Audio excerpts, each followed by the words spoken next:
NCAA 27. All right. We're going to finish up maybe about 5 more games. Well, Jamar Curtis, our running back, is in the Heisman as the second best player. We've got a Heisman contender, and we are 38-0 against North Dakota State. It didn't look too good for us. So instead, we went to UMass and won. But we've got to win 75% of our conference games this year if we want to have a chance at getting like 500 NIL points. 500 NIL points are going to be very important. But we've also got to be aiming for a bowl game.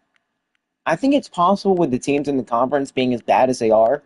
We've got a chance. Now, it looks like a couple teams are doing pretty good. Obviously, we lost to Eastern Michigan, who is tied for first in the conference. And we've got to Ball State actually doing pretty solid at 3-2. Of course, we're 2-3. Most of the teams we play, though, aren't the best. Playoffs, those are a long shot. I don't think it's even possible for us to make it. But one thing it is possible for us to make, potentially our conference championship. Now, we are 7th, and it looks like there's still like 5 undefeated teams in conference play. Western Michigan's doing really good. Ball State and Eastern Michigan doing pretty good as well. But actually, speaking of Bowling Green, they're number 4. Undefeated in conference play. Got to go win. But let's look at the recruits real quick, and then we'll hop into the first game of the episode. Felix Ogletree, we are very close to committing him, or at least verbally committing him. Drew Cushing, he's doing pretty good as well, except we don't have hours for him to come on a visit with us, which we need.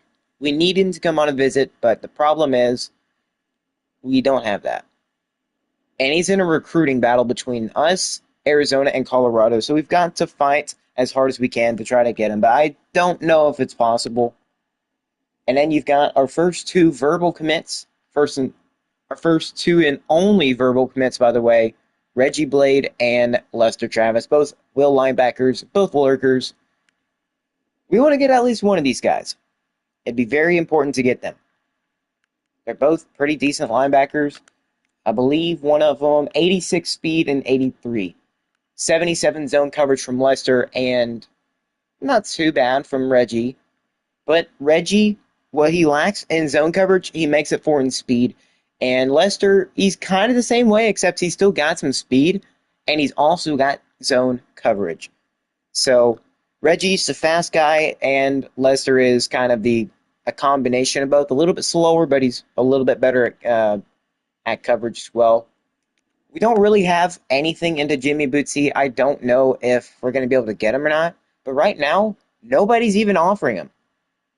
Shaq Crick, he could be a pretty decent tight end to get. Same thing with Juan Wiley. He is very close to verbally committing. Probably after this week, to be honest. And then Max Detmer. It's going to be very close. Texas State and NDSU both have visits with them, so it could either go good or it could go pretty bad. And of course, the rest of our recruits on our board are just 2 stars. But let's go ahead. Oh yeah, by the way, we are still in the first season with Sacramento State. Let's just get into the game and try to get another dub. Let's go help out our Heisman contending running back. Hopefully get him back up in the Heisman race up to number 1, because he was number 1 at one point. And here we go. Ah, crap, I might have turned the sounds off.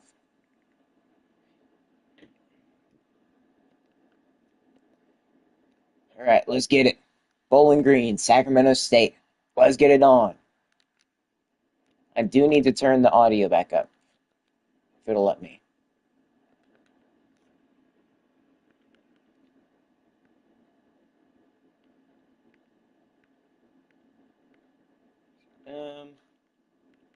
Obviously turn off commentary because that is my job.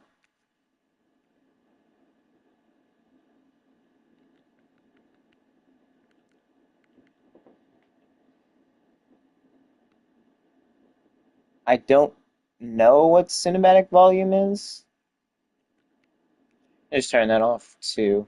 I just want the crowd ambience and stuff like that.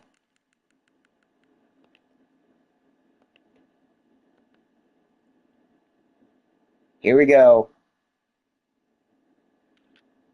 Game is underway. Wilson is going to be set to return. Not bad. I don't know if the sign return. Probably not, but I'll check to make sure next episode or next once we end this game. Yeah, Jamar Curtis, he is having a pretty good season.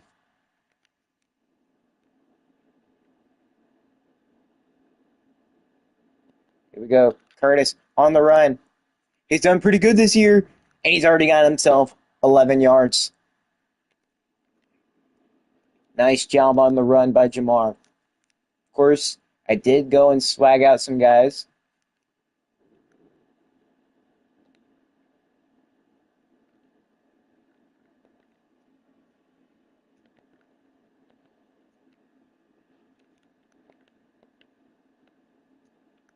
Maybe get some slants action going.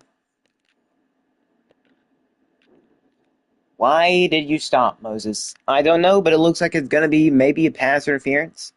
It is. I mean, we'll take it. I don't know why he stopped, but we'll take it.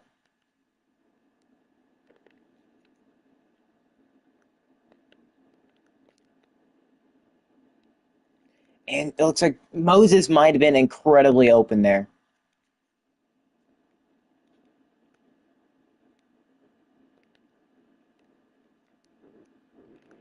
And we just ran straight into him.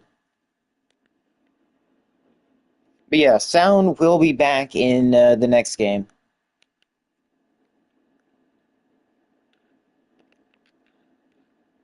And Moses makes the grab, parting the Orange Sea. We will get the first.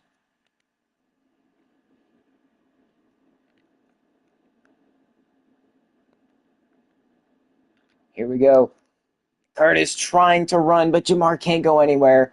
And down goes one of our linemen. It's a good thing it wasn't Jamar.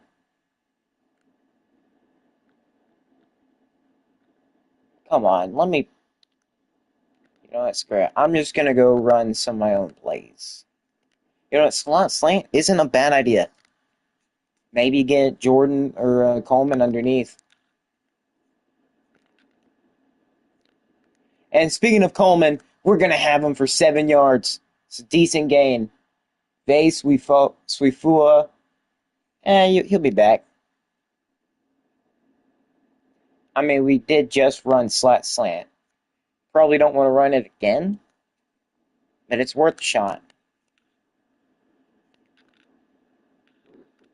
And Jordan will hold on and get the first. But down goes the same lineman. Okay, well, maybe it's just time to keep Swifa out. Oh, it's because I realized I was in formations. Driving pretty good so far. Can y'all please block and get out the way? You're just standing there. Never mind, just keep him in. I don't care. He's just going to go back out anyways. I don't hate this. A little bit of like play action dagger or something. And he can't get it. He can't zip it into Jordan. It'll be 3rd and 3. Maybe try a little bit of a halfback screen. And he gets stuck on his own teammate. Probably should just take the 3. But when have I ever done that?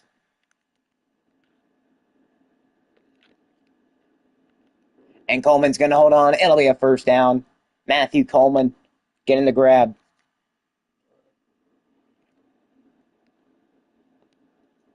It's another run. Jamar, he can and he can't get good blocks. Let's maybe confuse the defense, get them to read the run.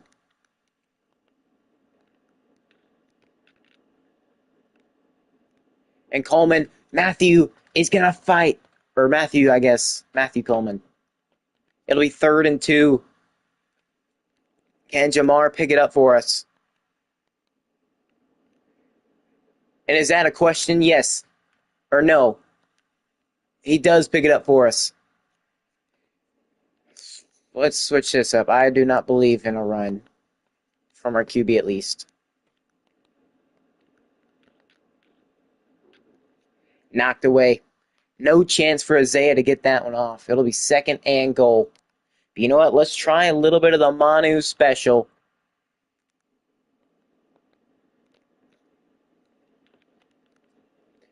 Probably should have flipped it. But here we are at the 5-yard line. 3rd and goal.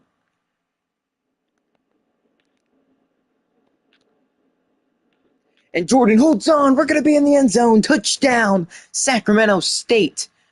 The tight end, who's been playing really good all season, he's going to make the grab, and it's for 6. Touchdown, Sacramento State going up 7, or soon to be 7-0. Jordan Williams, he's been pretty good all year. That was also a great pass. Had a way to hold on through the contact, get the touchdown, and score.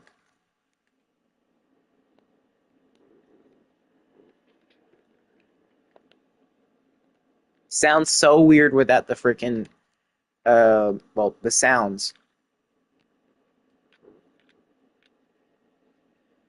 Now it's time for Bowling Green to go out on offense. See how their game's going to start against us. I mean, they're not having the best season. They are 1-4.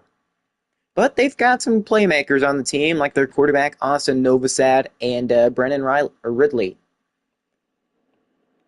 Not bad players. I'm going to see if this freaking audio thing is fixed at all.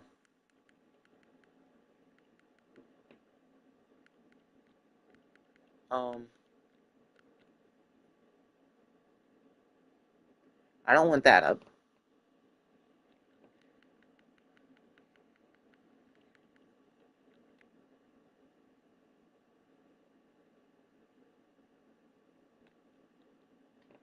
I'll keep that at 70 just in case.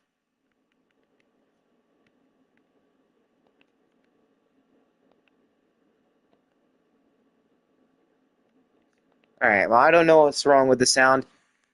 We'll see about having it next game, but up 7-0. And Antonini's going to be back there to stop the run. Alright, so starting off pretty good. Any big plays, do not let it be close like UMass was. He's going to toss it out to the back, and he's going to go down. Only a gain of 2. Just going to stop him one more time. We'll try to get a QB spy up in here, just to watch out for Novosad so we don't run.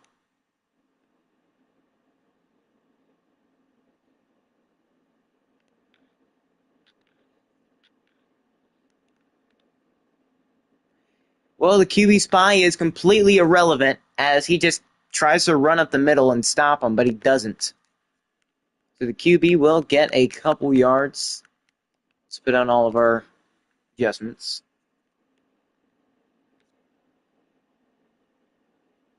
Watch out for a run.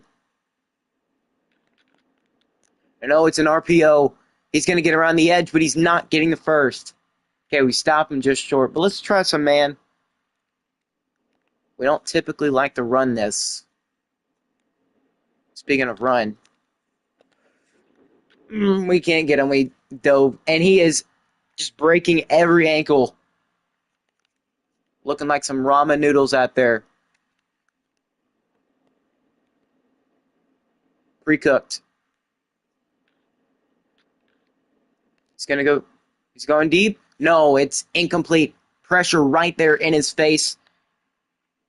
Didn't quite get a sack there, but he did still meet Mother Earth. It's another RPO. Can we please get to him? And we barely do, but he gets first. So let's actually try sending some pressure.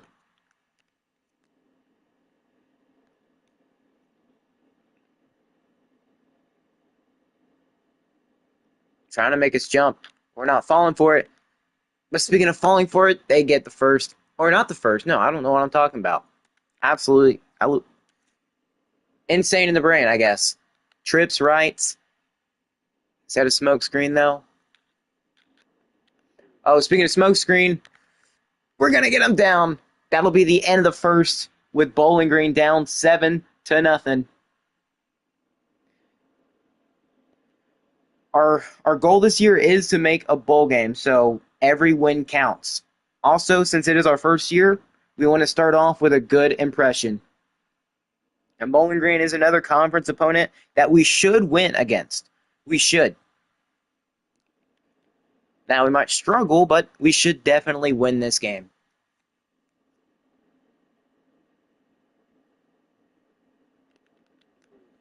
Can we get there in time? And we don't. He jumps over and avoids the little gap. He does still fall down, though.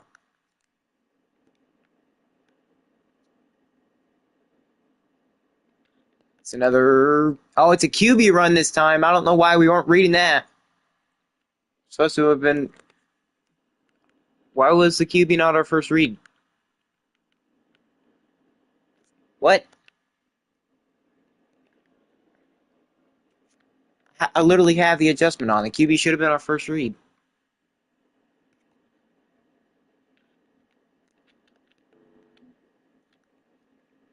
Man, we just love to pull them down by the face mask. I don't think it's the aggressive strip ball thing. I mean, I don't think it is.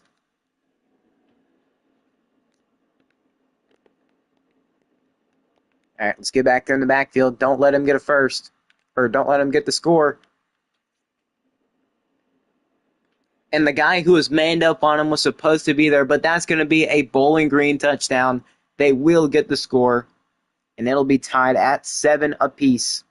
Because the guy who was supposed to be manned up on him simply just stood there and let the lineman come to him.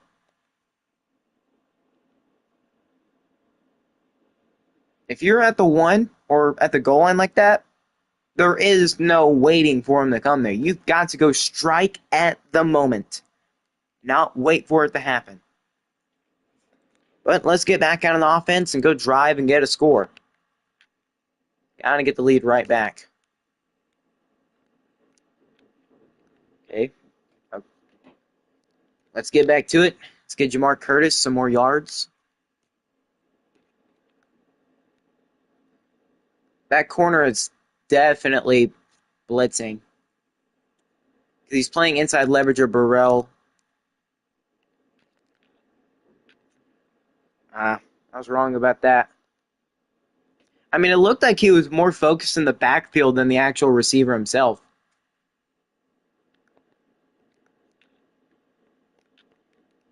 But he's open over the middle. Coons is going to get us the first down.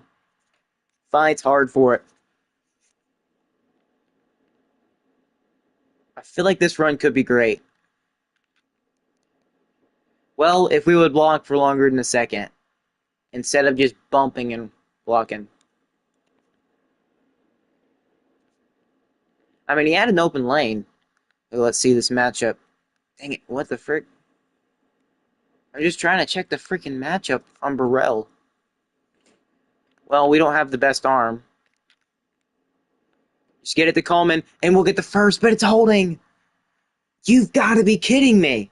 It's either our guys getting injured or just holding every time. I have no adjustments on for the linemen, so they just straight up want to hold. You're setting us back like 20 years, offensive line.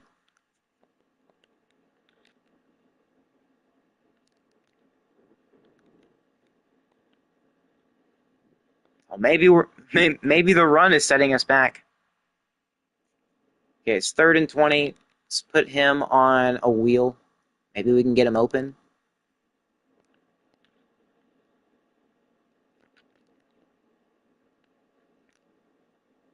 Well, Coleman's going to get us the first, so there goes those 20 yards. We get them right back. Okay, they do have a lot of people in the box. I think they might be manned up. Nice cutback from Jamar, at least getting something out of that play.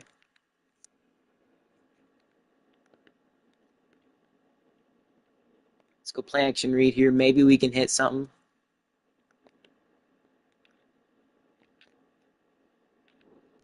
And Jordan can't hold on. It'll be 3rd and 5. All right, let's see. What do we think? Or quads. I don't know why I said squads. Maybe Moses or Coleman could be open here. I doubt Kuntz is going to be.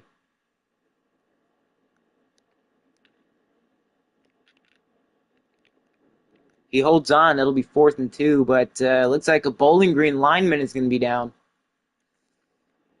Stupid idea to run it.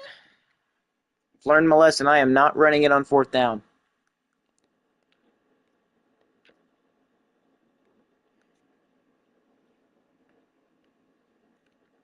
And they're going to force us to turn it over. Of course.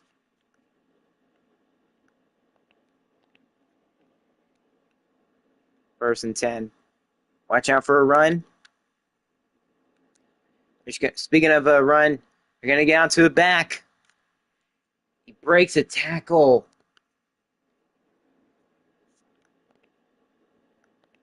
But yeah, I apologize for the sound not being there. I don't know if it's there for y'all, but it ain't there for me.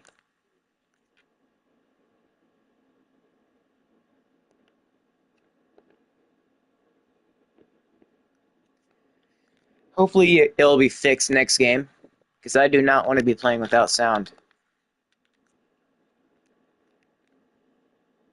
All right, 2nd and 7. They're in field goal range.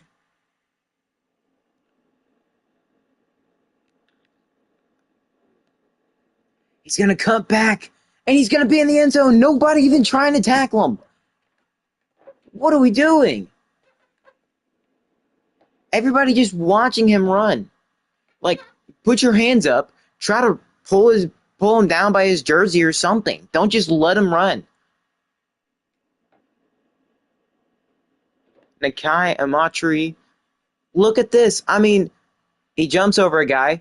Number 2, I mean, he just pushes him. Maybe I should turn off the strip ball adjustment, because that is clearly not working.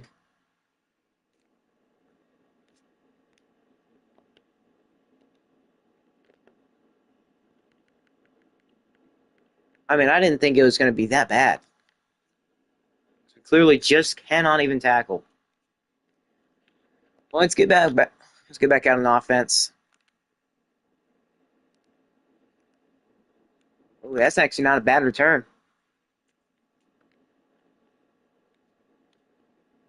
So maybe come out more pass heavy so we can open up Curtis for a run here and there.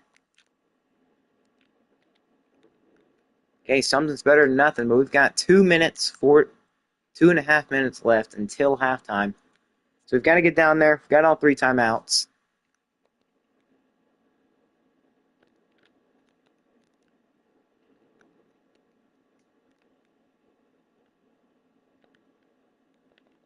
All right, hurry up, boys.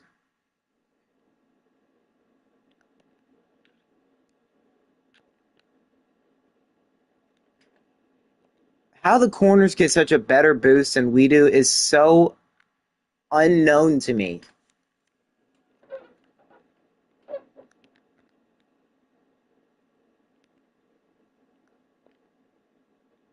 You know what? No, not him. I'm going to have Kuntz go on like an out route.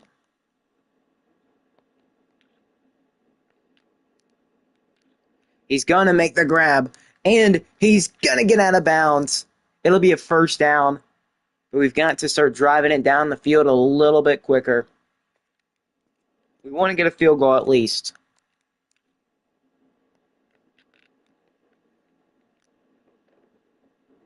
Okay, 3 yards, but we got to run no hurt. I guess we're not running anything. 1.5 minutes.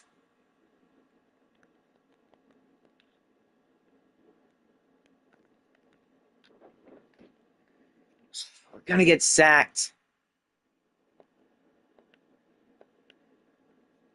Come on, guys.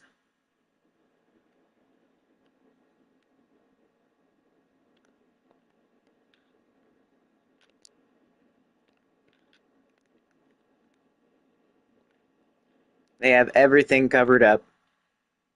But you know what? If we can get, I'm okay with throwing it a pick here.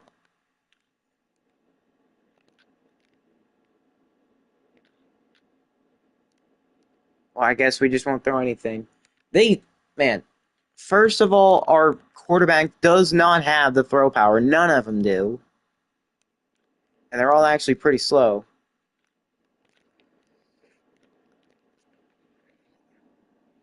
No shot he makes the freaking grab. I told you to try to go for the pick, not just let him catch it. What are we doing, man? Brennan really will get in the end zone.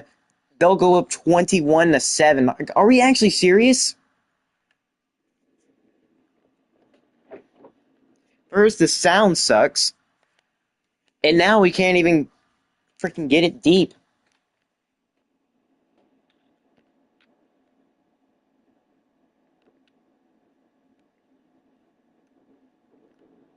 Three guys. None of them blocking.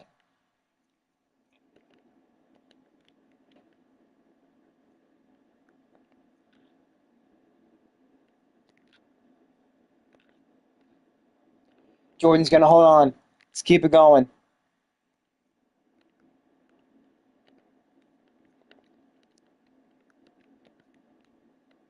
Have him on a post.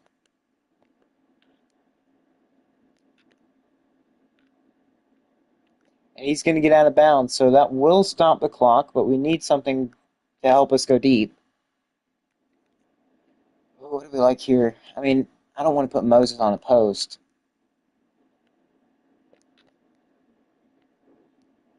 Coleman will make the grab, but we need to keep going deep. And I think we did start the game off with the football, too.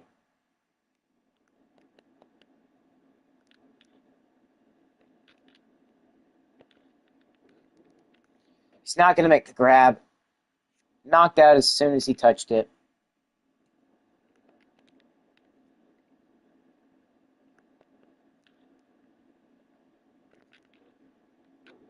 We had the running back open. Jesus Louises, man. Pressure is not going to stop. Like, can we please block? Not just let them instantly. Not. Oh my God. The line are not even attempting to block. That's the problem.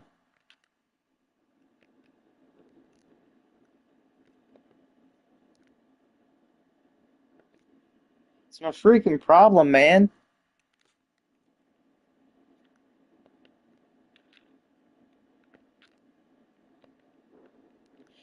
Dude, it's in your hands.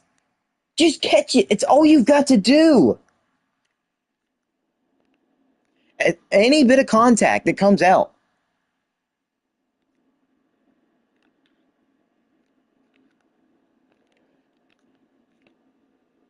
Like, literally any.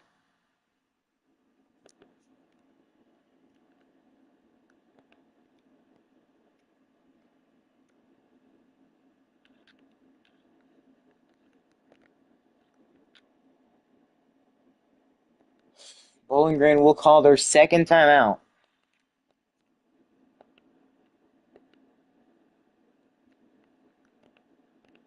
We just got to lock in on offense. Because we've not done that at all. And tackling sucks. Especially the diving. Screw it, I'm turning. I don't know if they're. I think they're barely outside of field goal range.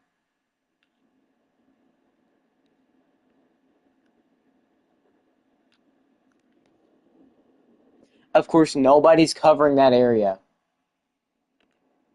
But I don't think it's going to matter. That'll be the end of the first half, down by 14. Not our best showing in the first half. But game's not won in the first half, it's won in the second. As long as you can play stronger in the second half, you'll be fine, or we'll be fine. But we were held on offense. But I guess let's not worry about it right now. Let's go look around the nation. Number 3 Notre Dame got upset by Stanford. I mean, I think we've seen Stanford upset another top 25 team, heck, top 10 team this year already. Wow, what a freaking shocker. CJ Carr could not get it done against Stanford. What an absolute upset. Also, Kansas beating number 11 Utah. Arkansas and Tennessee are tied. And number 10 Texas beats Oklahoma in the Red River Shootout. Some big-time plays, but speaking of big-time plays, we have almost none. Our guys keep dropping it. We keep, like that. That could have very well been either a knockout or a pick. But no, we decided to let it go deep. I switched on and was spamming or holding triangle, so it should have been a pick, or should have been close. We need to play better in coverage. We're allowing too much underneath. We're allowing them to do too freaking much. Bowling Green's not that good of a team. Our offensive line is also sucking it up badly. We can't last for longer than 2 seconds in the backfield. And that might not even be an expression. But speaking of Bowling Green, they're going to get the ball first. So down 14, we're going to need a couple stops. And so far, we have done a pretty bad job at that. And we already allowed them to have a good return.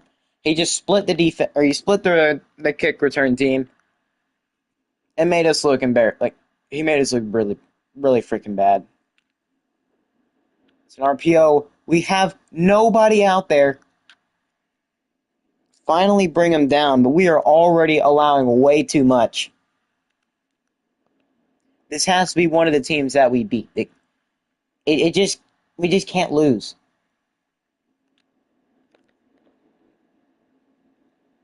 Man, they are so good at running. Everybody is so good at freaking running the football. It's freaking hilariously bad. But we need to get the pick or a turnover.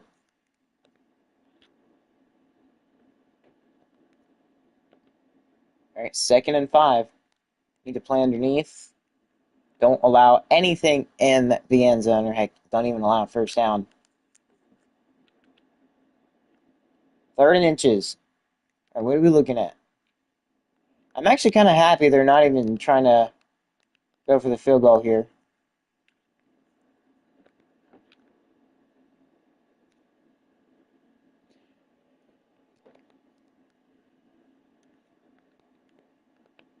I mean, this is embarrassing, man.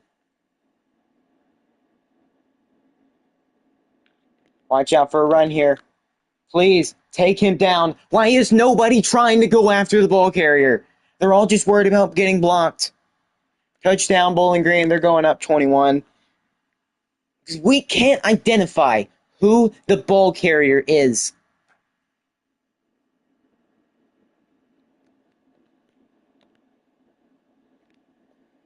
Well, you got to bounce back on offense. If you can't score, it's pretty much over. 21 points is not impossible to come back from, but it's a pretty tough task, especially in this. So if we want to come back at all, we're going to need all of our best players to start playing good and not play how they played in the first half. Like, we need Jamar to step up. He's got to be a bigger player than he has been.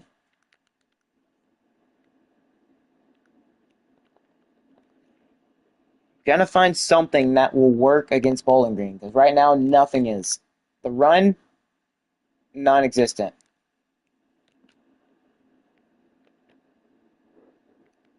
And Coleman actually goes up and makes the grab. Not a bad placed ball from Isaiah, but an even better catch from Matthew Coleman. Let's see if maybe we can hit him with the run. That'll be a first down. Good run. I mean, a win here, we need it. What on earth was that? That was so freaking slow. We need to step it up in here, boys.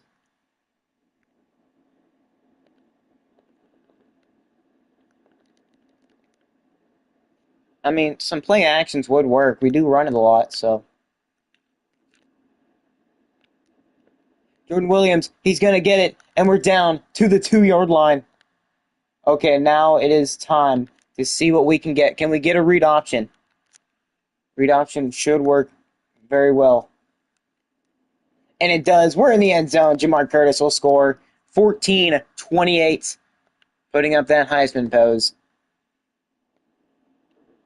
We tried giving it to him a lot today, and the only time he's had any success was pretty much at the goal line. So 14-point ball game yet again. Offense, got in the end zone. But defense, I want to see a stop or two. I don't know how this guy returns it so far, but he does. Yeah, defense has to step it up here. Their game has not been great.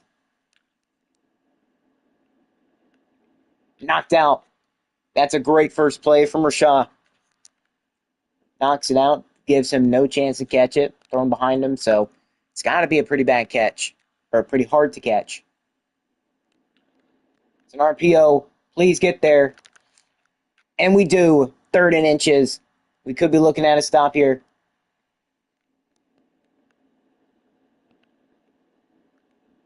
Watch for a run. And we're going to get him down. 4th and 2. We're going to get a 4th down stop. Don't call it a comeback, because we still got a ways to go before it's even tied again.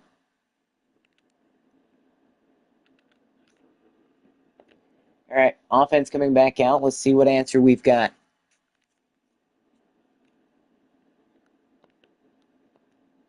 Isaiah, you already know what we have to do. Moses having to come back to it, and he only gets a yard. It's a pretty bad place ball. Maybe Moses here. I don't hate Curtis. And he's going to get the first. Just check it down. Sometimes check down is the best way to go. We're going to try to get it to the outside. Can Curtis get it out? No, he can't. He's having to go back. Maybe not the best. Maybe not the best decision to run it there. Burrell, can we get him on a deep cross? He's open. What a grab! Heavily covered. Burrell just snags it one-handed. What a grab. Incredible is the only word for it.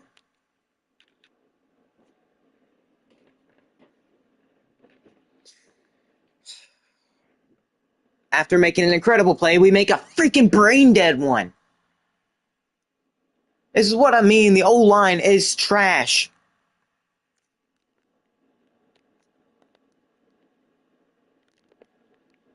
Isaiah, he's trying to look for something.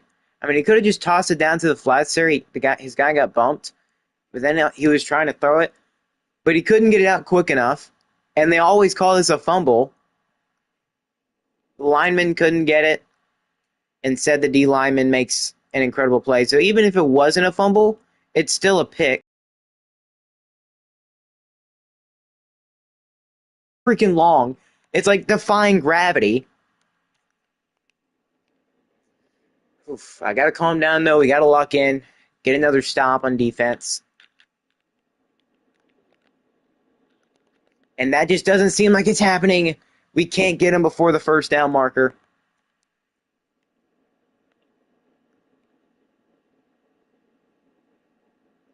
"20 seconds left in the third. And he's got the speed. Our DB can't get to him, and they're already down to the 1-yard line. So they might just erase our touchdown just like that. We need possibly the best fourth quarter we will ever have if we want to win this. The line just clearly doesn't help us at all. I mean, we're not going to be getting 5 seconds back there. I know that. But at least give me 2. At least give me 3. Give me some freaking time. Let the routes develop.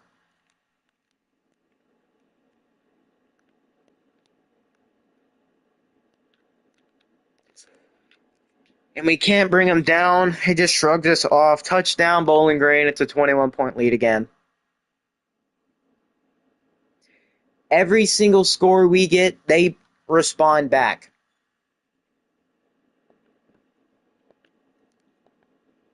I don't know whose parlay I don't know which one of our offensive linemen has a parlay. Maybe even all.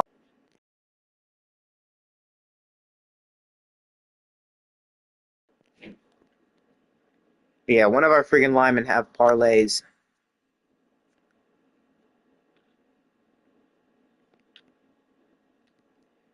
Moses, he's going to have it, and he's going to get the first.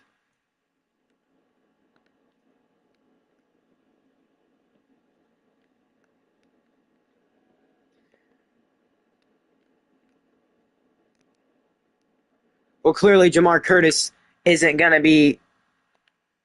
Okay. Clearly we don't seem to be wanting to win this game, so at least we got to help stat pad for Jamar Curtis.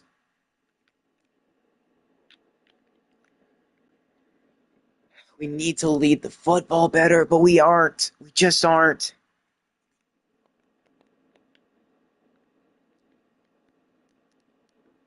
And Jamar is going to get maybe another 20-ish yards, and down goes one of our linemen, another one.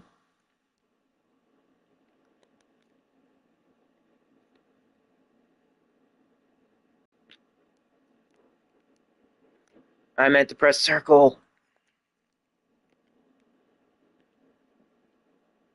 Second and 12.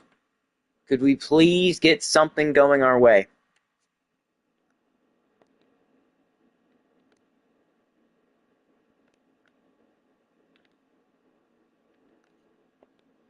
Well, a gain of one ain't going to help us there. I can guarantee you that. I mean,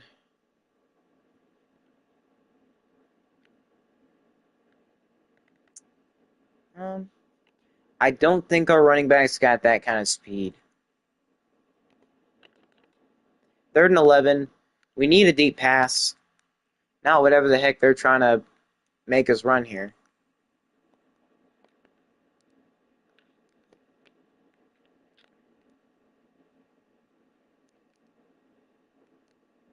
Well, at least it was Jamar Curtis that picked it up. Man, like I said, I don't know which lineman it is, but whoever it is has a freaking parlay against us.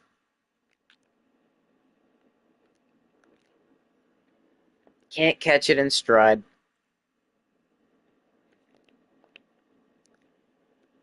It's either our offensive lineman absolutely sucking trash, or our wide receivers not catching it, or our quarterback fumbling every 5 seconds because our linemen let them in the backfield.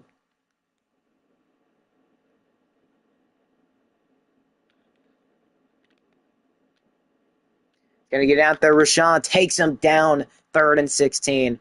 Why are we finally deciding to play defense? Why is this the time you choose to do it?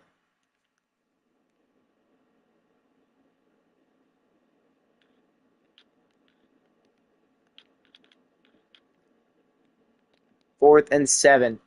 All right, we need to return this as far as close to the end zone as we can, because clearly that's the only way we can get in. Even then, it's gonna be pretty hard. Man, Wilson just doesn't have any speed at all.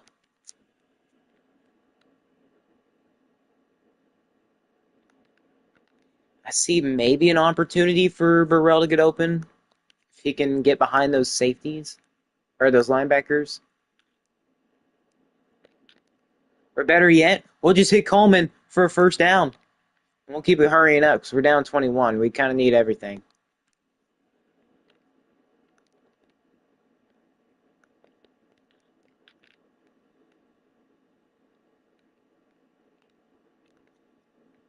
Okay. Not the easiest to outrun him there, but he did.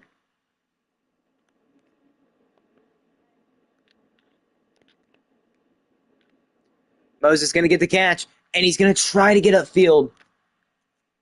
He does somewhat get upfield. But now, let's see. Yeah, don't hate this play. Coons could be open. If we wait long enough, maybe Coleman. That's an overthrow. Well, every 5 seconds. That's our third lineman hurt. I don't know why this is happening.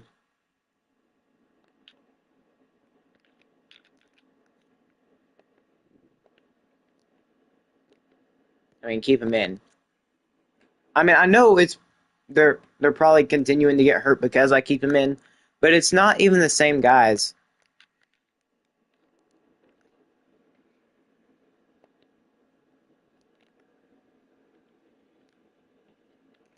Like, it's just constantly the same people.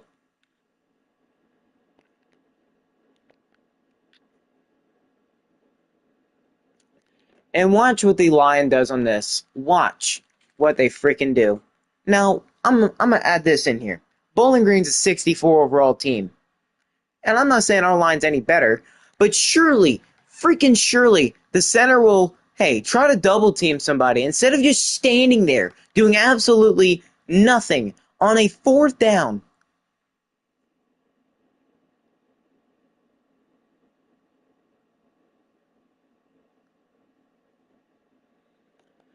I don't understand why we want to lose so bad.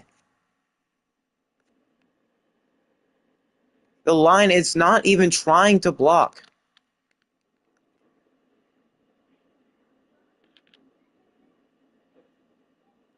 He's about to get another freaking touch. Okay. This is ridiculous, man.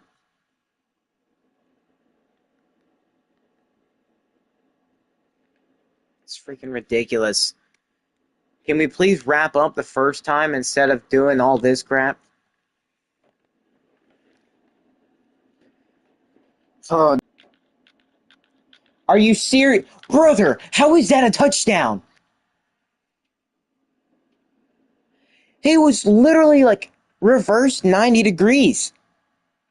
Or I guess that would be forward. No, he was not even, oh, not, what the frick am I talking about?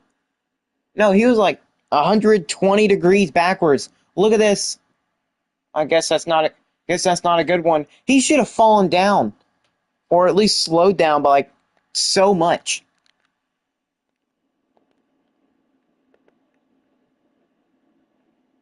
It's a 28-point deficit. But friggin' look at this. How does he not get tackled here?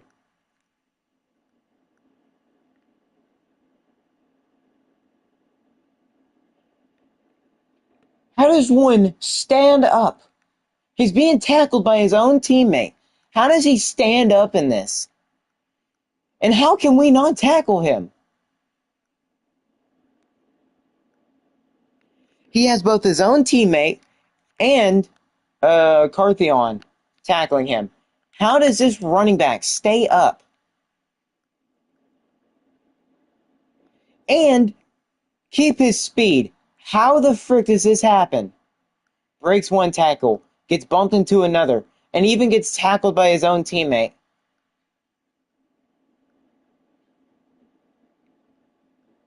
Cartheon, I don't think you ever got touched. Well, okay, that's not true. You're literally kissing him right there. EA Sports, it's in the game. Laid back, looking like he's going on a beach trip to the Bahamas. While Cartheon right here is hitting the whip, freaking this running back is going to Cancun. His own teammate is trying to lay him out. I can't think of not one thing wrong with this image right here. There is not one thing that's not wrong with this.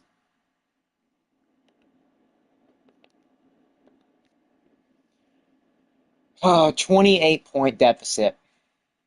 Just a second ago, we had the freaking lead. A second ago being the first half. Then the offensive line just started showing that they're basically the whole Texas Tech roster.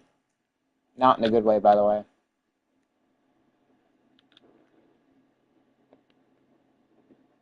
The Texas Tech Gamblers.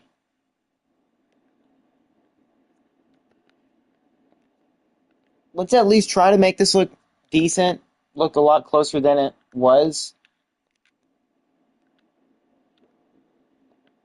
Maybe at least try to score. Well, 2 minutes left in this game. Not a good showing for us. I will be very truthful with that. Not a good showing at all. We needed to win this game, or at least have a good showing. It's a combination of just not doing too hot, receivers not catching anything until now. Like, why are you waiting till this very moment? I guess, like I said, I'll just stat. We can just try stat padding for our running back. Well, never mind, because the line, the line, the line.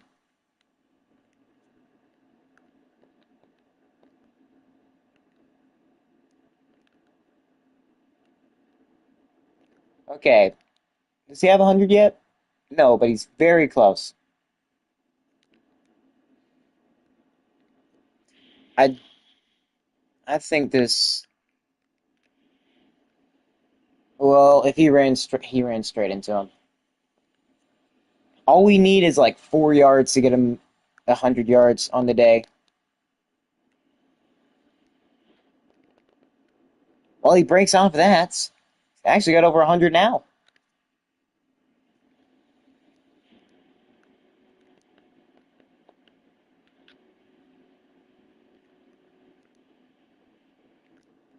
Actually, not a bad cutback. And there's Sincere Rainey. It's just the line would not help at all. And our defense, well, they couldn't tackle. They couldn't play pass coverage. We looked very weak today. Got to change that up. Change something about this team. I don't know what we're going to change, but whatever it is, something has to change.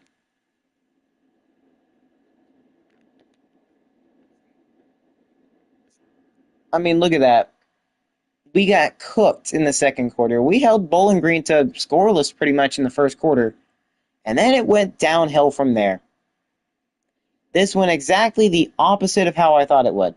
We got more first downs. We had more total yards. We ran 75 plays. Holy crap. Okay. We need to limit that. We need to limit how many plays we get. We need to start trying to run the clock down a little bit more than what we were. Rushing yards, we actually had a good amount, but not even close to Bowling Green. Bowling Green destroyed us when it came to the run game. Their running back had 89 yards. Their backup running back had 85. But that is the real issue right there. 4 rushing touchdowns. They didn't even cook us in the passing game all too much. I mean, they still did really good. 3 incompletions, only 3. Oh boy. He's actually got decent accuracies, but this, I'm actually happy that this is happening. Now, we need to force more incompletions, to be honest. But we also cannot allow 4 rushing touchdowns from Austin Denoy, or Dendy. I don't know, that second D looked like a O. And then Nakai, we just got to stop allowing other teams to destroy us in the run game. Because it's not going to help us at all. We're pretty good in the pass. Like if they were just passing it, then we would have been fine.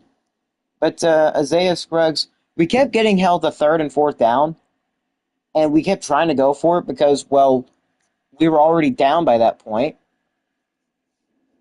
But Isaiah, he didn't have a bad game, not at all. Now he threw 62 completion. He had 62 completion percentage, threw about 19 incomplete passes out of 51. Not too good, but I mean Isaiah is still putting in some good numbers. And speaking of putting in good numbers, Jamar Curtis had yet another 100-yard game and a rushing touchdown, which is the first touchdown of the game. He broke 2 tackles, but sliders need to be changed. Don't know what exactly we're going to change, but something has to be changed to at least make this fair. Because right now we're raw dogging it on just regular old sliders. Receiving game, I don't think Matthew Coleman did all too bad. He did drop a football though. One guy I was shocked by who actually made a good grab. I think it was Burrell. He made an insanely good grab, and he's only got 80 spec catch. He caught a freaking ball one-handed while being like pursued by two guys. That is absolutely insane. But uh, but yeah, tackle wise, we didn't have anybody with 10 plus. Defense didn't really have a good day at all, which sucks. They didn't really pass it all too much, and our defense wasn't ever really prepared for the run. I don't know whether it's we just aren't smart enough to recognize it's a run play or what. But we've got to step up and play a lot better than we did here. Because it's embarrassing. It is. Like, it straight up is very embarrassing to see this happen. No picks, obviously. Two pass deflections. Jordan Williams and Alex Rashawn got one. But Jordan, you're a tight end. Why would you get one? Well, we didn't throw a pick, but it's probably because Jordan Williams knocked it down. I don't know why they gave him one. I don't think he ever played defense. I think that's the only stat he accrued. But forced fumbles, we didn't force any, unfortunately. No blocks, no safeties, and no defensive touchdowns. But speaking of fumbles, we fumbled several freaking times.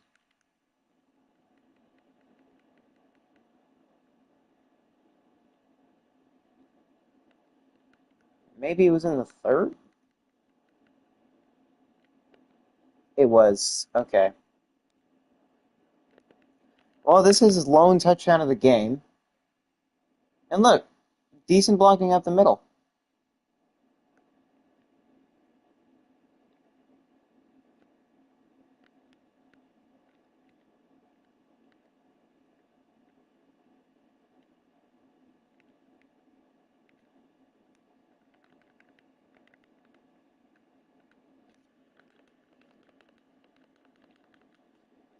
That's going to be the thumbnail.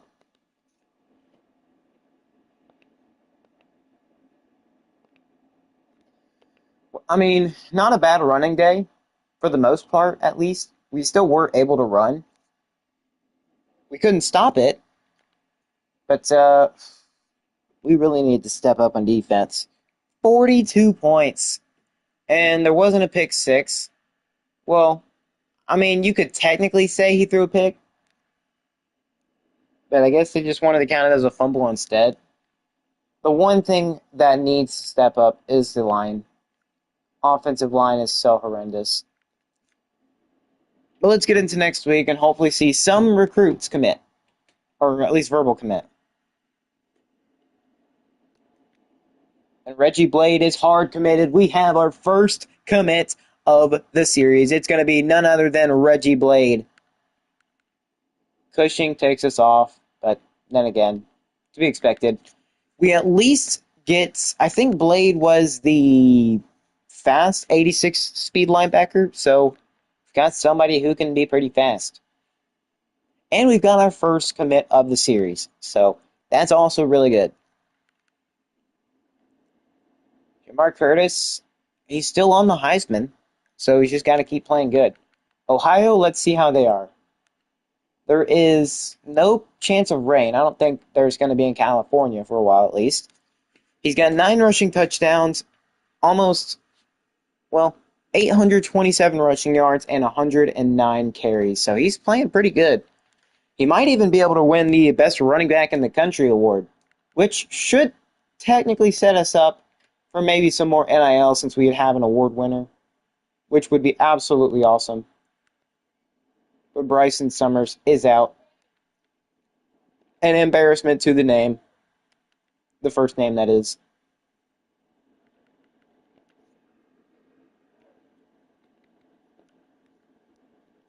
You know what? Maybe let's go after running backs. Wouldn't hate that. Put more emphasis on the run game since we do a lot of that. We also need to try to get some good linemen as well. That's going to be a big, big deal. Speaking of big deal, we've got 90 hours. Cushing locks us out. We get a fair amount left, or a fair amount back. Felix Ogletree looks like we might have him fully committed. Let's put more points into Lester. And yeah, we got the fast linebacker, the 86 speed one. That's going to be a really fun guy to use her. He's going to be able to run around the field and hopefully get some user lurks. He is a lurker. His zone coverage isn't the best. Hopefully he's at least impact. I don't know if he is, but him having 86 speed does give me some hope. But I guess let's offer Jimmy Bootsy a scholarship. Give him 30, and then send the house. Because nobody else is really going after Jimmy, like, at all. We're first on Max Detmer. We could bring him in for playing style. That wouldn't be bad.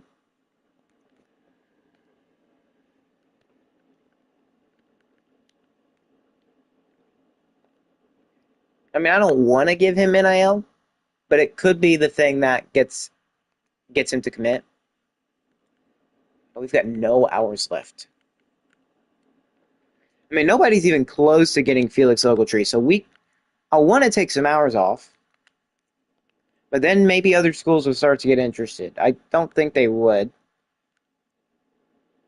But I hope we can come back for Jimmy Bootsy. Shaquille Crick should be good. I mean, I'll take... How far ahead? He's almost fully committed. So I guess take off the 25 so that way we can start spending some on the 2 stars.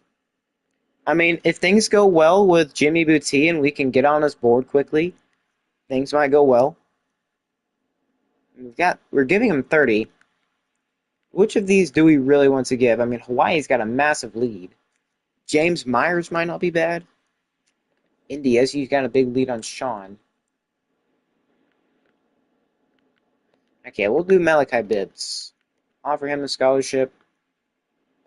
And I guess... You know what? We can split these. Since Sean Lamore... Nah. We're not going to be able to go after him. You know what? Okay, James Myers. You, good sir, will be the one. Alright, so now we're starting to put points into the 2 stars. But yeah, our first commit of the entire series, Reggie Blade, 86 speed linebacker. He's not the best at zone coverage, but his speed makes up for it. Hopefully we can get Felix Ogletree, a 3-star quarterback. He would be a massive improvement at quarterback for us. He'd probably be able to start immediately, too. Because, well, our best quarterback throw power-wise has 82 throw power, and that's 2 guys. And accuracies aren't really a good thing for us. And speed, well, our fastest quarterback, 79 speed. So you can see why Felix Ogletree would be a massive improvement over pretty much every single quarterback we have. Lester, he's a little bit slower than Blade, but he's got better zone coverage, so you gotta love it. Or that's what we're looking for. Hopefully we can get some weapons to help out Jordan Williams a little bit, so that way he isn't the only good receiver / tight end that we have. Same thing with Juan Wiley. It looks like we're gonna get 2 decent tight ends. So we're going to have some offensive weapons. It's just we might not get Jamar Curtis back because I'm pretty sure he's a senior.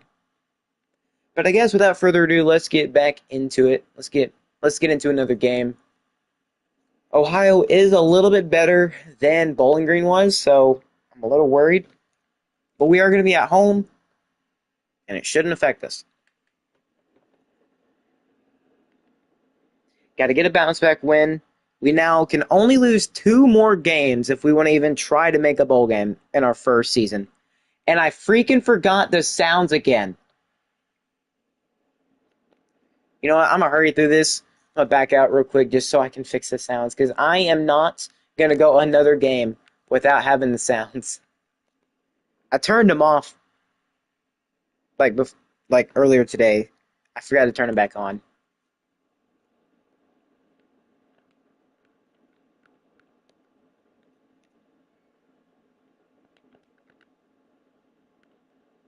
Um, I guess surround sound.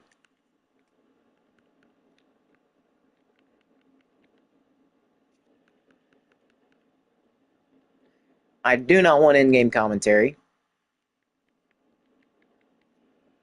Is it just my TV? I don't know if y'all can hear the game or not, but I just straight up can't hear anything. Oh well. I guess it'll have to be. Let's go ahead and get into the Ohio game. Guess I did all that for nothing.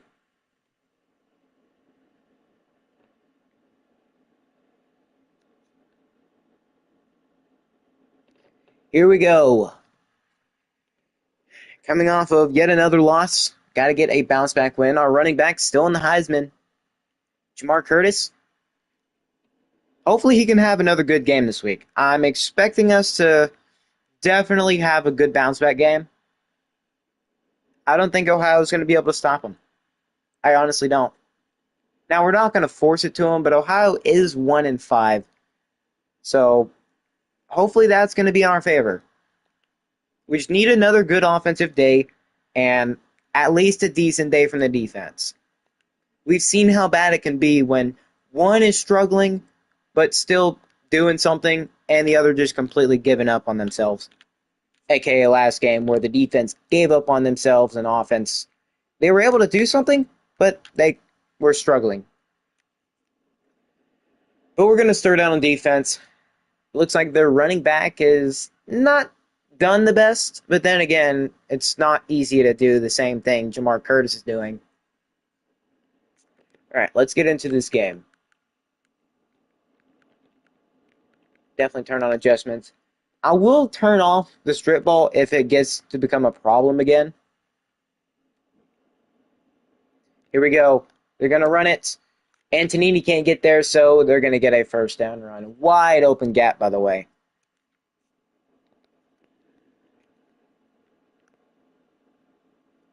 You've got a man back there playing wing.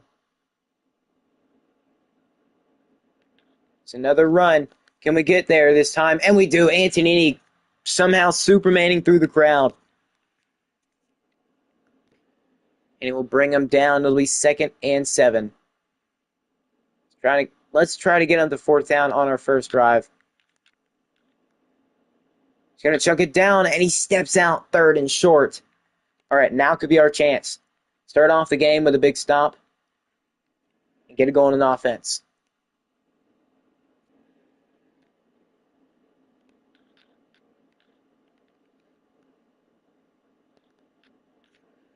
Or allow an open pass over the middle. That doesn't work too.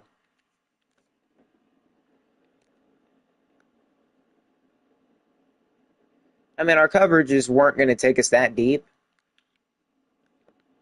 But we're right there. That's Antonini to stop the run.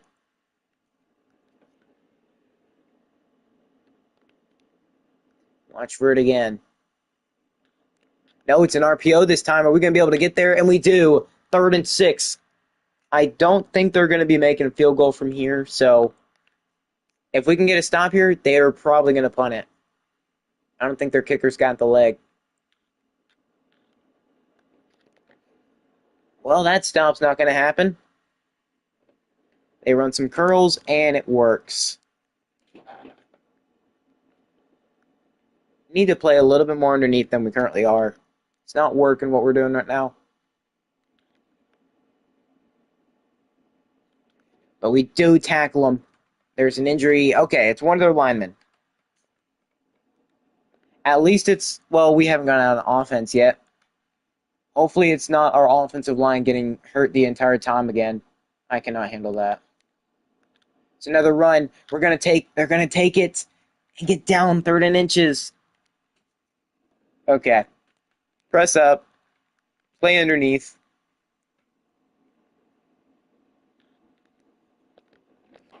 And he's going down. 4th down. But they're going to go for it. They definitely play underneath.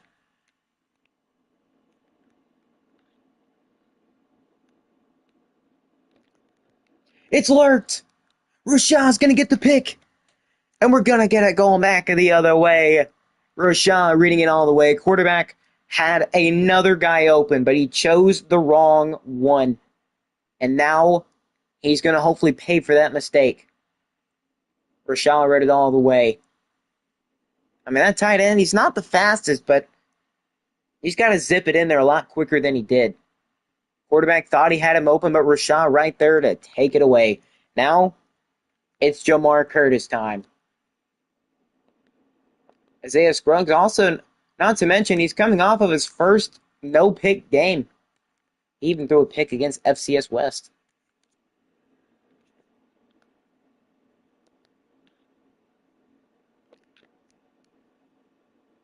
Matthew Coleman will get the first.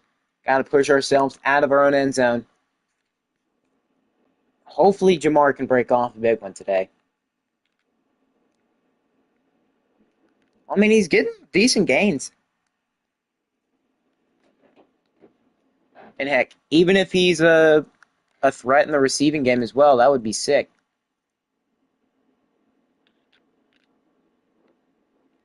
And no, that was forced to him.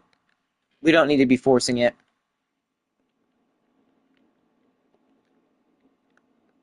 Maybe get Williams. Oh, I didn't mean for him to run that. Okay. Just shorten it so maybe like a natural. Well, it's going to be a natural sack because we can't block up the middle. It's not even a play action either.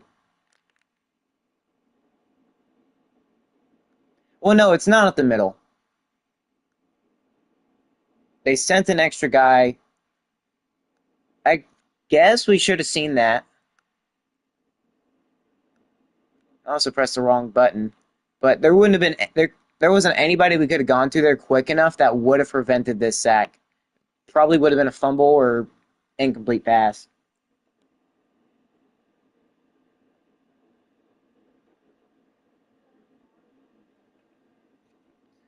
Not the best situation that we're in right now. But it's better than just taking a sack and letting them have it in extremely good field goal range. Or extremely good touchdown range. And he just shrugs us off while running. Okay. Okay, Derrick Henry.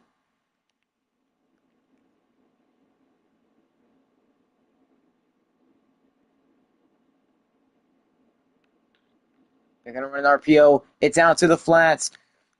And we can't tackle him. Can we please wrap him up? You know what? I'm turning off that strip ball.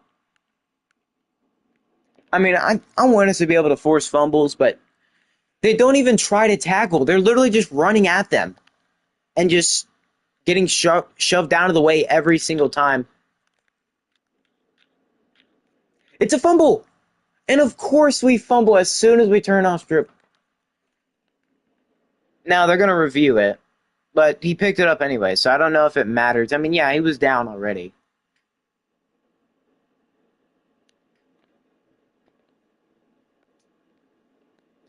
I mean, it's stupid to try to review that, but still. I guess it is what it is. 2nd and 2.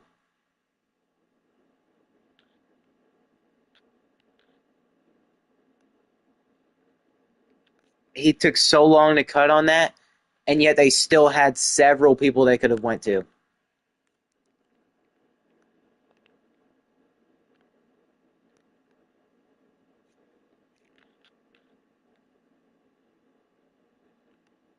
He's going to get sacked. Nowhere to go. Everywhere was covered, and we finally get back there. Did we get I don't remember if we even got a sack against Bowling Green. Well, either way, we get one now.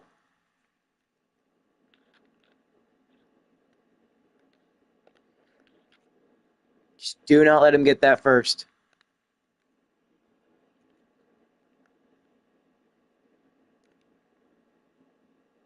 3rd and 11.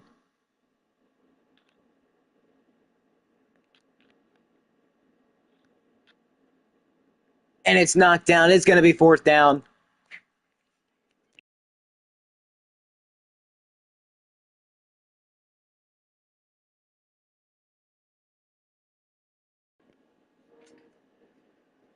Well, they get a field goal. Hey, a field goal is better than a touchdown. If we score, at least we'll get the lead. Man, Sincere Rainey is so incredibly slow. I honestly thought he'd be a lot faster than he was. Plus, he looks like a quarterback with a freaking. Uh, he looks like a quarterback with a flak jacket on.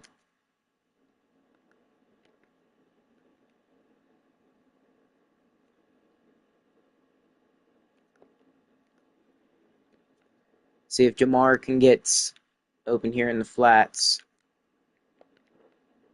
Or if our guys want to just float in the air like freaking, I don't know, Michael Jackson or something. I don't know how that correlates, but it just does.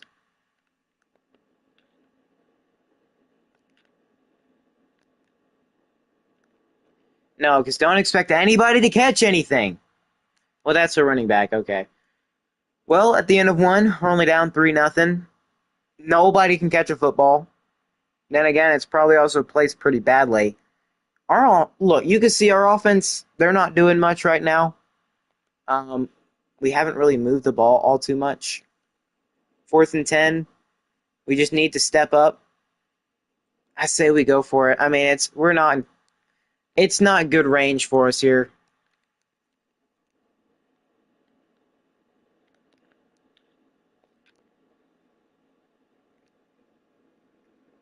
It's not even a bad ball. That's the thing. I think it went straight through Jordan Williams' hands. He just didn't get it. Wasn't a bad ball at all.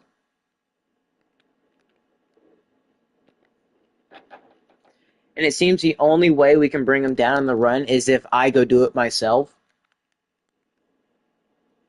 Because clearly nobody else knows how to. He makes a grab, but it's going to be a TFL. Okay, loss of 2 on the RPO. All right, let's run some man, get another stop, and hold him to another field goal. We just cannot let this get out of hand. And we don't. 4th down. They're just going to take their 3 again. You can't win games off of just field goals alone. I mean, you could if your defense kept it up, which right now their defense is playing pitch perfect. We also need to run it a little bit. We have not been doing much of that. 2nd quarter, and we barely have any rushing yards. It's a little unlike us. Don't know why we're wanting to pass it so much.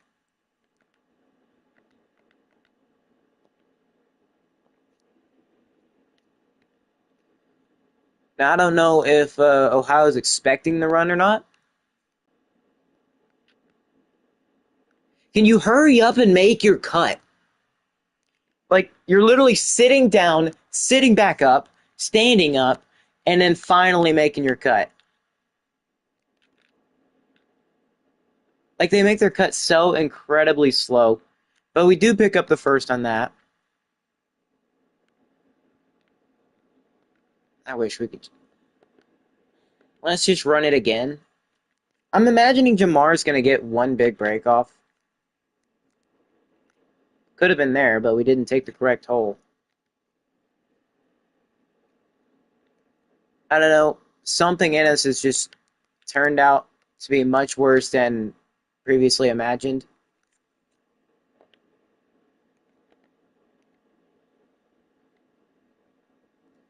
I doubt we're going to get this. It looks like they're pinching the middle. Doesn't matter. We still get the first.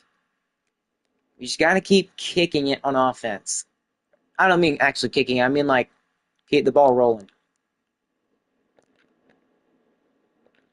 And Moses wide open on the verts.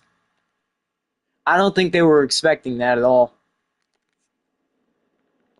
You know what? They might not be expecting it again.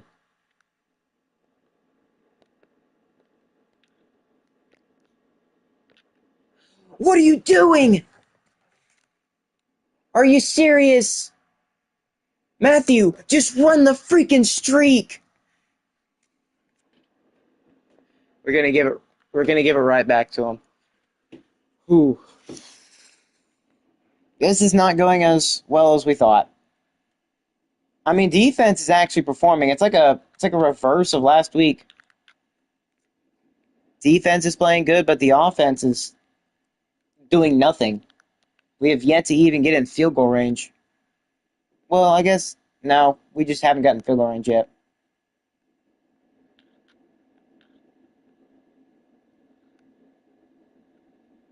He's going to get sacked. 3rd and 8. We've got 2 on the day, actually. Pretty surprising. Come on, we got to get this crowd loud. Pump it up.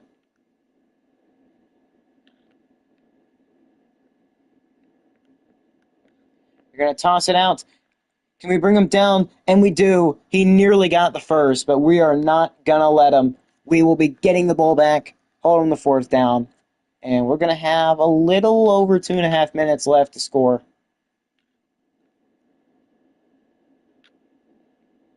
All right. Let's not do anything stupid right now. Let's actually try to score, get something done, instead of just being unproductive like we have been. San Jose is cold. Nice grab from Moses. You know what? We're going to hurry it up. Clock will remain ticking.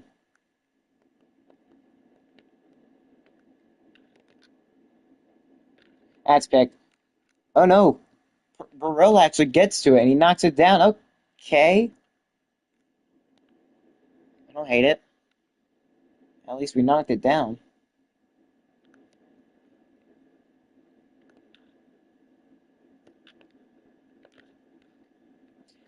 Jordan Williams, he holds on, but can we hurry up and get to the line quick enough?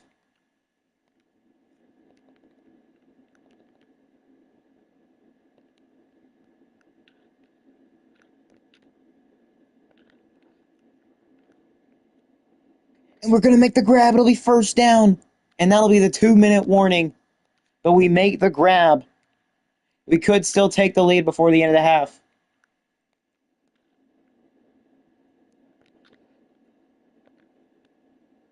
We just got to get it to Coleman. And he's going to have another 1st down. I mean, Isaiah, he's not done too bad. I think he's done pretty decent. Also, Moses could be open here.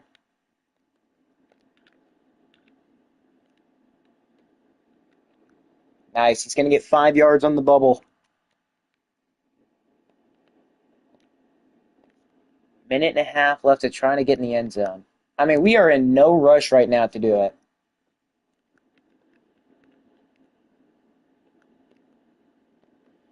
Can possibly give Ohio as little time as possible to get in.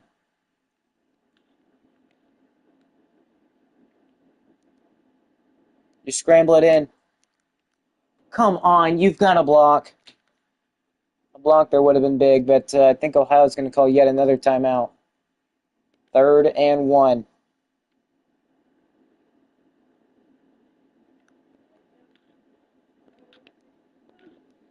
And he's going to hold on. We're going to get in the end zone and get the lead. Touchdown. Burrell holds on. And we'll get 6. And he's doing the scuba. I don't even... I mean, I'm more okay with the scuba than whatever the frick the 6-7 thing is. I don't even know. It's a celebration in the game. But I would much rather get hit by the scuba than whatever the frick that other one is. All right, they've got 1:17 in the half to try to go down and get a score. Let's try not to allow that, please.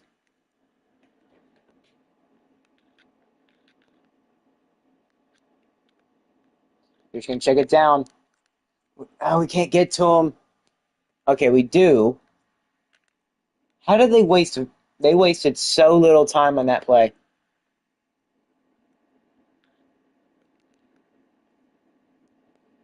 They went underneath there again. We need to have somebody constantly checking underneath.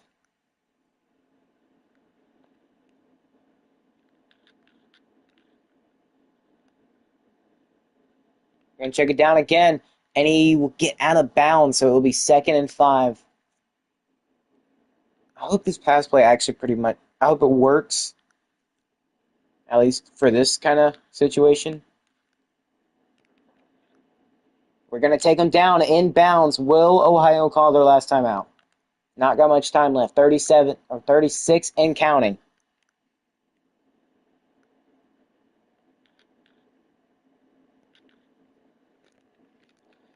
Oh, Rashawn could have picked it off, but they're going to hurry it up yet again. Clock will tick whenever they get back to the line. Yeah, Rashawn was so freaking close there to picking it off. And it's going to be knocked out. Antonini says no. They're so close to getting a field goal in field goal range. But if that were to happen, they'd have to get a first down. But right now, they barely got past the 50. Clock will tick. They still have one timeout. They're finally going to call it. I think this is Hail Mary situation. Yep. Hail Mary situation. Can we get there to the quarterback before he can get a good throw off?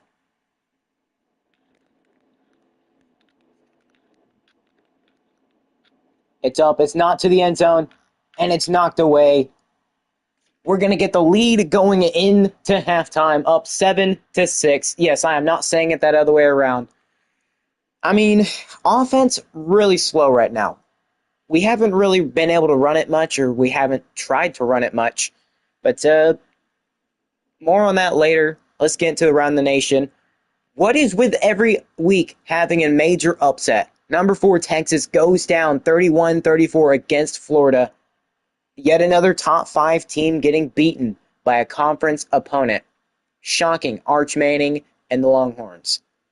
I don't know how they did it. Florida's not typically that good. Ohio State destroyed Indiana 41-24. Notre Dame does beat number 3 BYU. Utah gets beat by Colorado 28-27. Man, a lot of upsets happening in the sim. But back to us. I mean, we're not doing too bad. We closed off the half a lot better than we started it, which is typically a good idea or a good thing leading to good success. We're doing pretty good in the passing game, but we need to start running it a lot more, conserving drives, making them go for a lot longer than we are making them go for. We just need to have the ball a lot longer. And luckily, we are getting the ball to start off the half. So if we can score here and potentially get the lead even larger, that'd be perfect. Also, Wilson having probably one of his better returns of the season. Not bad, but we do need to try to keep the ball for as long as possible. Keep it out of the hands, and even try to get Jamar Curtis a good run.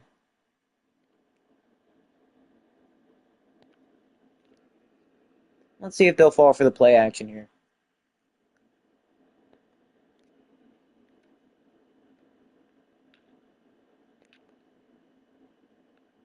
And it's picked. Isaiah Scruggs underthrows it, and it's going to be picked. It'll be coming back the other way. I didn't think that was a bad idea to throw that. It's just poor execution. Great idea, poor execution. It didn't work out the way he wanted it to. And it results in a pick. Crap. And they were doing the 6-7 thing. Gosh freaking dang it. But yeah, like I said, not a bad idea. Jordan Williams, for whatever reason, backing up when the ball was right there at him. Watch out for the run first play. And we can't get there. We can't. He breaks our ankles, and I don't know, is this some kind of stanky leg kind of thing? I don't know. What are these celebrations? And now oh boy. He's hitting every 2014, 2013 dance. Duncan Brune looks about as wide as can be. Dances about as wide as can be. Yeah, we're just getting juked out left and right. And they're going to go for 2 to try to make it a 1-score lead.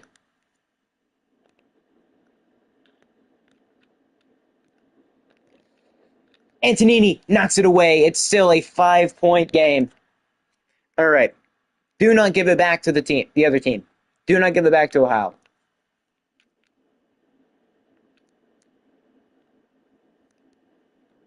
And Wilson continuing to have success in the return game.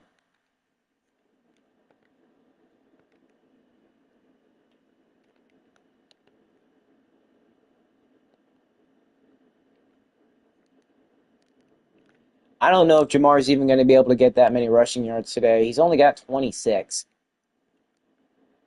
Like, we're wanting to run so many RPOs, and I don't think any of them are really worth it. Unless Coleman can block 2 guys. Which he does! Maybe it is worth it! Moses will be running it down. And we're going to actually get down to the other side of the field, down to the other 22. Okay, maybe I was wrong about that. Maybe the RPOs are actually worth it.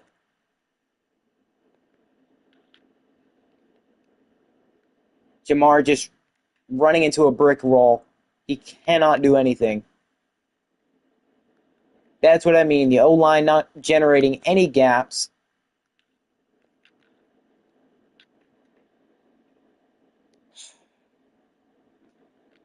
I don't know. We've got to figure out something to help our quarterback out. He is getting absolutely mauled right now. I mean, quick passes could help. But even with those, our line just allows him in way too quickly. Jordan Williams finally being the first receiver to hold on to the football in a long time. This is not a wise idea. Maybe we can get it down to Kuntz.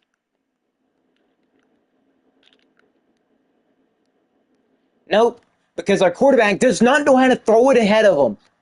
That's all I'm asking. Throw it ahead of the wide receiver. No, he wants to throw it at them, where they're at, instead of where they're going to be.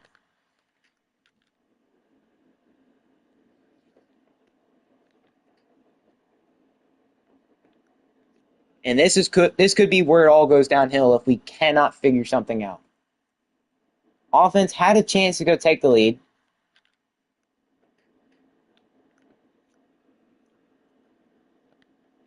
Now, I mean, defense has been doing great today.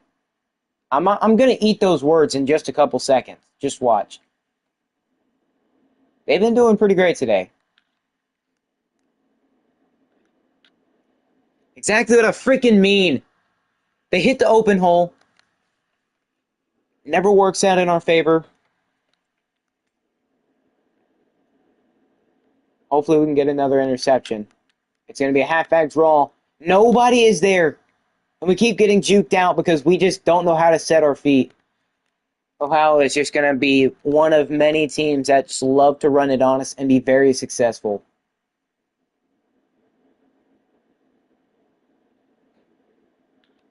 Running back in motion. Incomplete overthrown. Somehow we defy gravity and laws of physics. Stop him in stride. Watch out for a run here. Or an RPO, I should say. 3rd and 7. All right, it's our time to shine. Lock in, boys. Get the ball back for the offense. Not to say they're going to do anything with it, but still getting it back for them.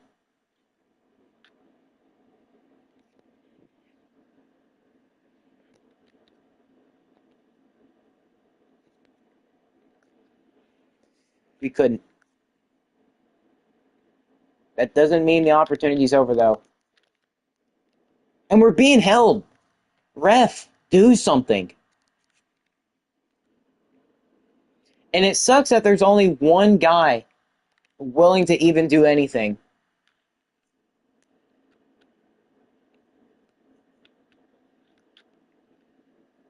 They're going to get a touchdown. It's man defense. Please, just cover man.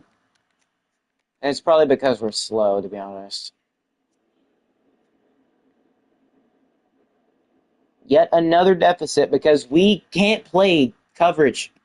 What happened to this great red zone defense? We used to be really freaking good, not allowing hardly anything. At most, field goals. Great. And now we're not even blocking. It's like we do one good thing and then we do 20 bad things.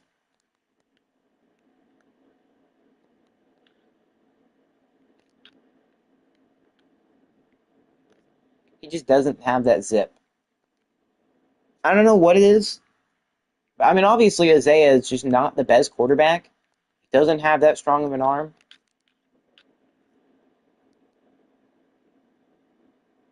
He doesn't have that strong of an arm, obviously. He's got 82 throw power. I don't know if that affects how fast he throws it in there. Coleman actually holds on. We're down 12. We need 2 scores. I don't think we're going to get one before the end of the quarter. Or end of the... Bro. It's like they're sending a blitz on every single play. We have to get something out quick. They literally send a blitz every single play, it feels like. Okay, Moses gets it down the field. Isaiah's already thrown 2 interceptions. Ooh, and now Ohio calls a timeout. I mean, that could be either good or bad, but I don't know about Ohio losing right now. We still got to keep the hopes up, obviously.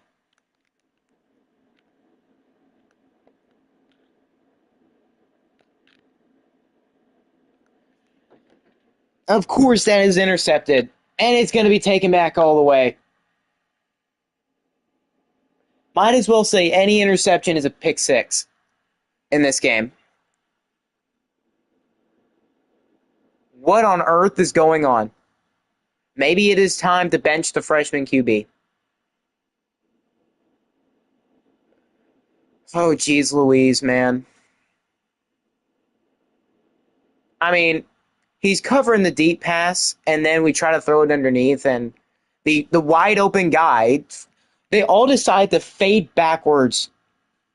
They don't just keep going forward. They're like, oh, let me catch it while also fading back, letting the defensive player just run forward. Instead of trying to make a play on the ball, they decide, hey, let me fall back. And instead, the only one making an active play on the ball is the defense. And now they're going to be up, what is that, 19? Got to score 19 points within 9.5 minutes.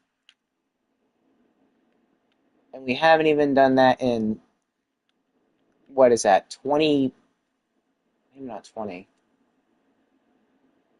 No, that is like 26, I think, minutes. Literally the entire 2 first quarters and the majority of this one. We have not scored more than 7 points.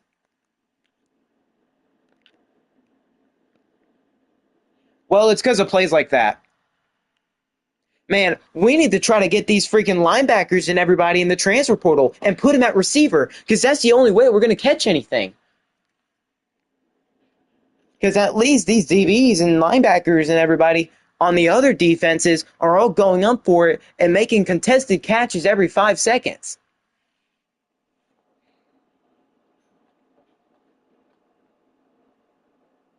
Maybe it is time to fix the sliders a little bit. Make it to where the defense doesn't pick it off as much. Because, I mean, it's a freshman quarterback with 82 throw power and pretty crappy accuracy. He's not going to be that accurate. And also these crappy teams breaking tackles every 5 seconds. I understand the blocking, partially. Our pass blocking sucks. It's just that plain and simple. That's what I mean.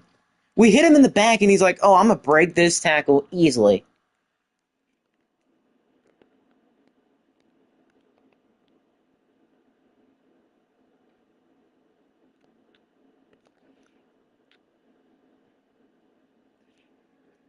Oh my God, they break everything.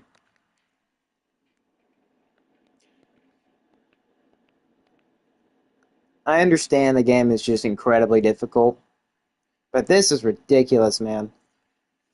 We've thrown several interceptions after starting off the game pretty hot. We had the lead at halftime, 7-6. Now we're down by 19.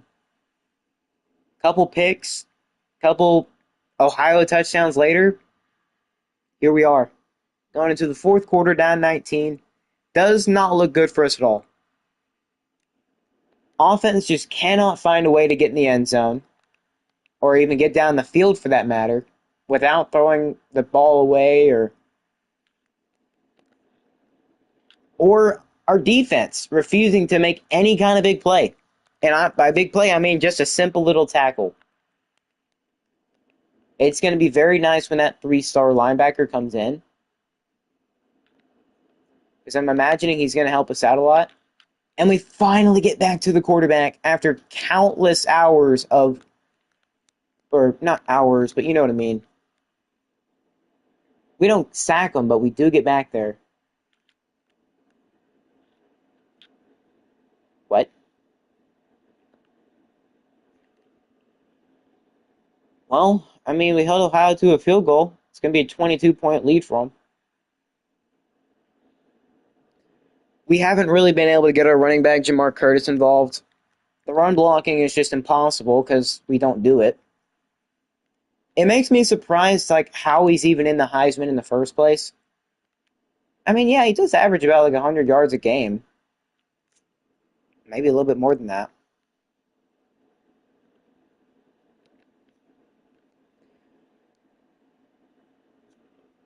I mean, a 22-point deficit is not the worst thing to happen to us at all.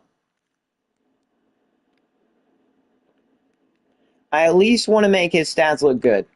I know we aren't going to be too successful this year, at least.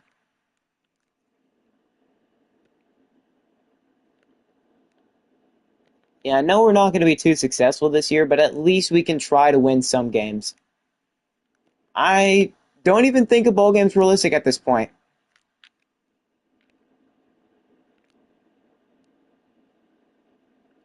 Moses, please. Thank you. He's the only wide receiver that tries to make anything happen.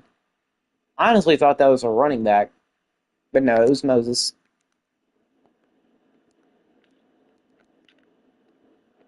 That's picked. Severely overthrown. We're very. The thing is, we're overestimating our receivers and tight ends' speeds because it is clearly not happening in the speed department. I think it's time to bench our freshman QB. He's had his time in the sun. Oh boy.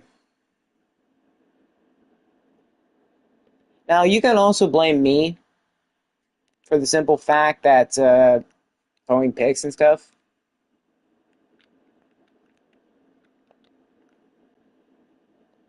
Yeah, you can blame me for that.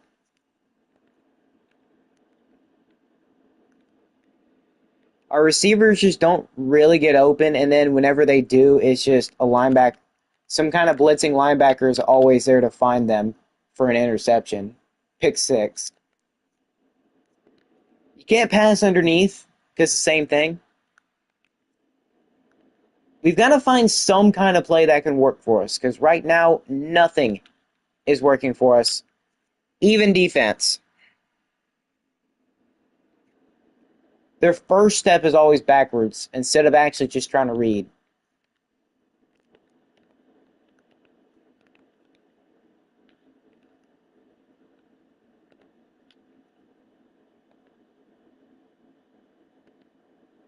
I mean, Isaiah, he throws a lot of yards, but the problem is he just throws some very bad balls. Like, he doesn't do well in leading receivers. Now, I can't say our other quarterbacks would do that. I don't even think they would. I think they do just about as bad as Isaiah, if not the same. I genuinely don't think they would do any better. Speaking of which, let's go ahead and put our original starting QB in. I mean, I wanted to give Isaiah a chance to shine because he's a freshman quarterback. he hasn't been doing all too bad, except for throwing like averaging like 2 or 3 picks every single game.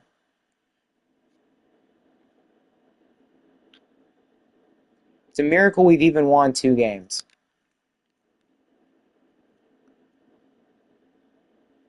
And here's our original starting quarterback, Conklin, to come in.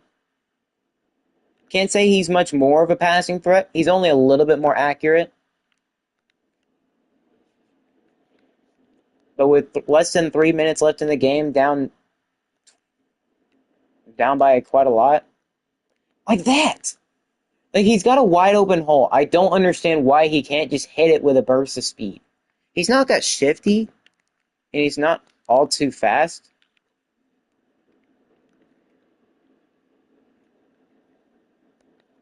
We really need those 3-star tight ends need to be good.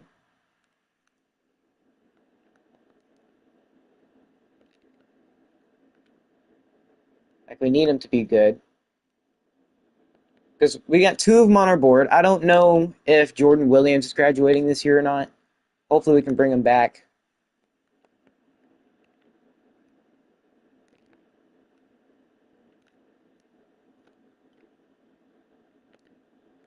He's only got 57 rushing yards and a touchdown. We need that to step up.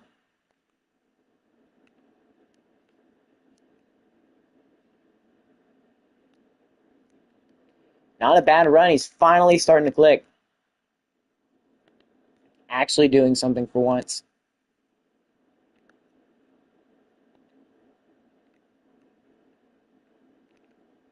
No! Dang it. I thought that DB was going to break off of him so freaking quickly.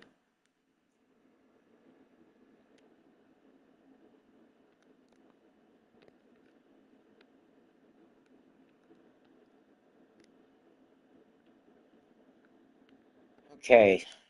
At least get a touchdown to make this look somewhat okay. A lot better than it is.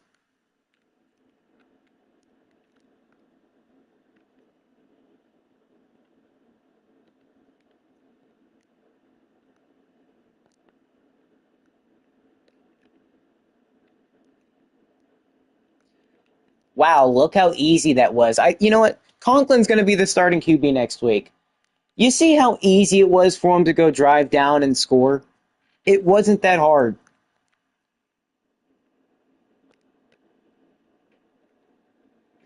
And I say again,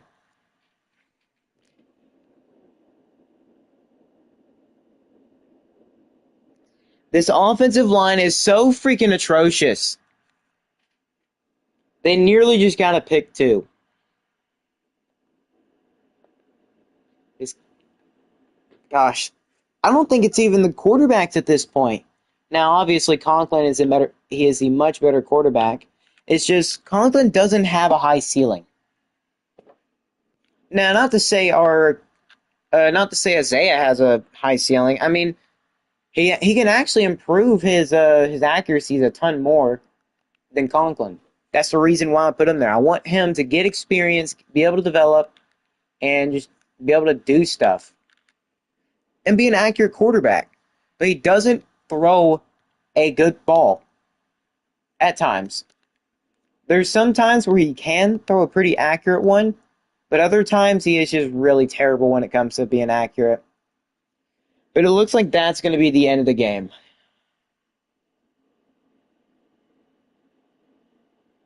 It's definitely time to go to a new QB.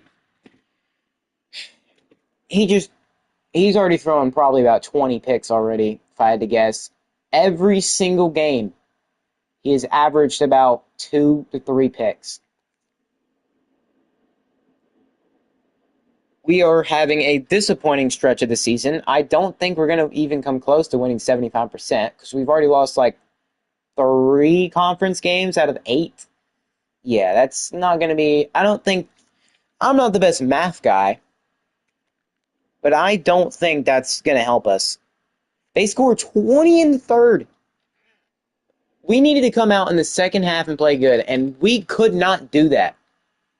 Maybe with Conklin in, maybe we have a better chance at getting down the field with a little bit more ease. It's just a shame we didn't do as good in the run game because he's probably going to be taking off the Heisman for it. 5 interceptions. He's definitely already thrown 20 picks. I just don't think Isaiah's even close to ready to play. Even against MAC opponents, he's not ready to play. Rushing wise, 88 yards. I mean, he had a decent game. He just didn't get in the end zone. His line was not helping him today. And I mean not helping him. He's not like I said, he's not the fastest. He doesn't have any abilities. He doesn't have shifty, so he can't get a burst of speed out of there. Now, there was a stretch where he was looking really incredibly fast. Not this game, obviously. But last episode, there was points where he looked unstoppable. And then we play games like this where we struggle pretty hard. Which offense, yeah, they're on the struggle bus. But maybe with a new QB, maybe with Conklin back at the helm, maybe we see some improvement. I'm hoping we do. But Burrell and Coleman both got a touchdown. And Jason Moses had 166 yards. I don't want to say he's reliable, but he's been our most reliable receiver so far. As for tackles, well, Dante Antonini and Ryan Carthion both had 10-plus tackles. Heck, even 11-plus. TFLs, well, we were getting a lot of them. Ohio was trying to run it a fair amount, so yeah, it makes sense why we got this many TFLs. Sacks, however, we technically only got 2 in total. We actually got 1 pick with Alex Rashawn with a user lurk. It's been, well, not a while. We got 2 in episode 1 and 1 in episode 2. But it's been a while since we've gotten a pick at all. We don't produce many turnovers, at least not halfway through the season. We get a couple pass deflections. It's our DBs. Our DBs are not... Okay, actually, I need to see if they're slow. Like Ryan, he is 88 speed. Okay, that's not slow. Where is corner? 89. 88. Okay, what the heck? We don't have slow. Okay, Miles Tucker is slow. 85. Our slowest DB, like at corner, is 88 speed. That's not slow. I don't know why we're getting torched. Fumbles, we didn't force any. Well, we technically did, but it wasn't a fumble. Another game where we struggled pretty hard to do literally anything. Offense, that is a big question mark for us. I'm hoping with the potential additions of Felix Goodwill, or Felix at that quarterback, those 2 3-star tight ends. Hopefully some of those 2-star players are good. I don't know if Jamar is going to be on the Heisman after this week. I hope he is, because he's been having an incredible season. Very close to 1,000. Felix Ogletree is verbally committed. So we could potentially be having our new starting quarterback commit to the team. Shaquille Crick is verbally committed. And Lester Travis is officially a hard commit. So we got 2 lurker linebackers. One of them is with 86 speed. He's actually relatively fast for a linebacker. And the other has 77 zone coverage off the rip, which is great. But having him hard commit is perfect. And then having those other 2 verbally commit, it's going to help us improve. Even if it's 1 player at a time, we'll maybe be able to redshirt them. But I do imagine Felix Ogletree is going to be a good QB. But that will give us some hours back at least. And yeah, Jamar Curtis moves down to 3rd. He didn't have the best game, but now we're playing Ball State. Hopefully he can bounce back and have an insanely good day. Nobody's really going after Felix. Blade commits, Travis commits. We're up to 1st on Jimmy Boutte. I am surprised nobody's cared to go after that 3-star linebacker. I know for sure every one of those teams have good conference prestige. Maybe it's just because they didn't need a Mike linebacker. I'm hoping that's the case. But Crick is verbally committed. Wiley, it looks like he might be soon. Myers, we're actually second. I think we'll be okay. Spriggs, offer him a scholarship, and then put like 35. Bibbs, how close? Okay, I think the best case scenario to getting Malachi here, fixed playing style and playing time. You know what? Let's try it. Aw, crap, pro potential ain't even good. Eesh. It is what it is. That's pretty much our only shot at getting him. And then hopefully these 2 stars can be a little bit happier with us. You know what? I know it's stupid to put points into them, but if we want to get these guys to bump up our recruit total, that's going to help. And same thing with Max Detmer. We'll bump it up to 10 so he's extra interested. That way Texas State and NDSU don't come popping in. Okay, Wiley is going to commit or verbally commit soon. Rick's, I don't know how close he is, but it's a good thing we've got Ogletree verbally committed, these 2 linebackers hard committed, and these 2 tight ends, well, 1 tight end verbally committed. I don't think we've scouted Shaquille. No, we have not. Hopefully one of them or potentially both of them are good.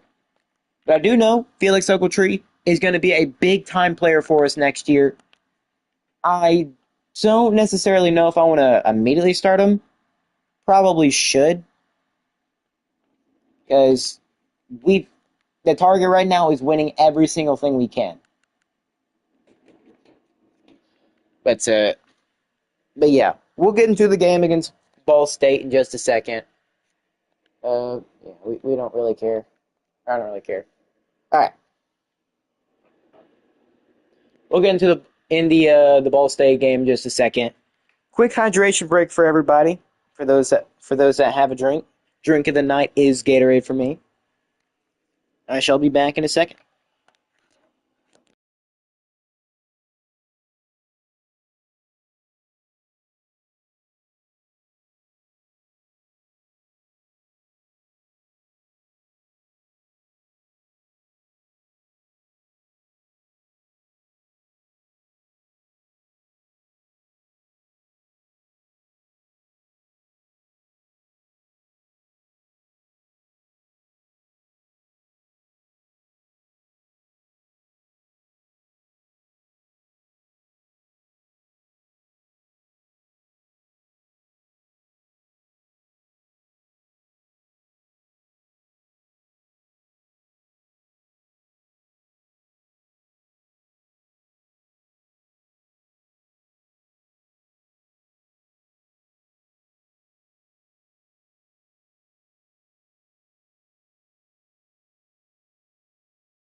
All right, I'm back.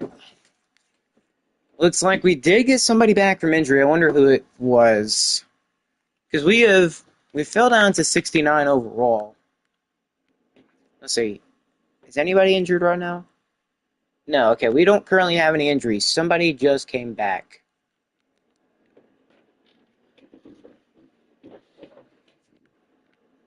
Mark Curtis. He's got 5 skill points that you could upgrade with.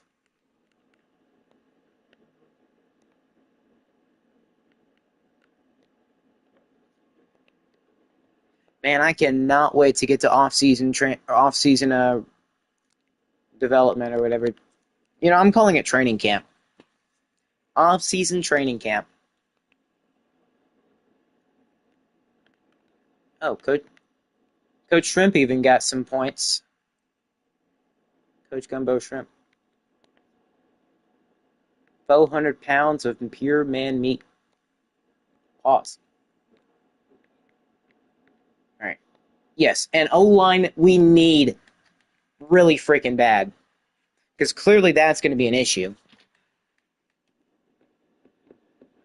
It's best to start looking at that now rather than later. Because if we wait to try to get offensive linemen whenever we have the best crop of talent we're going to have, it's not going to be nice. How are we looking in conference standings? I can imagine dead last. No, but we are second to last. Wouldn't be... Ohio was third last. Okay, Ball State is number 4. Two teams that beat us are 1 and 2. Actually, most of the teams that beat us are doing pretty good this year.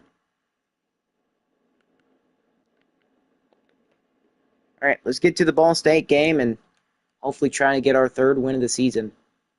At least, okay, I think our record is what, like 2 and 5? We cannot afford any more losses.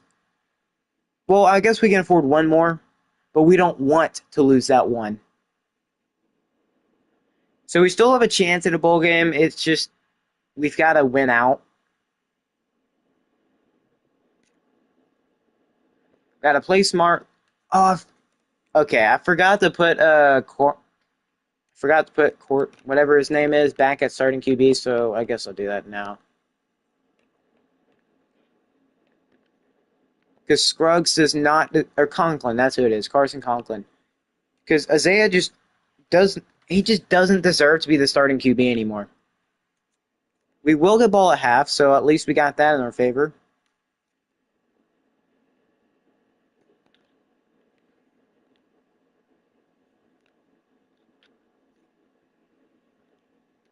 All right, here we go. Ball State coming out on offense, Jabari Smith Jr. He's been doing pretty decent. We're about 8 games into the season, and if you only have 300 yards in 8 games, that's not the best.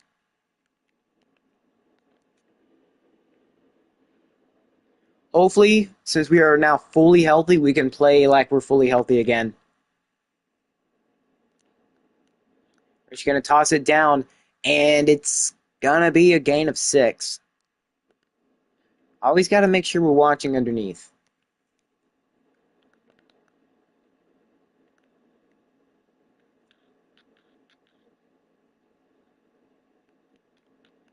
He's just going to scramble it. Rashawn didn't even try to go hit him. He just lets him slide down. Well, I guess we're not the... Oh, yeah, we're not. I was thinking of the Trevor Lawrence hit.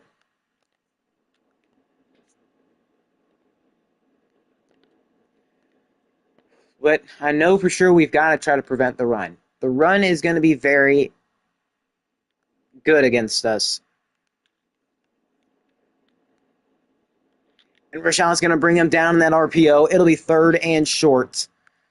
Maybe man defense again, or heck, even cover 6 here will probably work.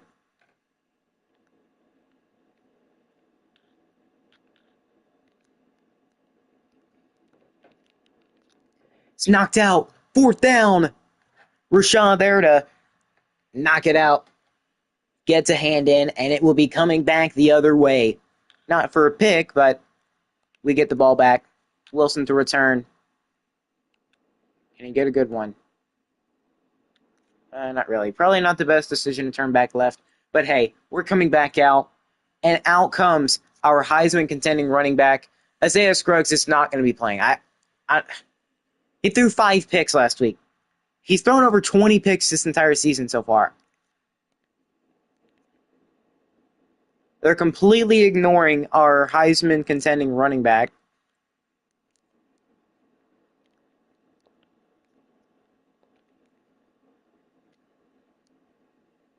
I mean, it looks like they are fully prepared for the run.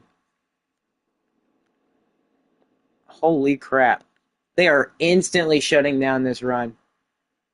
Well, it's going to have to be the Conklin show right now.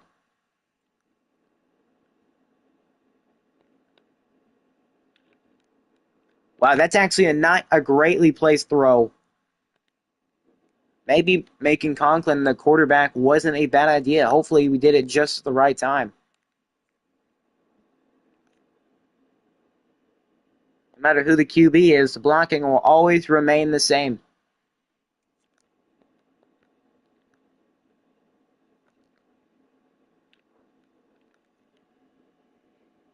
Man, they know exactly where the ball's at all times. I mean, you want that out of your defense. You do. We're still sailing the ball. Make it stop, please.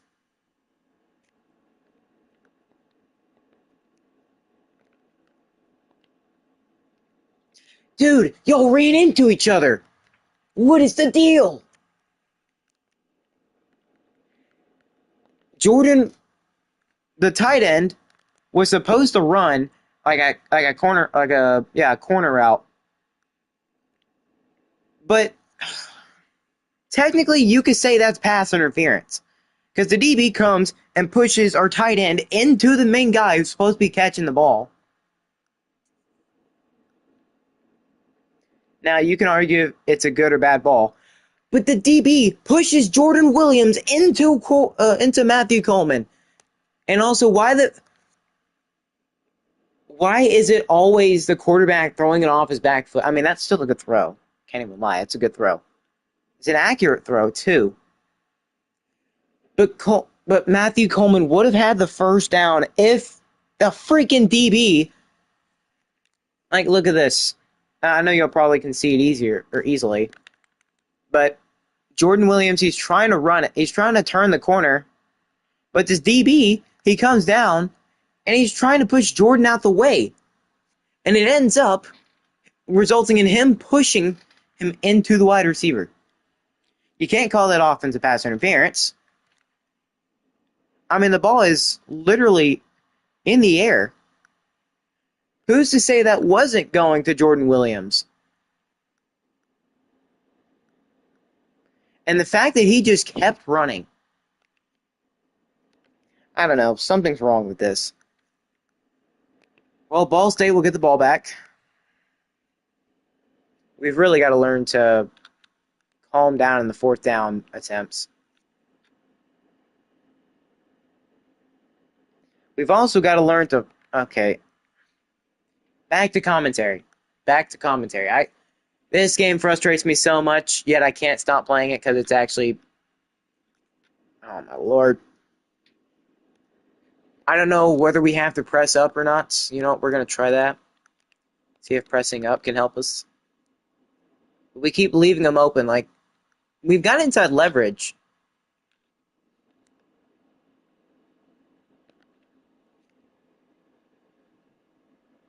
We watch the QB run, and we don't even try to get them until I actually start moving us over.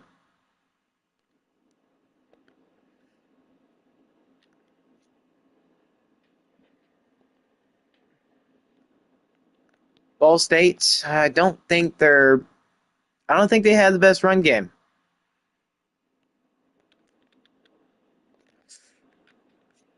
And he breaks a tackle. Dante Antonini cannot bring him down. He's going to get in the end zone. Ball State will get the lead.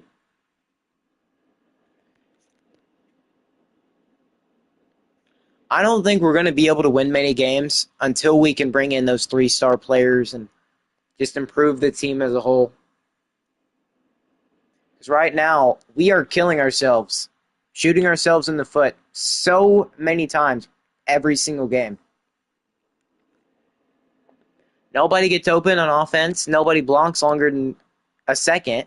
Barely even that. Why does it keep showing Isaiah Scruggs? He's not even out there. He's benched. Jordan Williams, he's got to make up for that terrible route running earlier. Getting pushed into his own teammate.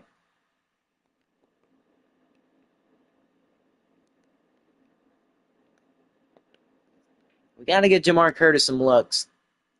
So right now, it is not looking good for his Heisman case.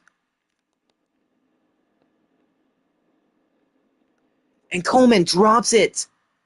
That's the freaking issue. Everybody drops it. You get barely touched, and it results and a tackle. But Jordan Williams, one of the few guys that actually can hold on to a football, he does, and it will be a first. When will Jamar break off a big run finally? I don't know, whenever we can block, and that is going to be never.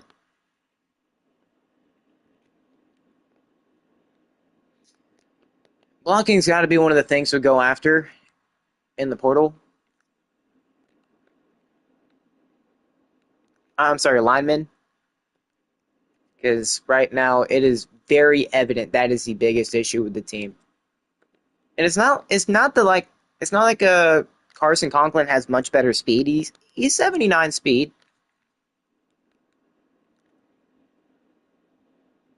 He fits it into a pretty tight window, but it just does not matter. Coleman fails to hold on.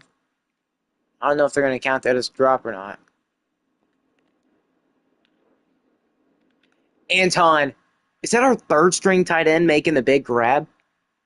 Nice. Well, we're down 7-0 against Ball State.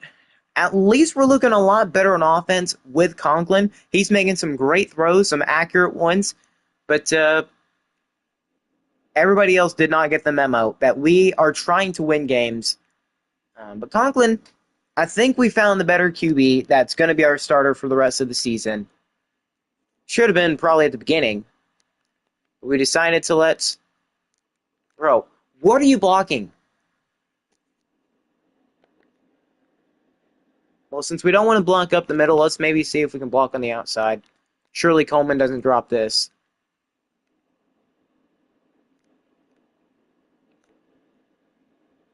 Couldn't hold the block long enough, so it will result in 3rd and 4. I'm expecting like Williams or Wilson to get open. He did, but Wilson is so freaking slow, it seems. Or at least that's what I've seen. 1st and goal. Can we get it to Jordan Williams underneath? No, we cannot. What exactly was the issue? Was it just a bad ball, or...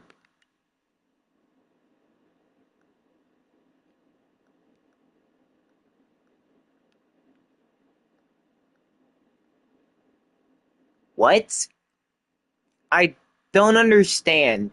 I guess just Jordan Williams, he decided to not put his hands up at the last second whenever we needed him to. Hard to blame that one on Conklin, though.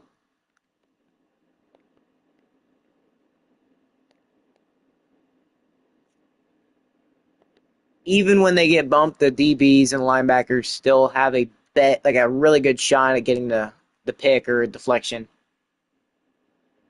It's hard to get anything past these guys. I mean, it's actually incredibly good defense. No way! Surely that hit him in the chest. I know for sure that hit him in the chest.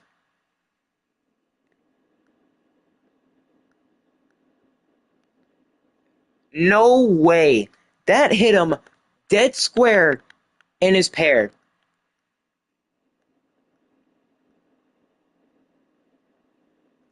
Well, it looks like a penalty right there. I mean, he's got his hand held behind his back, and he is quite literally all over him.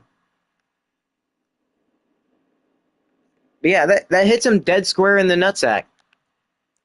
He's got to catch that. Got to bring that in.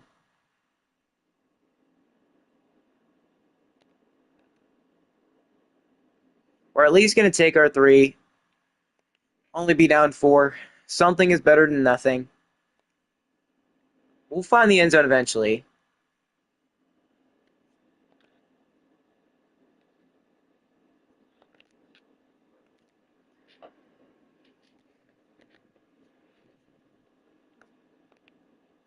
All right, we need to get another stop. Defense, it hasn't been too bad today. We did allow a touchdown earlier. Roshan, no! He would not move! I was telling him to go up, and he was just standing there like, oh, let me just stand here real quick, and I don't know. RPO with two guys right there. That's not going anywhere.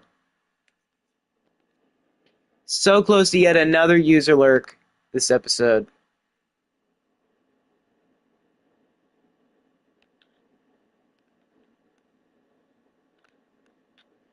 Wide open, man.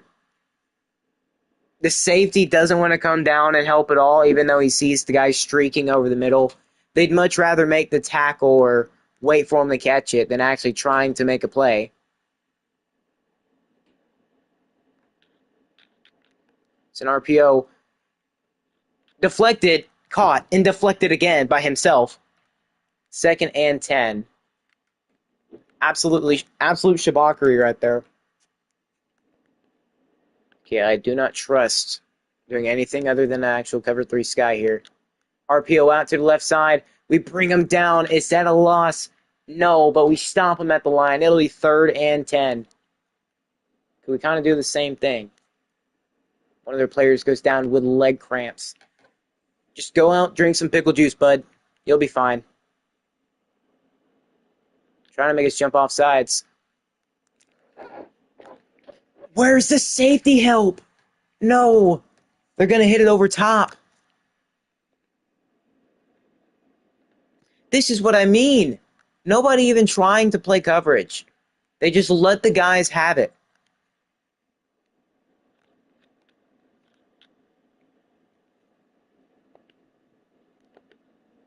Well, at least that one was out the back of the end zone. The only thing that'd save us from going down by 7 right here would be a pick or some kind of turnover.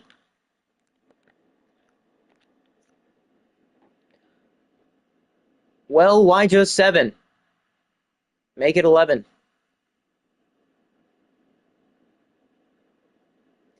This is exactly what I mean. They've improved the CPU to make it actually difficult, but it seems they made you stupider. They made your team stupid. Well, I guess nothing much changed. Maybe it's just they're like the actual person who plays. I don't know. Some people say hate the player, not the game, or whatever.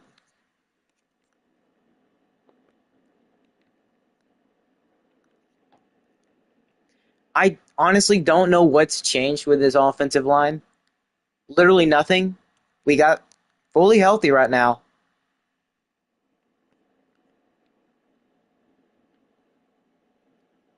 At what point is there pass interference? At what point? I mean, they are covered. Like, they are doing insanely good at covering us. That's not even hard to say. A nice way to pick up the first. Quintavious Scandrick. That's quite a name. Screw it.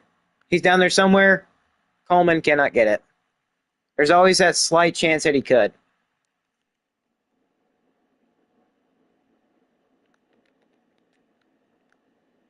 I mean, maybe Moses underneath.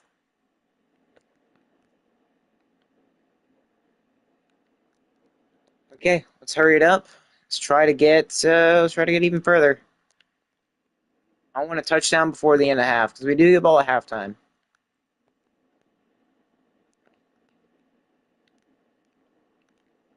He does get the first. Thank you, man. Thank you. Let's see if Coleman can maybe hit short cross here.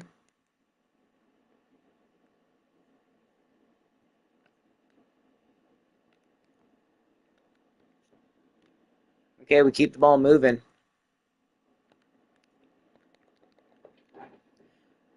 Coleman's actually playing a lot better than we've seen from quarterbacks before.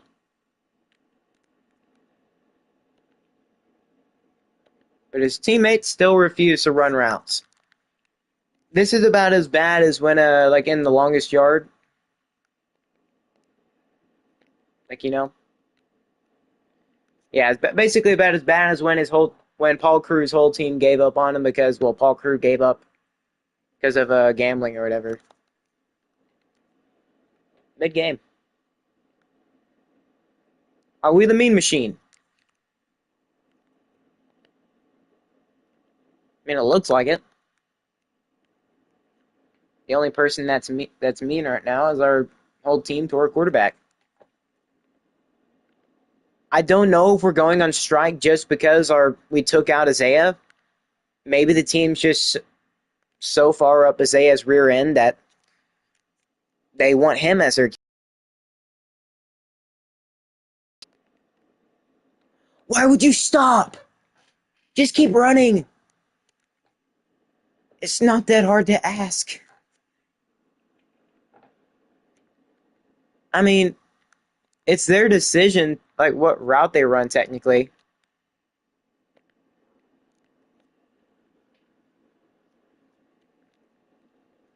Uh, I wouldn't doubt Ball State getting a touchdown or a field goal or something here.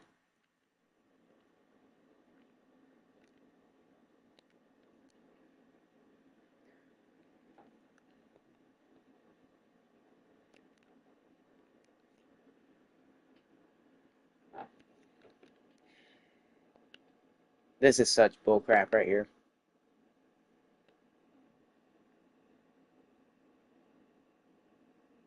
The left tackle doesn't even get a hand on him. He gets bumped by Jamar Curtis a little bit.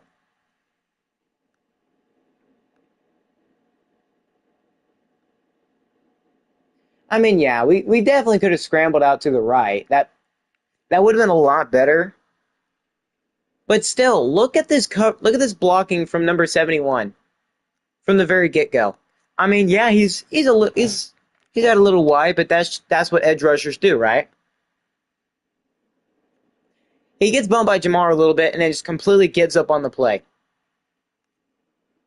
And it's not just one occurrence. This isn't the only time this has happened. Why would Jamar step intention?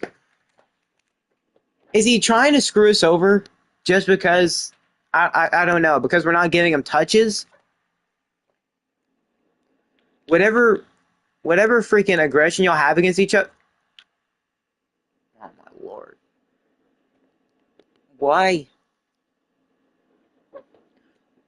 Jamar and that left tackle, whatever aggressions y'all like, whatever aggressions y'all have towards each other, y'all need to drop it right freaking now. Like before this game gets too far out of hand. It's arguable to say that it's already out of hand.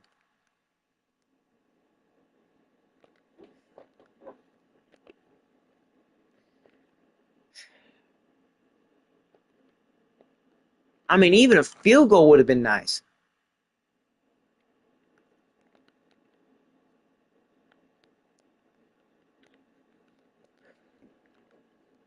Fourth down. We're calling another timeout. I know Ball State's most likely going to get a field goal here.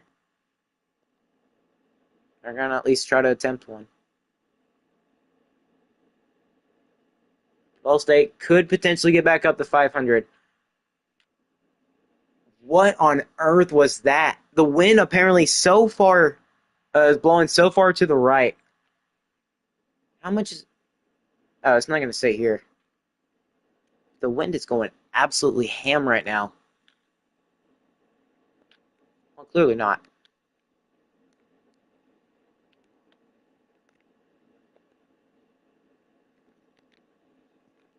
I mean, it's very clear the same tricks and things that worked last year in 26 are not going to be working here.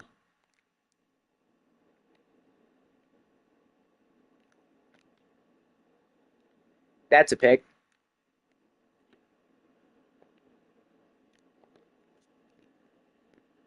We need to at least get into field goal range. We've got one timeout, so we've got some time to spare. Conklin overthrows him. At this point, you still just got to go for it. Because it's 3rd and 10. We'll just punt it back to him.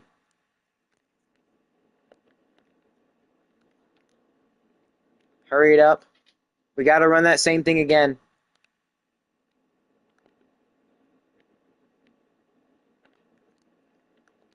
Come on, boys, hurry up.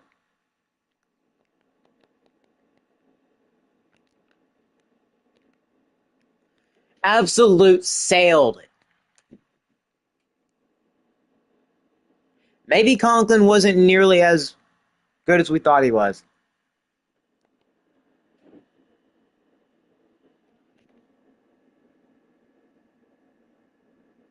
He might just be about as bad as Isaiah as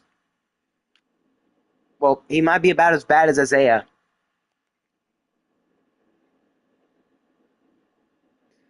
Down 17 going into halftime. We butchered that the end of that half. Could have just kept it at 14. The biggest takeaways is, well, the number one thing, the offensive line is atrocious. USC would lead at halftime, but yeah. The number one thing I've noticed that's absolutely atrocious is that offensive line. No matter what we do, no matter how we do it, we can barely run anymore. We used to be able to run a lot, and now it just seems like we can't even hit an open hole. I don't understand what's wrong with the offensive line and what's wrong with our defense. We used to look so good at one point. Believe it or not, at the beginning of the year, we were a decent team. We might have lost to Eastern Michigan and everybody like that, but we were losing by one possession. Like either like 1 point. Eastern Michigan was 1 point. Who was it? Fresno State was literally just a touchdown. Now that North Dakota State game, that was just a big pile of crap. Believe it or not, we used to only be losing games by like one possession. Now we can barely even score. Barely even get stops. Like I said, I don't know what changed. I don't know what Moses is doing back there at return, but I'm thankful he was. We actually look like we have life back there. Wilson is incredibly slow. And it doesn't help. We're falling at the feet of our running back. Let's maybe see if we can get if Conklin can do a QB power. It's only going to work when we have faster QBs. You have to slide, don't take a hit, don't want to fumble, or give it back to the other team. That's the last thing we want. Well, that designed QB run actually worked.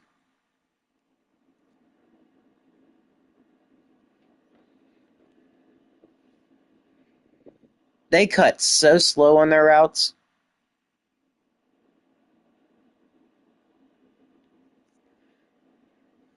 I'm sorry if this is hard to watch.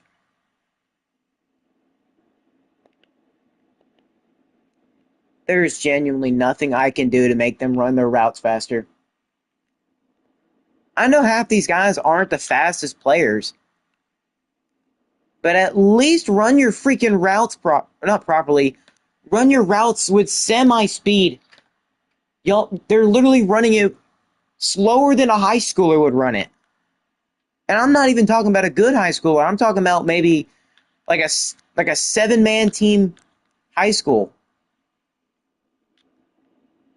How's that not a fumble? He threw it backwards. Whatever. 2nd and 10. I mean, we need a turnover here. And we could always use one of those. All right, 3rd and 9. Watch out for any major pass plays. It's going to come in very handy whenever we can get a stop. Oh, it's a QB run, and it can't go anywhere. 4th and 10. They're going to say this is in their field goal range, which, I mean, it's not that bad. From the 30, about the 35-ish. Straight down the middle. Well, partially. They make it. It is now a 20-point game. Man, we have to freaking score. We can't keep giving it back to the other team.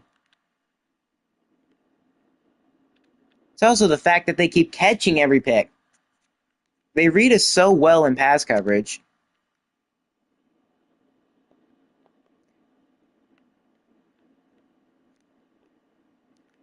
And these guys coming out of nowhere to just pick off our running back.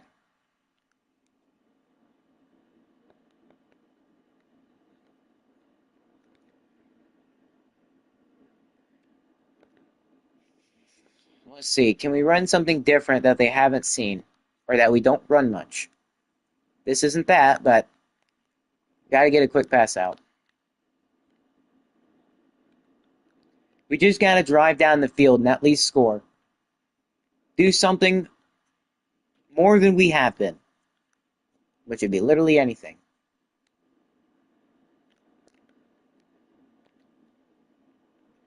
Coleman makes the grab. Conklin is helping us right now, but I think Ball State called a timeout. Stop us from trying to hurry up.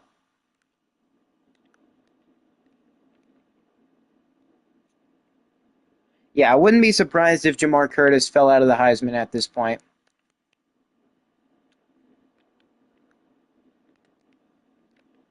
We need to hurry it up still. It's not smart using all their timeouts, but I don't think they're really all that worried. They just really do not want us running hurry up.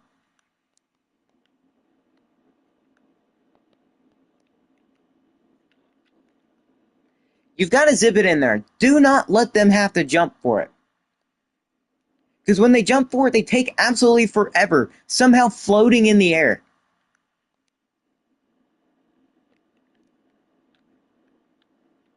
Okay, Moses gets it down to the 4-yard line.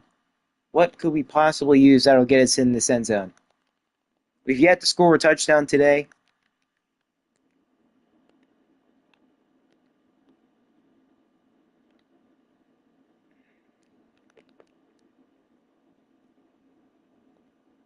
Oh, let's see halfback direct right here. I think it could work.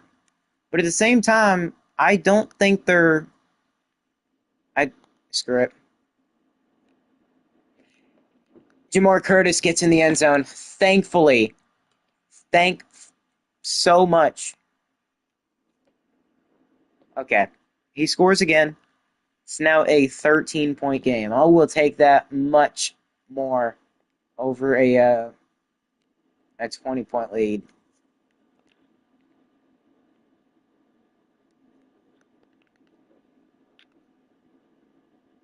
So, yeah, but I mean, some sliders need adjusted because this is ridiculous. But it's possible. It is possible right now still. Watch out for the RPO. They've been running it so much. You'd think we'd figure it out by now. You think maybe we'd have more than 2 brain cells.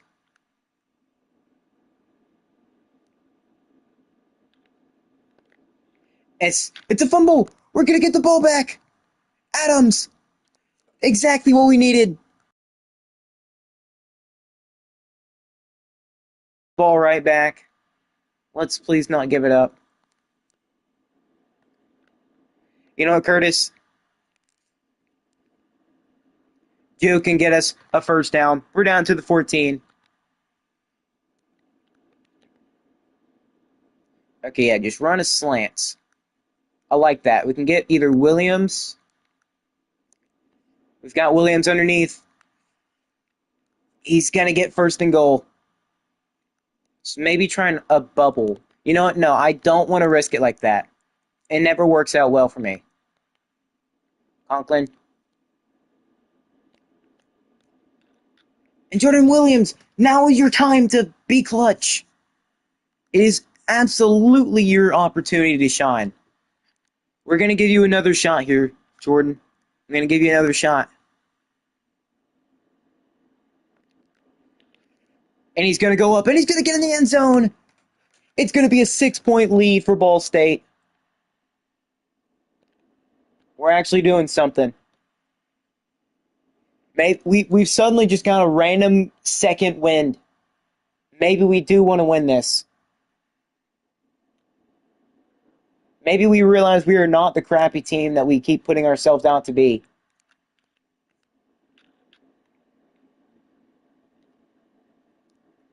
I will absolutely take this kind of play.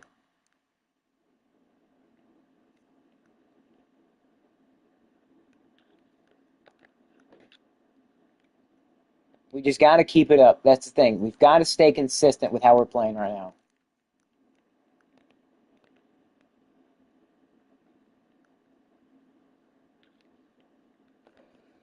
And we're going to get them down. It'll be 3rd and 5. Please, just cover up here. Play good man defense.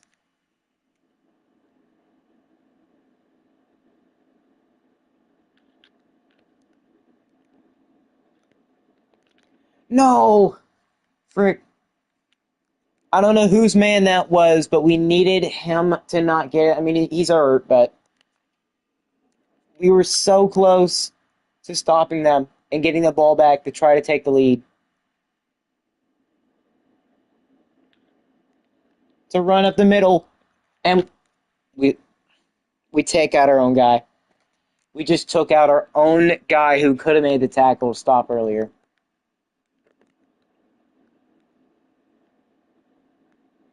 Maybe Rashad has a... We're taking him down to the backfield. 2nd and 13. Got to make up for that crappy run that we just allowed.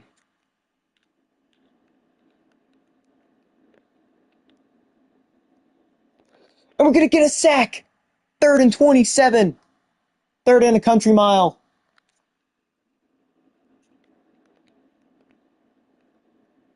Make this quarterback no. He's going to scramble it. And he's going down. It'll be 4th and 10. And we will force them to punt. Are they going to punt it before the 3rd is out? No. Being down 20 and now potentially getting the ball back and getting the lead in the 4th quarter. I don't know why it's showing us the top 25 rankings. We are none of the teams that are playing right now in the MAC, or at least us two, not even close to being ranked. Barely even close to being a bowl team. But we've got to capitalize on this opportunity right here. Touchdown or bust. And I'm hoping not to bust right now. That's not a good start. At all. They've shut down our run for the most part.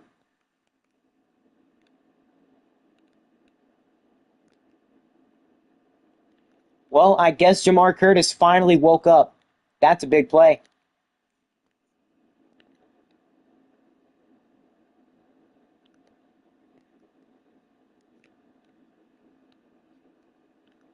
And Jamar can't break that tackle.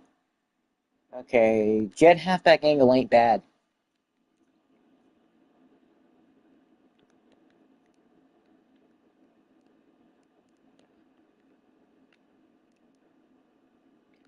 We're going to find, it'll be 3rd and inches. Can we get an inside zone here? I just hope the line can block. Well, they do, but Jamar just looks so slow. So incredibly slow.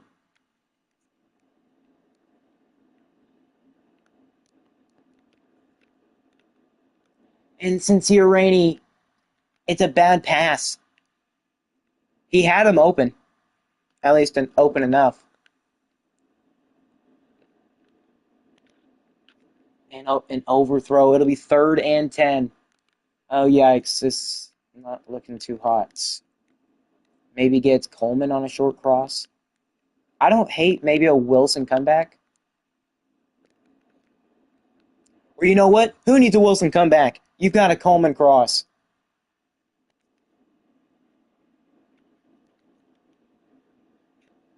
We want to try to get as little time for Ball State as humanly possible here. But we don't want to go backwards. Okay, I'm not standing for all this crap right here. It's low to malarkey.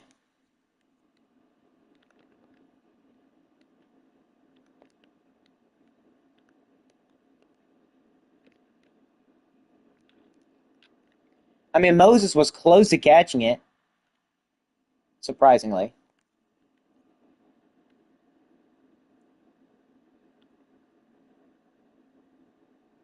maybe put Wilson on a post.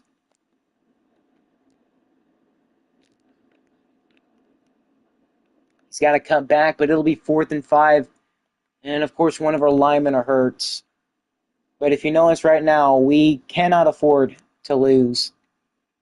Well, I mean, we got to go for it here, is what I'm trying to say.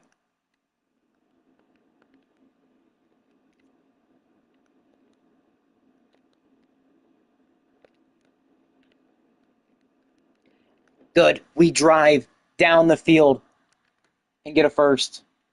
Let's maybe try another QB run, see what we're looking like. Screw it. Conklin. Don't fail me now, bud. Okay, a couple yards ain't bad.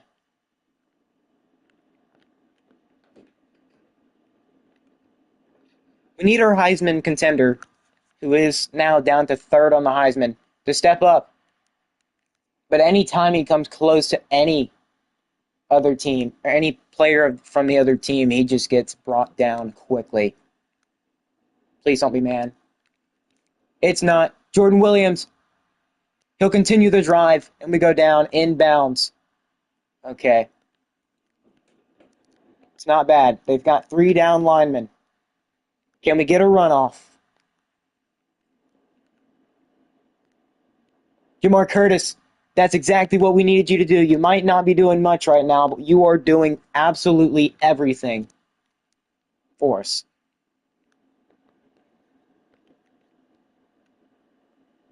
And Matthew Coleman gets it down to the 1-yard line. You know what? Since Conklin's been doing so much today, get us a lead, bro. Get us the lead, and he does! Touchdown! Carson Conklin, the original starting QB on the team, will get us a touchdown and potentially the win with a little less than 2 minutes and 52 seconds left. Carson Conklin on the QB wrap.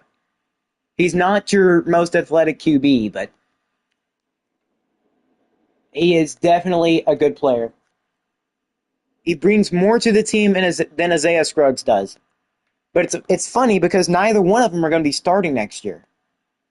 I think Felix Ogletree, if he does hard commit to us, which nobody's even close. Yeah, nobody else is even close to us. I can't imagine Ball State thought they were going to be in this situation. Now they've only got 1 timeout.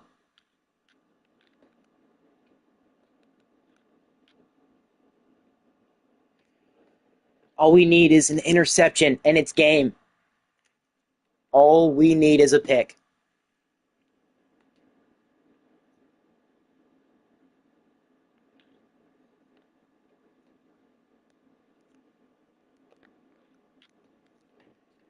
He does get the first. It is just a field goal game. Very reminiscent of the Eastern Michigan game from week 1. Or I guess week 0.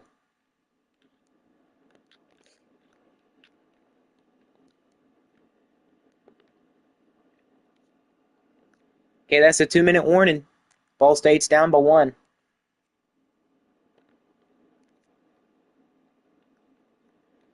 We just got to play underneath.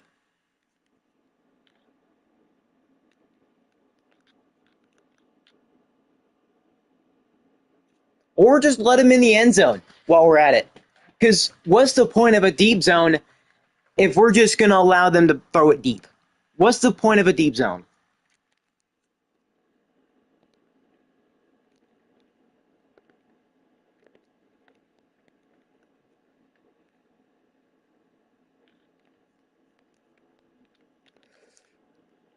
Oh, we couldn't get back there quick enough.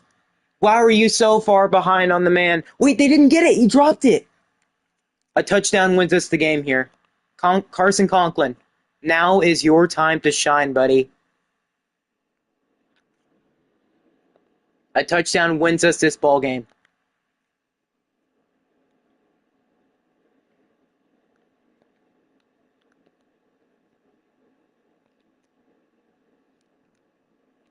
We catch it and get out of bounds. We've got all 3 timeouts.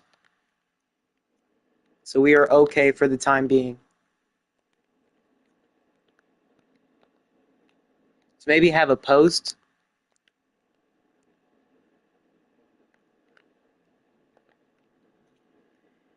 And they're just not calling penalties. I guess they're just like, hey, let's let them play.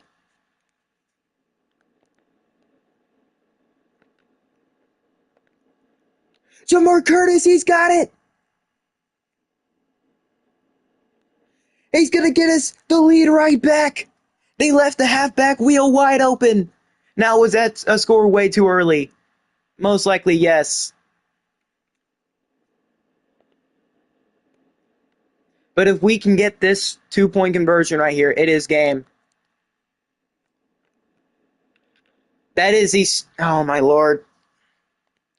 We got to go with the slant on that. Because they were covering the flats so well. I don't know why I was thinking running back all the way. I guess I just assumed they were not going to cover that all too well. Please cover deep.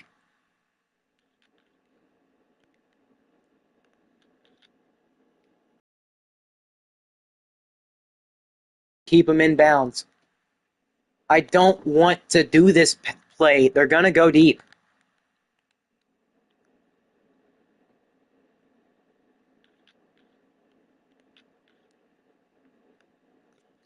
Well, they're going to get... No, frick. Got to call timeout. Oof. Why? No, there is no reason to run cover for drop. At least not right now.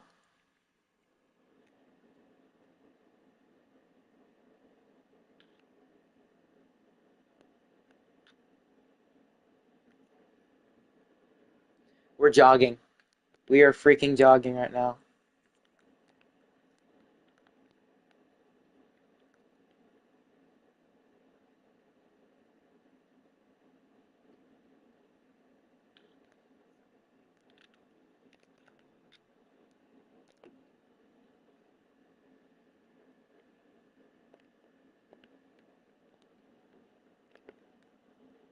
I want to say that...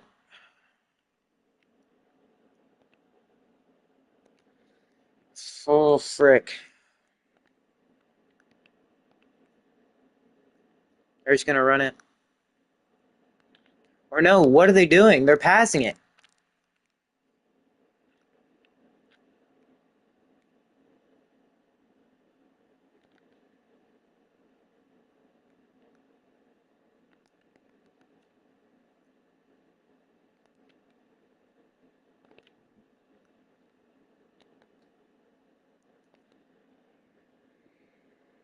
They're calling a timeout. Are they just going to go ahead and kick the field goal?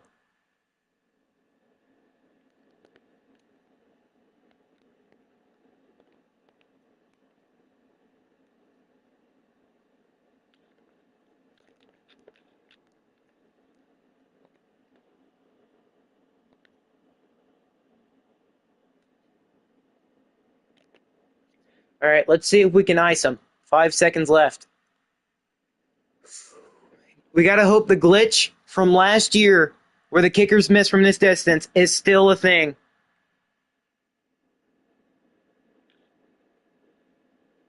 No freaking way. We gave them way too much time. And the fact that we couldn't freaking cover.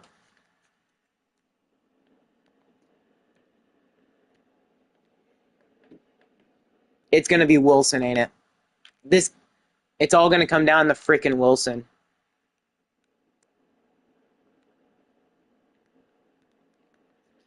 That's why I didn't want it to come down to him. If it was anybody else, that would have been a touchdown. It came down to the freaking wire. We're at least playing teams close.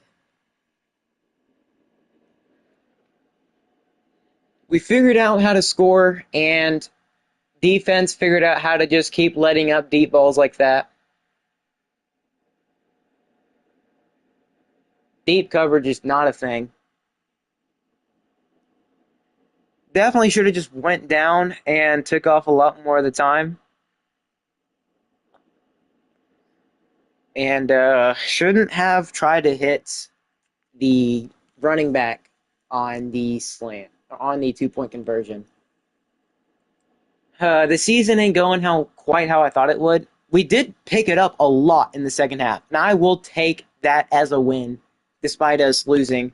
But hey, we're back to at least losing. Now losing ain't a good thing. I'll be completely honest.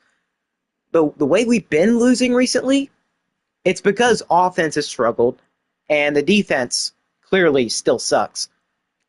But we definitely shut them down a lot more in the second half than we did in the first half. It's just we couldn't pull it out in the end, and Ball State did win. We just need a lot of better players in defense. That is very evident. Their quarterback didn't have too much trouble today. 20 for 25. Seems to have a fun time on offense against us. They don't throw many picks, barely get any turnovers.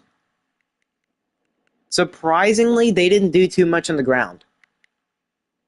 They did have 2 touchdowns, though, but still. Most of their yards came through the air, which makes a lot of sense because we weren't covering Jack Diddley squat. For us, well, I mean, Carson Conklin, at times he played like Isaiah, but then other times he played like he actually wanted to win. Basically, the second half, or the entirety of the second half. Now, I never want to throw it 50 plus times. I don't want to do that. That's not what I'm aiming for. It's just the problem is, every time we try to run it with Jamar, they're shutting us down no matter what we do. And it's not like we're running the same exact play over and over again. No, we're not. The offensive line just does not block. And the same thing for the pass. I don't think, well, I think all of his 2 picks were probably just bad reads. But he's got better accuracy. He's basically what Isaiah Scruggs could be. He's what Isaiah could be. But yeah, Jamar Curtis, he's definitely falling out of the Heisman. I can guarantee that. Maybe not after this week. Maybe he'll fall down to fourth. He went down to third. But I don't know how much longer he can keep this up. Matthew Coleman, he decided to be a big dog here today. And, well, Jamar Curtis, maybe that running back wheel should have went down and not into the end zone. We would have had plenty of time to get in the end zone. Plenty of opportunities. I think it all comes down to just being a lot smarter with our decisions. Because, yeah, we should have we took the go-ahead touchdown to get the lead, but that was like a minute and a half left in the game. And we should have went for 2 and got it instead of we did go for 2. What I'm saying is, shouldn't have been focusing on the running back on that slant play. I have a feeling that wide receivers were open because there was two DBs covering that one running back. Speaking of which, I don't know if it's going to let me actually go look at it or not. Oh, is our touchdown here at all? It is, but it's not going to let us go look at the 2-point conversion, even though I played every single play. It sucks to lose that one at the end. It really does suck. Let's go check out the defense. I mean, an okay amount of tackles is typically what we get. Still, we get a lot of TFLs. What about sacks? Well, we actually got 2 of them. Malachi Nichols and Will Weber got 1. Interceptions, still cannot force any. We need to start producing tons and tons more turnovers, like picks, fumbles, than we are. Because you got to remember, we're not playing against like Alabama or, heck, we're not even playing against teams like Memphis. Memphis is actually pretty, well, I don't know about decent, but they're definitely better than the teams we're playing now. We're playing against like Ball State, UMass, teams who historically suck. And we're still losing to them. And we can't force turnovers. Deflections-wise, well, we got 3 today. That's at least something. We forced a fumble, and we actually recovered 1, which kind of led to our run on offense actually getting the lead right back, or the getting the lead, and then immediately giving up on a game-winning field goal, or I guess game-losing field goal. I mean, in a way, he did good, but he didn't do good in the running game. Are they going to take that into account when talking about Heisman? But it sucks to lose that one at the end. 2-6. If we want to make a bowl game, we cannot lose a single game from here on out. Also, we got more coach skills. What do we want? I mean, you know what? Yeah, let's do running back. Because Jamar's leaving, and we've basically proven if we can get a good running back, or at least one with speed, we're breaking away for a lot of touchdowns, or at least a lot of yards. We could have some Heisman contenders. The way I run the offense produces a lot of yards for the running backs, if they can actually hit the holes right. And Juan Wiley is verbally committed.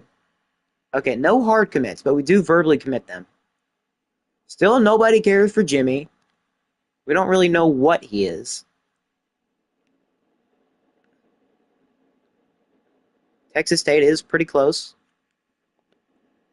I'm hoping Max Detmer is actually pretty solid. Kent State is in the same boat as us. They are 2-6, looking to get back in the win column. But, I mean, Jamar is almost at 1,000 yards rushing already. And he's holy crap. So, he went back up to 2. I guess he's still in the race for the Heisman. Okay, why? Oh, we got 5 hours back. We are rising so fast on TJ. Now, I don't know about Malachi Bibbs. I don't know all about that. We are first on Myers. We've got a verbal from Crick. Verbal from Juan. Verbal from Felix, which that's going to be very close to commitment soon. You know what? We can... It's a freaking 2-star. I don't want to be putting 10 into him. But he is very close to committing. And I can imagine... Yeah, 10 is the max anyways. We've got plenty of NIL remaining. Don't know if... I'm pretty sure our NIL money is going to go down drastically next year because, well, look at how our team is performing. We're losing game after game after game. But next year, if we can get a guy like Reggie Blade and Lester Travis to be good, they're probably going to come in and immediately be our starting outside linebackers. I might move maybe Travis or Blade. I might move Lester or Reggie over to Sam linebacker just so we can have 2 pretty solid lurkers. Mike could be good with Jimmy Boutte. We just need some kind of playmaker on this team. Somebody to come step up and take over more than what we're seeing right now. Because right now, it is a dumpster fire on the team. And heck, even getting some weapons like Shaquille Crick and Juan Wiley. They're both actually in the top 100. Felix Ogletree, I hope he is something more than just a normal dev. If we don't have at least an impact, I am going to be a little upset. One, let's see, can hard sell you?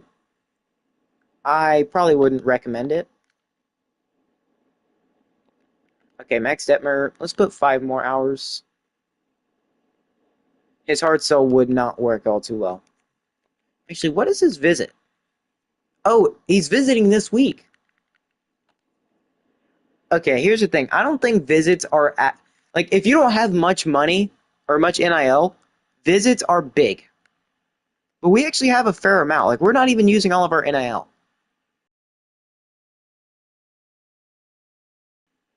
But yeah, visits aren't as impactful in the regular season unless you're going after, like, top-tier players, I'm imagining. I don't know. That's just me, though.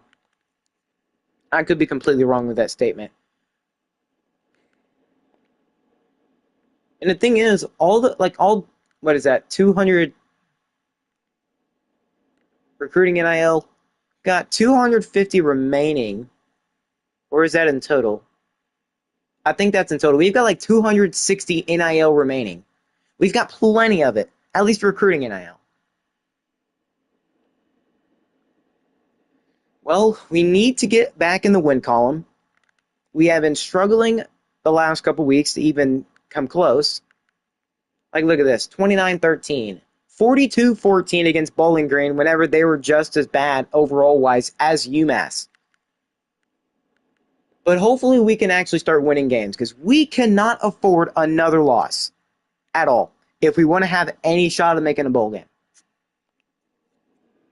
So we've got to turn the page starting here on out, win against Kent State, and keep Jamar Curtis in the Heisman while not forcing it to him. I know these are probably bad luck uniforms for us because whenever we played with them last, we got absolutely murked by North Dakota State. But you know what? That was one time. Let's see if these uniforms can truly be our good luck and if we can actually play good. Next year, I know for sure it's going to be much, much, much better. But for now, we've got to make sure we can actually start winning games. If we want to have any chance of raising our star ranking, getting more NIL, which we don't truly need for the recruiting, we're doing pretty fine without it. But I guess saving all that recruiting NIL should help us when it comes to bringing players back. But let's get into this game. Let's try to get another dub. By another dub, I mean our first one in like 4 weeks. No, I guess 5 weeks. Our first win in 5 weeks.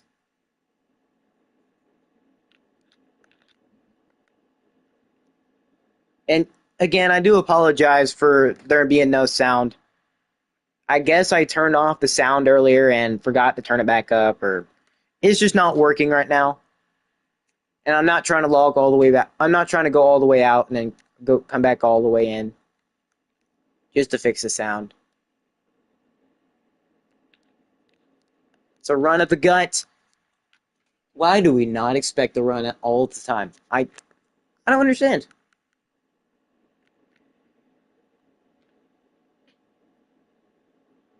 I genuinely don't care if it's costing you stamina.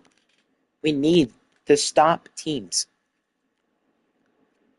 All right, they're going trips left. There's not really many people covering them. But we bring them down. Okay, 2nd and 9. Let's try a little bit of man. See how good Kent State is in the man coverage.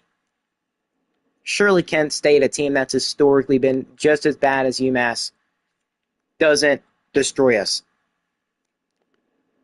Then again, I'm pretty sure Sacramento State wasn't all too good back in the FCS. They just moved up because they had an opportunity.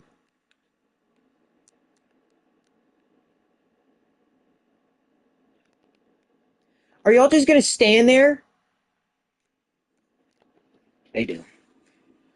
They do, because they don't want to try to make a play. Just standing there in the middle of the field, waiting for absolutely anything to happen for anybody to come their way.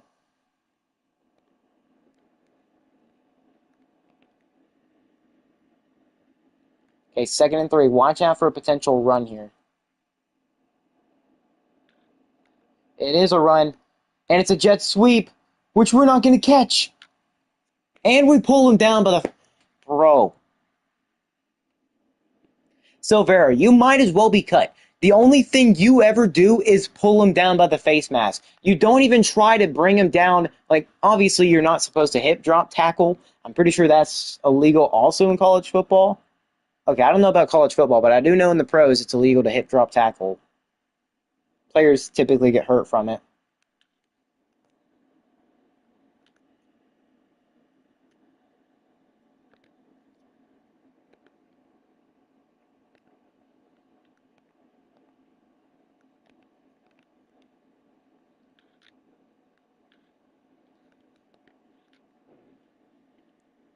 Guys who are in the end zone, just wait for him to come to him.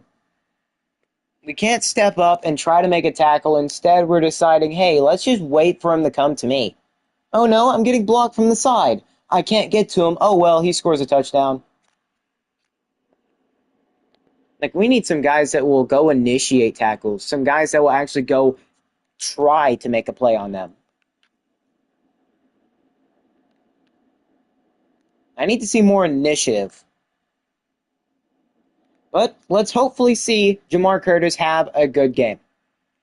Last week, he had over 100 yards receiving and about like 60-ish rushing yards. I want to see him maybe flip that switch. Have a better run day than he does receiving-wise.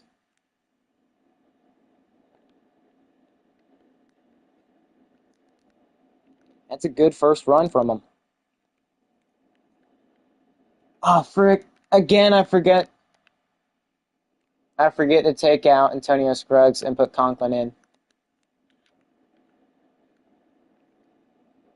I will take the blame for that. Make them think run. Make them use all their guys on the inside. And then try to hit them deep. You know what? No, run a short cross. Make them suspect run. And then go deep on them. That might be a very decent strategy.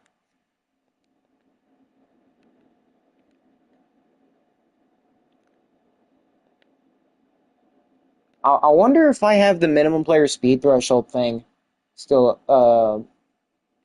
regular.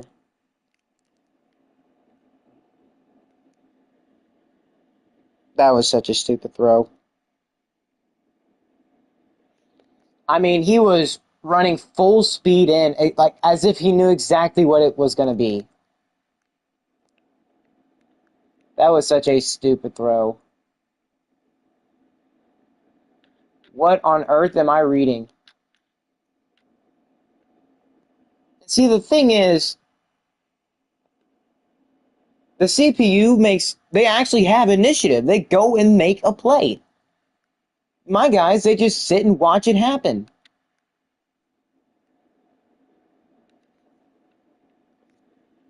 Exactly what I mean. They wait for him to come to them, and then they get blocked. And then a big play happens.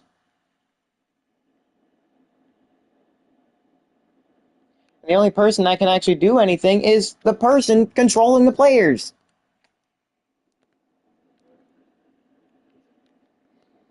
I keep saying I'm going to do this stuff, and then I just keep completely forgetting, like putting Conklin as our starting QB for the rest of the year.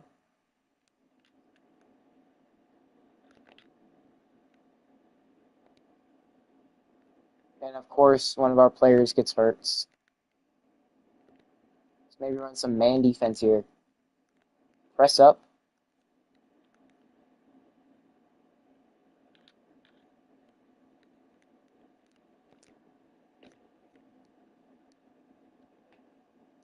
Why is everybody torching our safeties? I don't understand. It's man defense.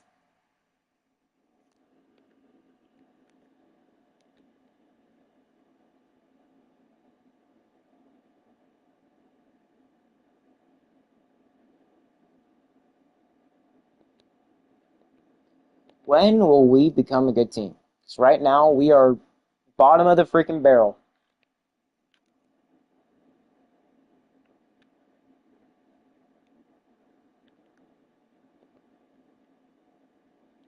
We are bottom of the freaking barrel right now, and it is not good. And again, playing on the norm. This is what playing on the normal sliders looks like, by the way. Like, nothing adjusted. I think the only thing I have adjusted is maybe, like, how fast players are. Like, the minimum player speed threshold. Because if we've got fast players, I want my players to be fast.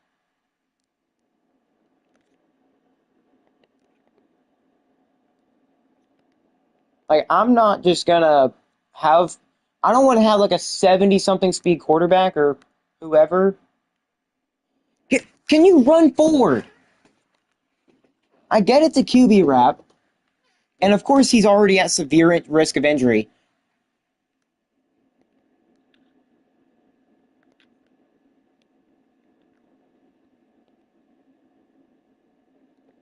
And he's got bruised ribs. How is he already there? I understand he takes a lot of hits. Well, not really.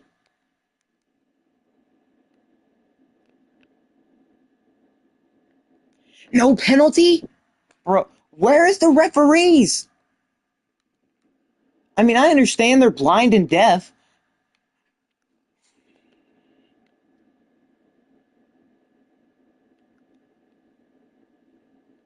Like, these are such brain dead calls. Or not, no calls, actually. Like, the corner isn't even looking at the quarterback.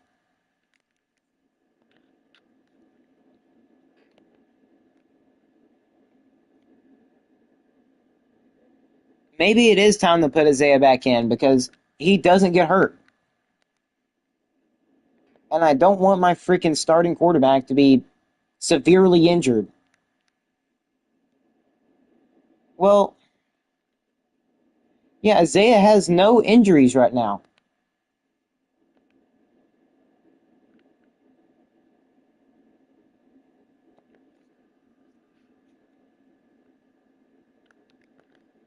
Oh, this is going to go so bad.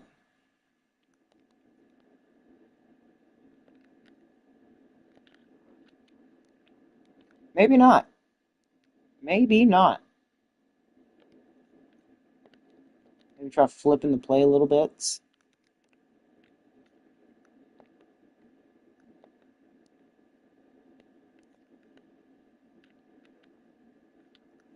The thing is, they catch it and they don't run.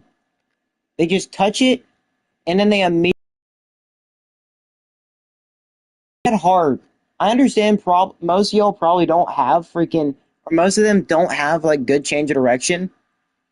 But still, on what planet, like as soon as you catch it, you want to tuck it. Catch, tuck, catch, tuck. You're taught that at the very simplest level, or at the lowest level, like high school, junior high. As soon as you learn how to play football, that is.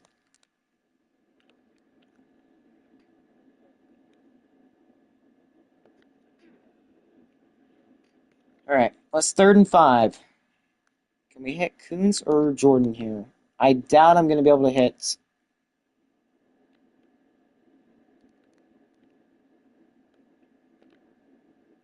Okay, not a bad scramble. I don't typically do that, but hey, it worked that time. See, Jamar, at least he gained something. He's got 44 yards already. They've got 3 down linemen. I really expect us to be able to beat them here. We have so many blockers out there. That's a great run. Gets it down to the 70. He's got 54 yards, or 57 yards. What am I talking about? Ooh, maybe we can have Moses. This play typically works.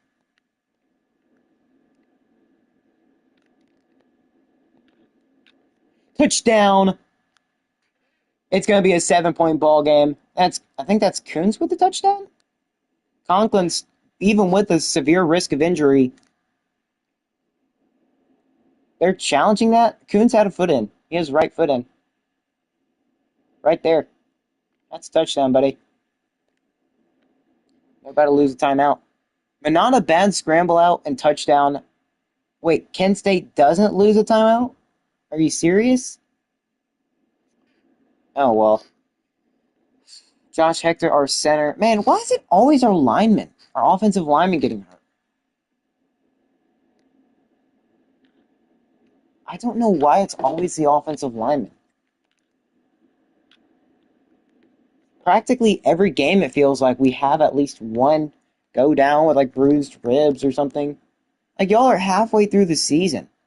Surely you're, like, you've got decent stamina by now.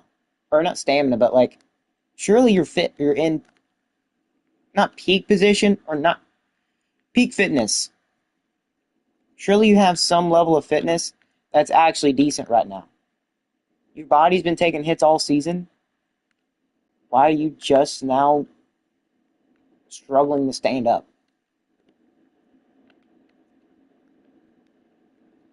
All right, 3rd and 11. We could get the ball back and try to tie it. And it's a bad ball. He tries throwing it on the run. It's going to be 4th down. We're going to get the ball back with 5 minutes, 46 seconds left to go in the second quarter. It all starts with a decent return, and Wilson is not the guy to do it.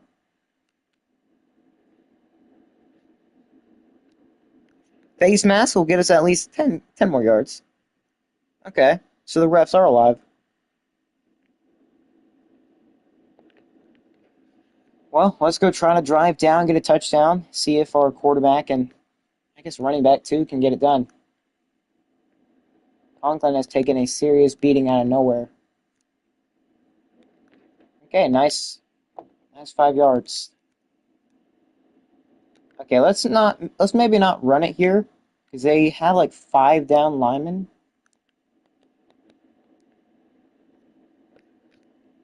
Speaking of wide open, Jamar Curtis, he's gonna have a massive first. You know, he might just be another passing, a receiving threat. At times he can get that big burst of speed, and then other times, well, he looks like one of the slowest people on the planet.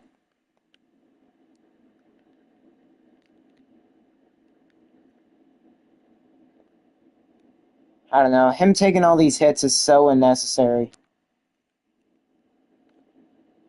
His offensive line must just hate him. Worse than the Cleveland Browns' freaking preseason offensive line.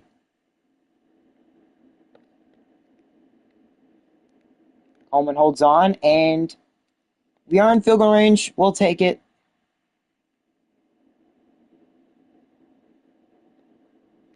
We'll take the points. 10-14. We're going to try to play it smart here. We get some points on the board at least. I don't know if I should keep Carson Conklin in. He's got a severe chance of being injured, apparently. We do not want that. That would absolutely hurt us pretty bad.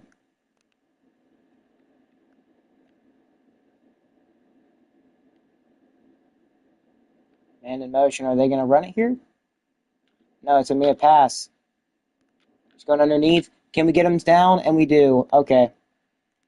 Let's change it up a little bit. Maybe run some coverage 6. Just always gotta have that watchful eye out for a run. Like this. Well, terrible positioning by Antonini. And who knows, Antonini might not even be a starter next year. 1st and 10. Do not want them to get points.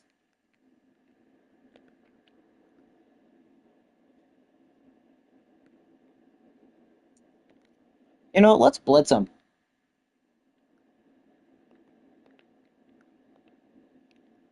Let's try blitzing them. That's not going to work. They're a generic-looking player.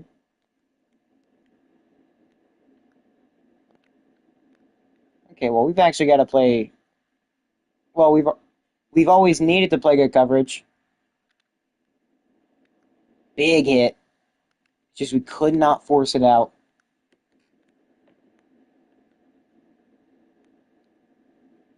Two minutes left in the first half, down by 4. And no, he misses the tackle, and we pull him down. Can we stop pulling him down by the face mask, please?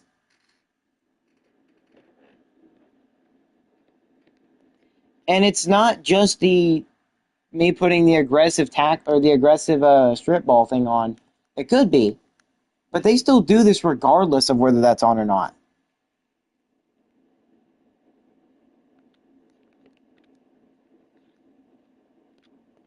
He's gonna get sacked. You know what? We'll call a timeout. We want to try to get the ball back. I'm okay with holding him to a field goal. Because I do believe we get ball. I'm pretty sure we get ball first in the second half.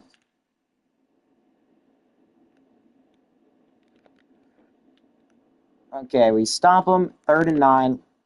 We're going to call on timeouts.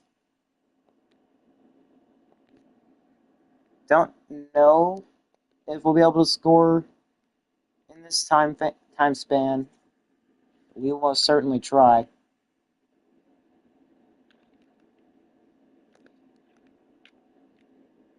And we do. All right. Well, we're going to have no timeouts unless they go for it here, which wouldn't be a good idea. Yeah, just take the field goal, take your 3, go back up by 7.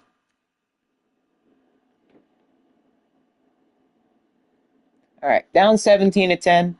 We could tie it up and go into halftime with a tied ball game, 17-17. But we can't be talking too early. We've got to get in the end zone.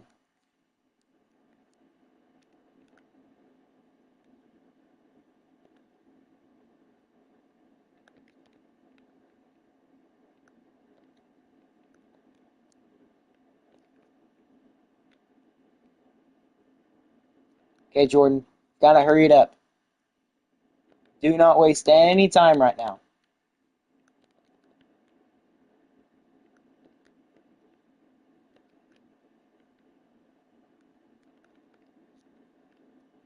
We're gonna have to go deep eventually.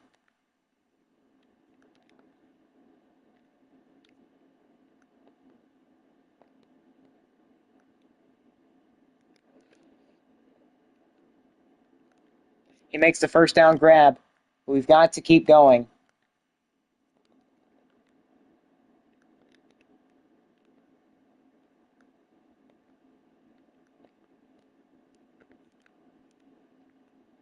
Wow. Talk about a crappy throw.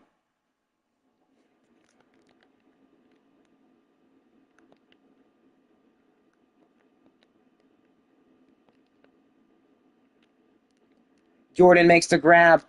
You know what? We are driving down quickly. Let's keep it going.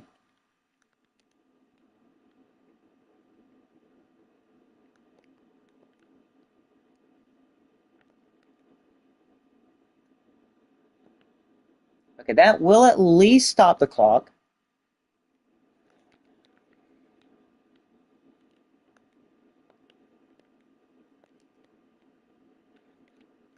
You idiot. You dropped an open pass that would have probably gotten you inside the 25 or inside 15.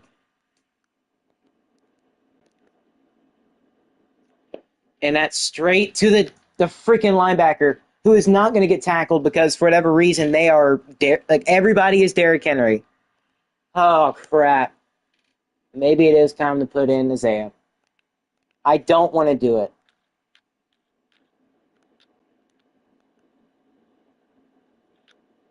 Brother, what? Can you cover, please? That's all you have to do. Cover and don't let them get the first. Or even down the field.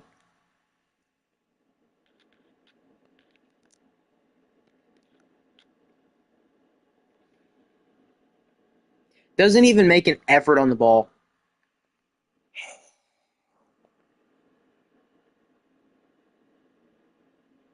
We take one step forward and 20 steps back. It's how it always is. We had like a minute and a half left. And now we're down by 14 again.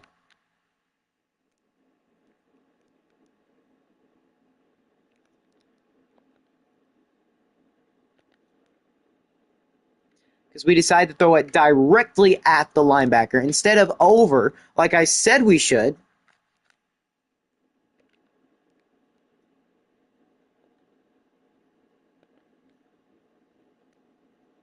Don't know how he's already taken so much damage. Oh, wait, I do. It's our freaking offensive lineman.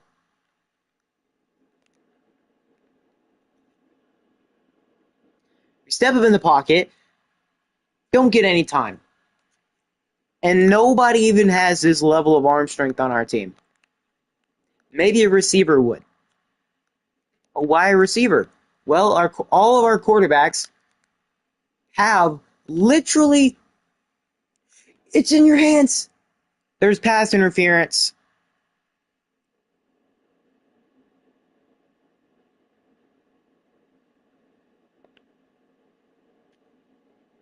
We're still at our own 29.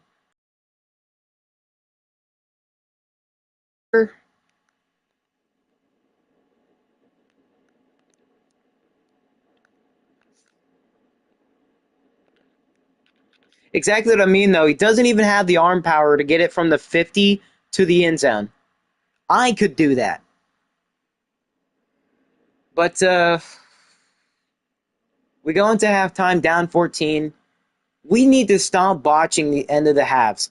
Just run the clock out or something. I mean, this isn't the first rodeo we've had with botching halftimes. That's the channel special. We typically do that, but then the second half we bounce back and have a much better game, or at least I'm hoping so. We need defense to stop allowing all these easy passing plays and actually produce some kind of turnover. And also, DJ Lagway is staying at Baylor. Oh, wait, no, we're not even at... Oh, excuse me. Sorry. But yeah, we need to stop allowing so many broken tackles. We need to start wrapping up. Not letting this dang running back run it all over us. He's only got nine carries for 57 yards and a touchdown. That's one too many touchdowns. But yeah, we do get the ball. I'd have much preferred to be down just by 10.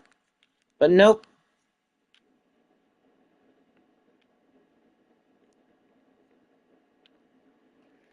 They are targeting Sincere Rainey so bad.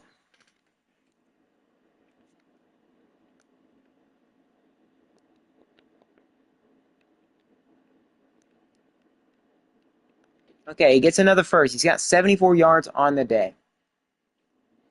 I don't want to have to put Isaiah back in, but Conklin is just so hurt right now for whatever reason.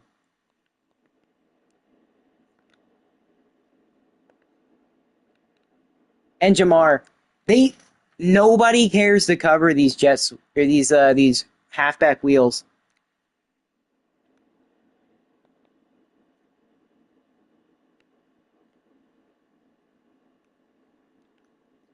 Nice 8-yard run. He's already at 82 yards.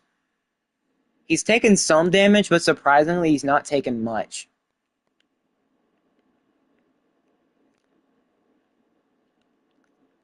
Gets absolutely blindsided. But he's got 92 yards, 3 receptions for like 62 yards, I think it said.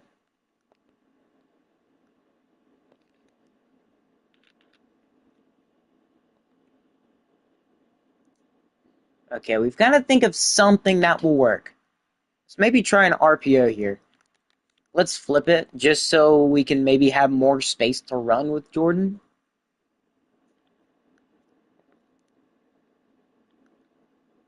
Matthew's got to go in motion.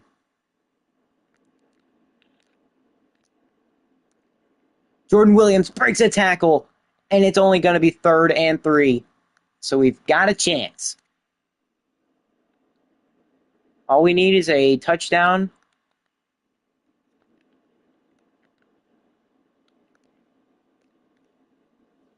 Why were you not running a flat? I completely forgot. Why are we jogging? Like, oh my God. I thought he was running a flat route. I don't know why I thought that. I just did. If he ran a flat there, he would have been open. That was the worst person to throw it to. It's always as soon as I start talking about a touchdown.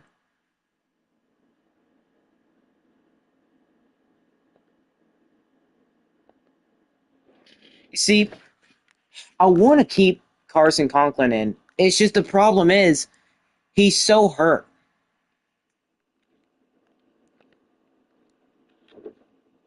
Oh my God. Can you stop pulling him down by the face mask? It's like every 5 seconds y'all want to do some kind of penalty. This is so just, I don't know. I flipped from raging to commentary, back to raging, and then back again. He wasn't even facing the receivers, and they're not going to count that as a fumble.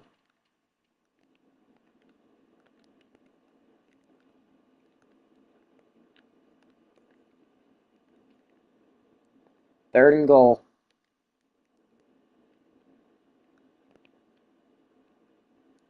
We need to stop allowing these other teams to do so well in like passing and rushing on us. What? They're not calling any of these fumbles. And he's also only thrown 3 incompletions. How are they that perfect on the day? Oh, I know. We leave them so open every time. Well, it's a 17-point lead for Kent State. We've just got to score as quickly as we can.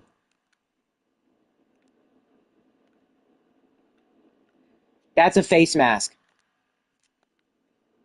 We're literally at our own home stadium and not getting any calls. Unless it's blatantly obvious, we're not going to get any calls.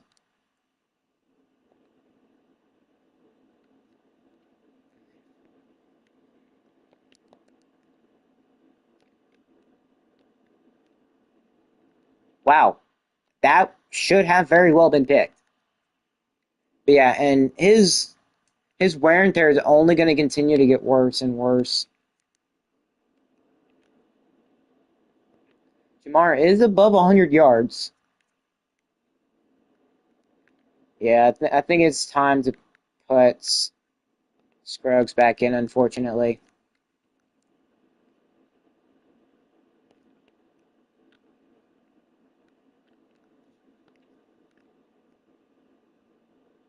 You know, run the same thing. I genuinely do not care. We just need to start scoring touchdowns.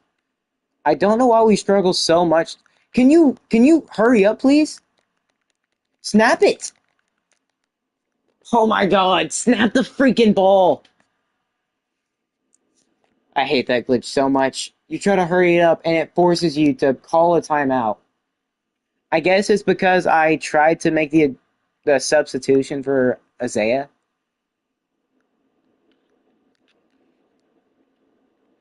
First play, he throws a pick. That is so inaccurate. I'm just telling you to slightly lead him, not throw it 20 country miles ahead of him. Yeah, Isaiah is not the quarterback. But the problem is, I can't keep him in. I can't keep him out. Carson Conklin's barely played any games, and yet he's somehow taken the most damage. It's mind-boggling to me.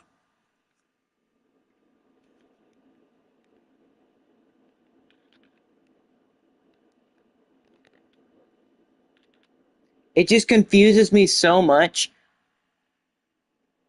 I, I don't even know.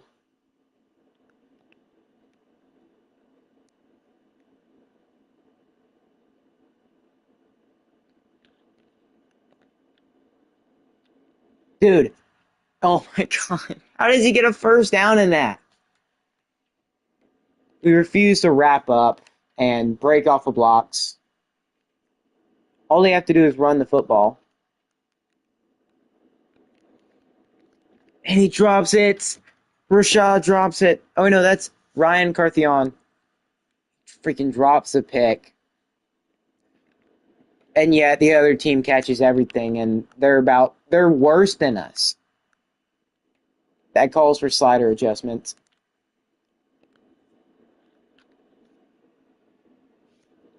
Third and 7.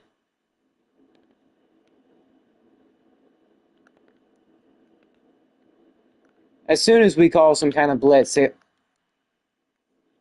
dude, no freaking shot. All of our defensive linemen get pancaked, and he just has a free run up the middle.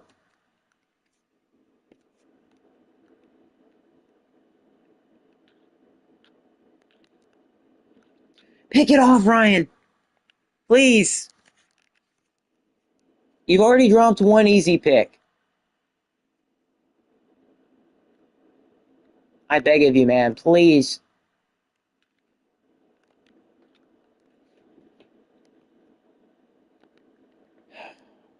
It's about to be down 20.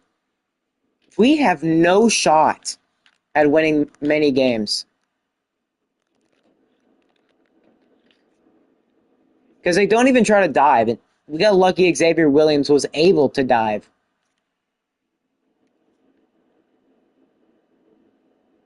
Please snap it. Well, we're down 20 going into the fourth quarter. It's not good. Considering I'm pretty sure we've been held scoreless in the second half. After having such a good first half, I'm so shook right now. I'm so shook. Man.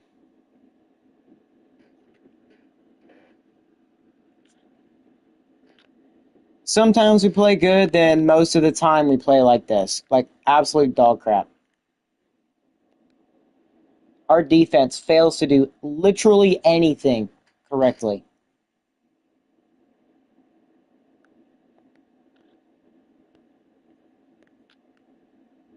Like that. He's just jogging in one place. You're supposed to be running a Texas route. It's not a stand in one place and wait for him to throw to somebody else. No, it's not the freaking play call. Like look at him, bro. This is supposed to be a Texas route from Jamar Curtis. And he would have been open too, but he just doesn't run his route. Now obviously he gets bumped by the offensive line, and he's still trying to get into his route. But my problem is it's not him getting bumped right here. It's him just not running his route fast. They don't go full speed. They think it's still practice. At this point it is.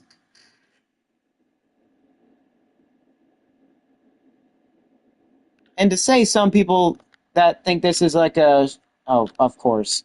A freaking bro, no way he is shrugging all of us off. I need to find some kind of slider set that doesn't have it to where we're absolutely getting murked every 5 seconds, throwing picks constantly. No, yeah, it is some not the best at reading defenses. I'm not the best at reading defenses. But at least I can usually do something. In 26.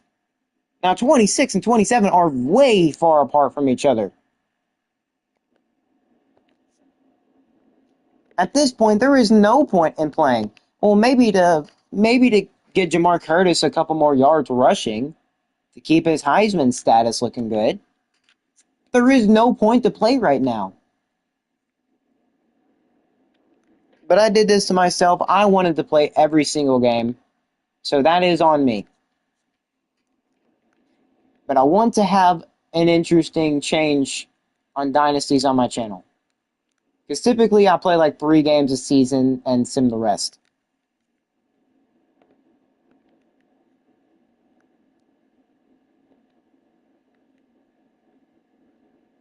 Like he is so slow. He cannot turn at all.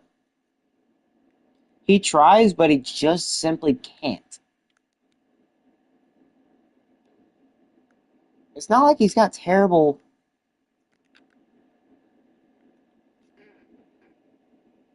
With Carson Conklin, even hurt, he still throws 20 times better than Isaiah.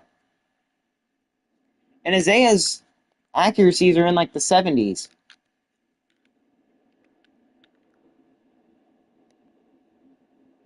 But yeah, cannot wait for I cannot wait for Felix Ogletree to actually join the team.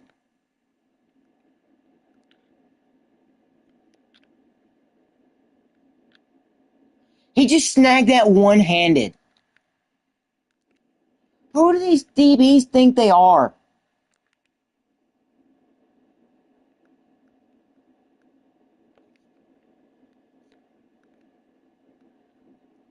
At this point, obviously, they're just messing around. They don't even care about the rest of the game anymore. Our receivers can barely even catch it with two hands, and yet every other DB can do something stupid like this. Put that man on the offense. Heck, transfer over to us and do that. I would love it if you could. Now, he probably would never get open.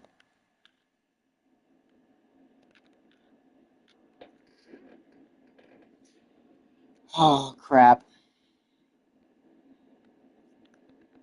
Crap is exactly how I feel about this team right now.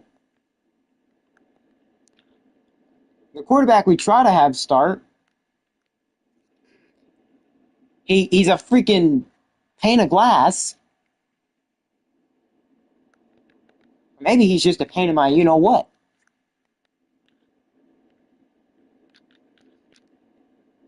That's a pick. He doesn't know how to place a ball. And if, bro, how does he maneuver so well? It's always a pick six.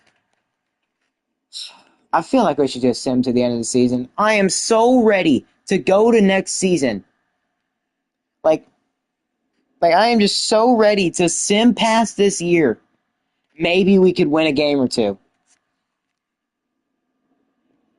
The only reason I don't want to sim past this year is because Jamar Curtis could win the Heisman.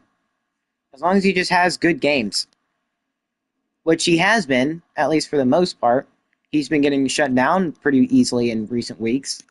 But that's not all his fault.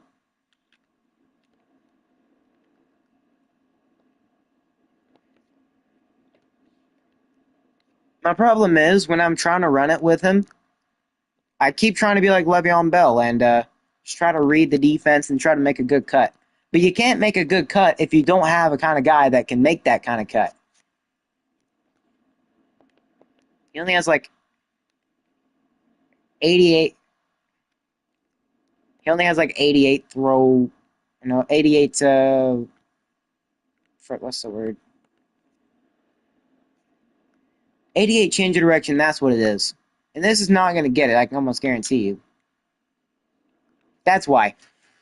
Because blocking is horrendous on any kind of toss play. And unless you're the CPU, then blocking is absolutely pitch perfect, block down, whatever. See what I mean? First play, rushing touchdown. We can't get any run defense pressure at all. And I wasn't allowing him to score that just to say or just to prove my point. No, he proved my point without me doing anything.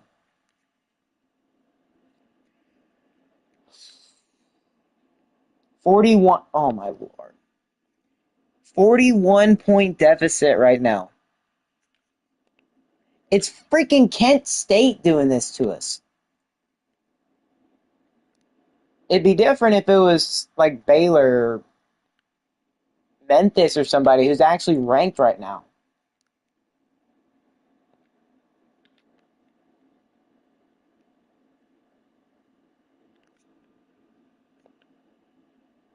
No, no, bro, you're doing so good this year. Don't get hurt. All right. I don't want to. I don't want to sim it. What if he does come back? Yeah, Isaiah Scruggs is not the answer.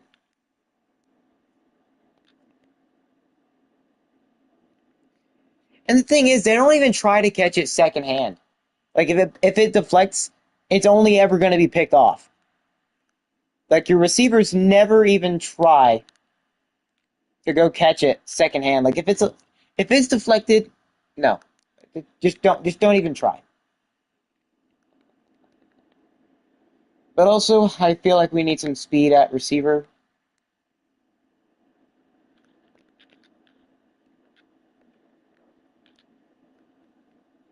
That's a terrible throw decision, but at least it was complete. He got out of bounds. I don't know if it's just me making terrible play call decisions.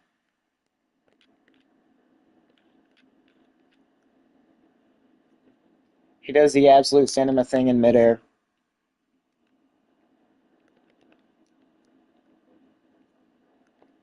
I just want something to go our way. Like, literally anything. He's literally jogging in place. I think both of our starting quarterbacks are about to be absolutely pummeled. Wait, no. Wait, I thought Isaiah maybe that was just his stamina.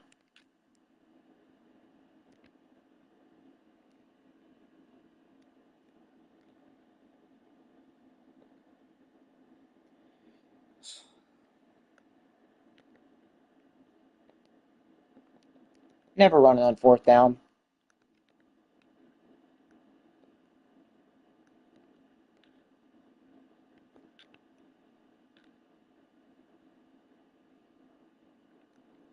Okay, first down.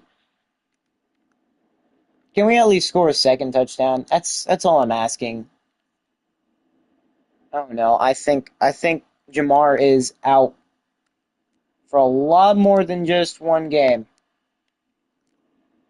He's gonna be out a lot longer than the rest of this game.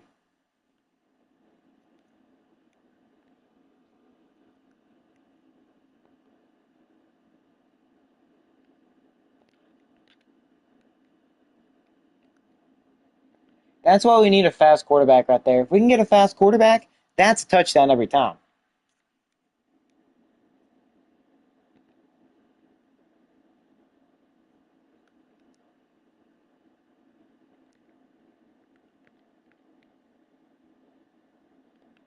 Yeah, screw it. We'll bring him back in. Or not. As long as he's not out for the rest of the season, I'll be fine. Just end the game. We do score again, but 34-point deficit. Man, I cannot believe they just embarrassed us like that. It basically all went downhill once we took Carson Conklin out. And that proves my point. Isaiah is just not ready to be the starting QB. Then again, Carson Conklin didn't do too much better, other than maybe actually throwing accurate passes and not just throwing ducks. What an embarrassing game. We need to bounce back. We've been saying that for like 6 straight weeks. Ever since, I remember who it was we lost to. The game after UMass, basically. Both QBs threw three picks. Yeah, some sliders are definitely to be adjusted right now. Oh, yeah, and we're not getting Jamar Curtis back. He's a senior. So we've got to find some kind of running back to basically fill in for him. Conklin just took way too much damage. I mean, look at his accuracies compared to Isaiah's. I just hope if Isaiah does stay, because he does not deserve any NIL points the way he has been playing. He's thrown like 40 plus pick. Or not 40, maybe about 30 plus, it feels like. Now, most of them were my fault. And then other times it's because the line wasn't blocking, wide receivers weren't open, and we forced it. Or I don't know. But it shouldn't be this difficult. We are the better overall team against pretty much every single one of these teams. It's just, what is going on? Defense isn't playing good at all. Offense can't get a single pass out, and they can barely run it. Now, I probably won't change much of the run stuff. Maybe bump up the run blocking a little bit. I don't know. Or no, I don't want to put any of my stuff above 50 because, well, I don't want to give myself an advantage. I just want the CPU to calm down a lot and be more down on my level than up on the Georgia level. Every single freaking game, it's like playing Georgia. Every single game. And there's absolutely nothing we can do about it. Might as well say every single game we play is an away game, even if we're home. Because that's just how it's going to be. But Alex Rasaw, Urusha, he got 10 tackles. TFLs, he also led the team in with three, and then Miles Bailey had two. We had a total of two. Get any of those. Ryan Carthion with two PBUs. And according to how we play, I will adjust the sliders. Obviously, the pass blocking needs to go up. Well, I don't know about the pass blocking going up. Because, like I said, I don't want to put any of my stuff above 50. I just want it to be realistic or semi-realistic. Um, yeah, couldn't get any turnovers. We didn't force a fumble. Terrible defensive day today. And it's only Kent State. 3-6, now 3-6 Kent State. When will the losing woes end? I can tell you right now, I am immediately going to fix those sliders a little bit. Yeah, you can see one Heisman. One Heisman.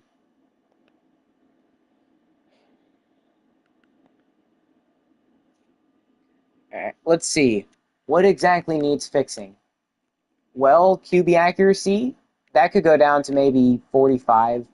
CPU pass blocking, we're playing against MAC schools, for the love of God. We're playing against MAC schools. They're not going to have elite passing or pass blocking. That's going down to at least 40.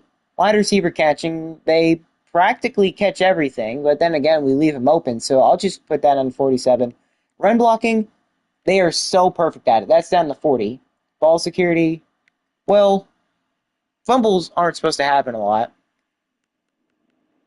No. The minimum player speed threshold was not down. Okay, and players need to stop fatiguing so much. Injuries, I'm going to turn that down maybe to 22. Accuracy, well, I'm bumping that down a tiny bit, down to 40. Because we are in college. I mean, college kickers can still make kicks. But when you're down at like the MAC level, it's not going to be as accurate. And plus, they are pitch perfect every single kick. No matter what you do, it's always perfect. And this will even be for me too. It's going to be tougher for me to make kicks, which I am okay with. We just got to make it seem like it's not as perfect and crispy, crispy clean. I think that's how you say it. Pass coverage, immediately take that down to like 30,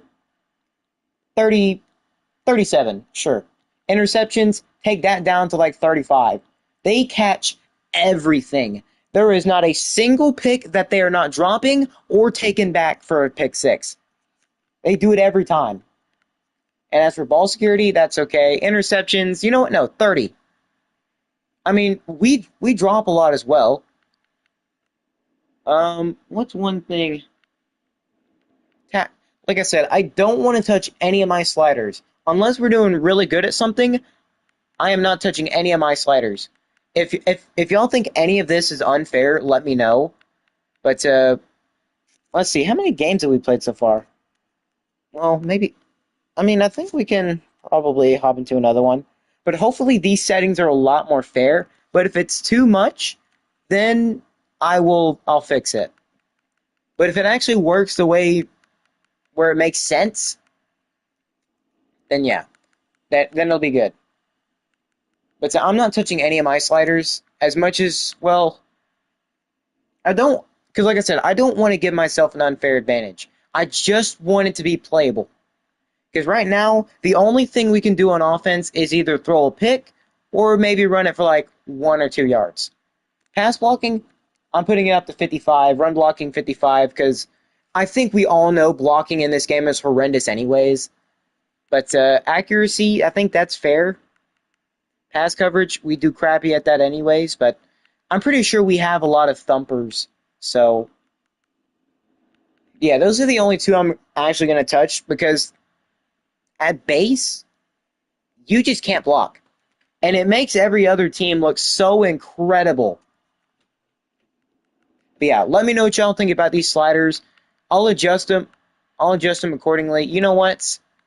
I'm bumping their tackling down to 40. Yeah, 40. Because we break some tackles, but they're breaking every tackle. You know what? Screw it. No, not pass coverage. Bump that up to 55. Because they break every tackle regardless of what it is. But yeah. Like I said, I'm not trying to do the sliders in my favor to make it easy for me. I still want it to be hard. It's going to be a challenge. We're on Heisman anyways. It's got to be a challenge. But the way it is right now, it's literally impossible. Kent State, I think they're like a 65 overall, I think. I don't know, man. Kent State's not even that good of a team. We're better than all of these teams. And yet we're still getting absolutely manslaughter. Like we're getting destroyed every game. See, we've played 4 games already. That is surprisingly a lot more than I thought. I should just probably sim to the end of the season. Might actually do a lot better. But I'll sim to next week. Okay, here's the thing. If Jamar Curtis is first on the Heisman next week, then and only then will I play maybe Central Michigan as well. Because I'm not trying to be up too late tonight. And there we go. We get our future quarterback, Felix Ogletree. He is definitely going to be the immediate starter next year. He's going to give us the best chance of winning, which hopefully we can. And we get Max Detmer. Let's freaking go. He hard commits. Now we've just got Malachi Bibbs, who we're still pretty far behind on. I doubt we're going to get him. And we've only won 16% of our conference games. Yeah, we're not getting that 500. And we've got to make a bowl game within the next 5 years. Yikes. I don't know if the assistant director or athletic director, I don't know what the frick I'm talking about. I don't know what exactly he's going to be thinking of this season. But Jamar Curtis is third. Does that mean he moved down to third in Heisman? Yes, he did. That's not good.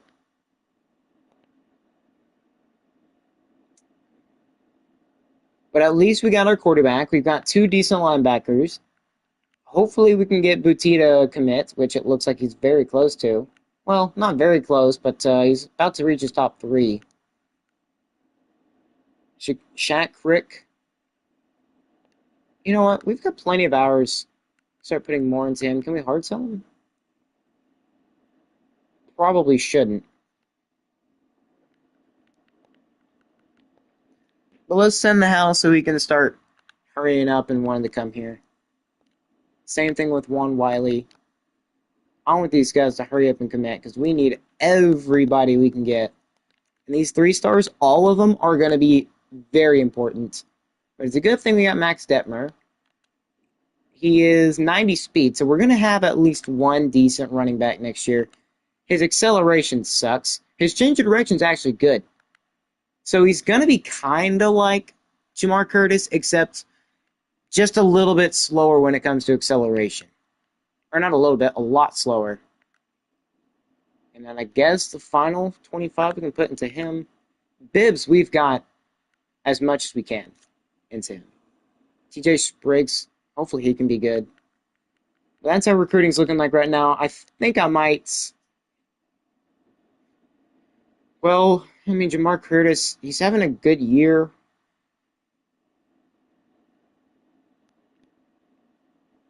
He's got over 1,000 yards and 10 rushing touchdowns. What is the rest of the Heisman list looking like? He moves down after having 119 yards, 20 carries. I think the problem is just not having much success is the issue. Because you can see right there, USC beat Ohio State. But it's all quarterbacks. And Jamar, he's been having a good season. And he's got a lot of opportunities to develop. He could get even faster, which is not too fast right now. As much as I want to play every single game, I'm just ready to get this season over with. Screw it. Yeah, screw it. I will play every game next year because right now this game just feels unplayable. And we hard commit Shaquille Crick. That is awesome. And hard commit Juan Wiley. So we've got two good tight ends, a relatively fast running back, a good quarterback, two good will linebackers. Wait, did we actually win? No, we did not. We lost another game. Even in sim, we're sucking. Maybe it's time for a playbook change. And Jamar Curtis fell to fourth in the Heisman. I can't imagine we had a good game. Or he had a good game. 27-24. Yikes. Wait, did we lose the last second? Oh, it's the same woes we've had before. We just cannot win in the fourth quarter. I mean, Isaiah Scruggs, he actually had a pretty solid game. He's not playing bad. 76 yards, 2 touchdowns, 1 fumble, 4 broken tackles. I don't hate it. I mean, at this point, we don't have much to play for. I feel like we started the wrong QB. We definitely started the wrong QB.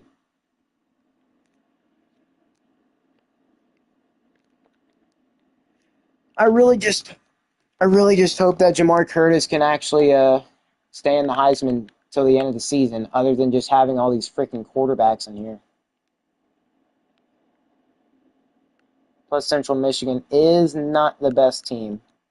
Well, let's check out recruiting.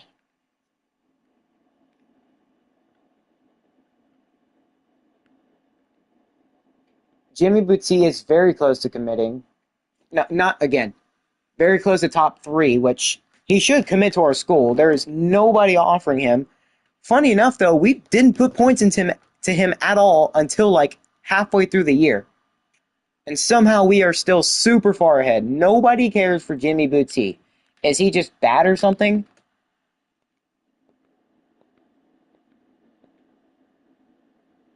That makes sense. But he has 76 zone coverage. I'm not mad at that. He's also still a 3-star, so he's going to be good regardless.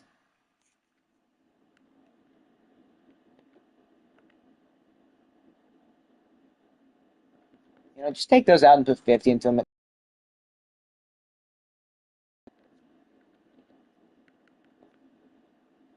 I don't think his hard sell's worth it. Or you know what? We could try maybe playing. I think playing style, playing time, and coach stability is a thing. Is it the clutch? Yes, it is. My memory serves me correctly. And then TJ Spriggs, we need 50. Ooh, he could also be the same thing. Let's try the clutch with him too.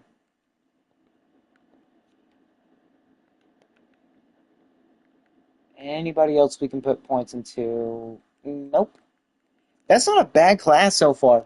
Got a bunch of 3-stars, which isn't typically what you see. No gems, at least from what I know of. I mean, who knows? Shaquille Crick could be. We haven't scouted him at all. He could be a gem. James Myers could be.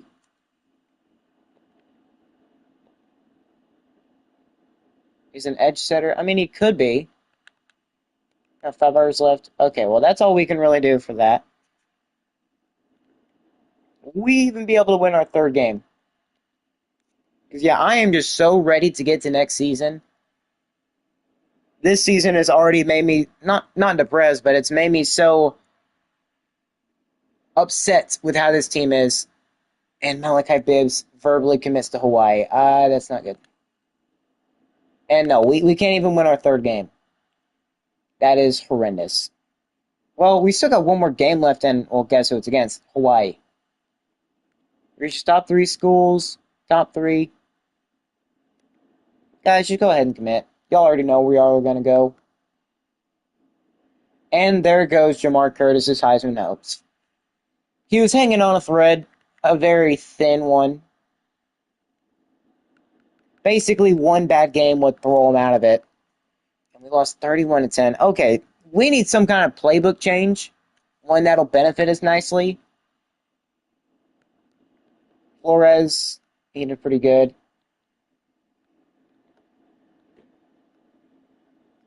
I mean, Isaiah Scruggs, and he's wanting to leave because of championship or no brain exposure. Okay, you're not going to get picked up by anybody. At least I don't think you are. You'd be like a 1 or 2 star. You wouldn't be good as long as you stay on our team. The thing is, he's not throwing picks in sim. He's just not. He's actually helping himself out a lot. But Jamar Curtis, yeah, that makes sense why he fell out the Heisman. Only 24. Oh, excuse me, only 24 yards. And I can imagine it's only going to be quarterbacks on there. That is such a freaking shame he fell out. But I am so ready to get to season 2. So we can see some new faces. Yeah, Chambliss, Jaden Malva, Byron Brown, and Julian saying it's hard to win it if you're not a quarterback. So freaking difficult to win it.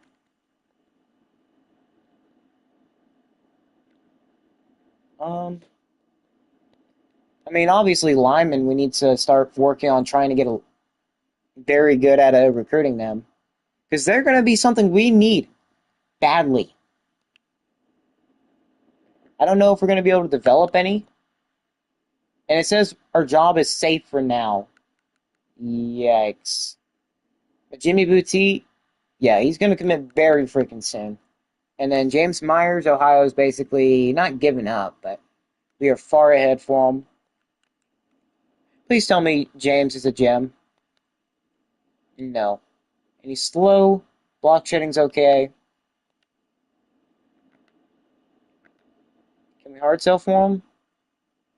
You know what? Actually, we do have a hard sell, but it hasn't been hit this whole time. That is not good.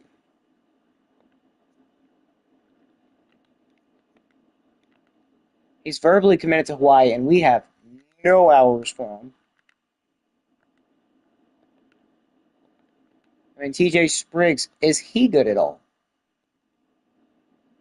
I mean, he looks okay, but no gem in sight.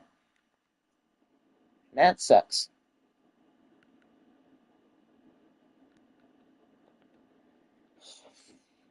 Well, Jamar Curtis is as soon as his Heisman hopes. And remember, at one point he was #1 in the Heisman, which makes me very happy for the future of our team. Jimmy Boutte verbally commits finally. It's not long until he hard commits. Verbally commits TJ Spriggs. That's also good. Now we're just waiting on James Myers.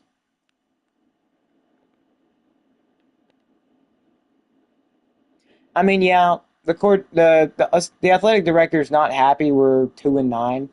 Understandably so. I don't think we even have a 1,000-yard receiver. I don't think we even have a 600-yard receiver. Oh, wait, no, we have a 600-yard. It's Jordan Williams, but he's graduating, so. Oh, yikes. We need to do a lot more in the passing game.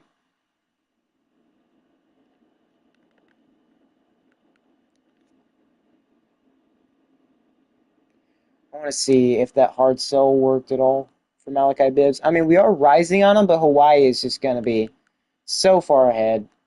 I don't think we can offer him any more money. No, we can't. I guess Hawaii's offering him money. He must be a gem. Watch, he's going to be a gem. Oh, he's not. Oh, wow.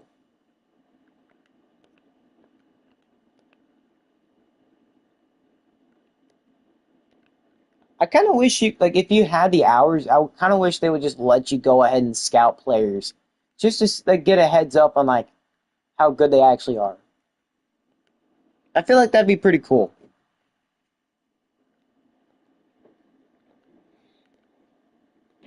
But yeah, I'm so ready to get on to season 2. We're going to have a new quarterback, new tight ends, new running back, and we hard commit TJ Spriggs. What about Boutte?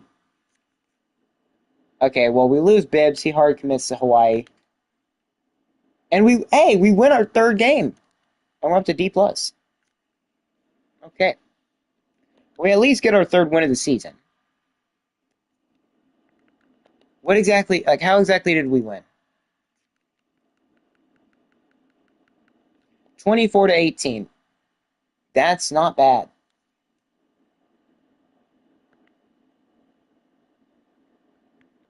Micah Alejado didn't do all too well. We sacked him 5 times, which I'm very happy about. We didn't let their run game do too much. Well, I guess we did. They scored twice, but we got a fumble. I mean, Isaiah Scruggs, he did okay, but he wants to leave us because of brand exposure, and I don't know where he's going to go. Doesn't like it here. Jamar Curtis in his last game in college. Hopefully he can go to the league. He did so good this year. He didn't get a touchdown, 69 yards, nice, 21 carries. We tried to feed it to him. We wanted to show him some love in his last game after he did so much for us this year. It's just a shame how it ended. And Jordan Williams, he's also graduating. That's another sad thing. But we've got 2 good tight ends coming in and replacing him. So we end year 1 3-9. Definitely not the way we wanted it to go. But there wasn't much we could do about it. I do well, I do and I don't want to. James Myers verbally commits. And Jimmy Boutte hard commits. 3 really good linebackers, or 3 3-star linebackers, and James Myers, the edge rusher, finally verbally commits.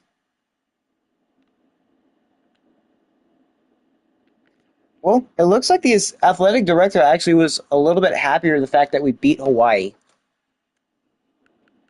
Managed staff. Do any of them need an extension? No.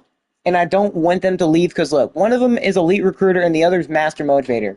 Despite them not being too good this year, you got to remember, we're in the first year of the rebuild, or I guess of the build, because Sacramento State, this is their first year at the FBS, didn't go so well. Pretty much how you'd expect them to play. Winning only 3 games, upsetting Hawaii, even though Hawaii wasn't anything special, it's still an upset. Yeah, I do not want these coaches to leave. They are somehow master motivator and elite recruiter at only level 14. But year 2, we just got to make sure it is a lot better than year 1. Then again, it shouldn't be that hard to win more than 3 games next year with the roster we're going to have. Because we're bringing in actual guys with actual talent now. Somehow we managed to do it. But this year they changed up the, and James Myers hard commits. That's nice. Good. Okay, I think we're going to end up, we hard committed everybody we could. But we got to make a bowl game in the next 5 years. Well, Byron Brown might actually win the Heisman. Marcel Reed's up there too. Chambliss is up there. Julian Sand. He's been up there all year. Byron Brown and Julian Sand have pretty much been on the Heisman list, like I said, all year. But we've got some new faces and Marcel Reed. Well, Chambliss isn't as new because he's still been on the board, Trinidad Chambliss.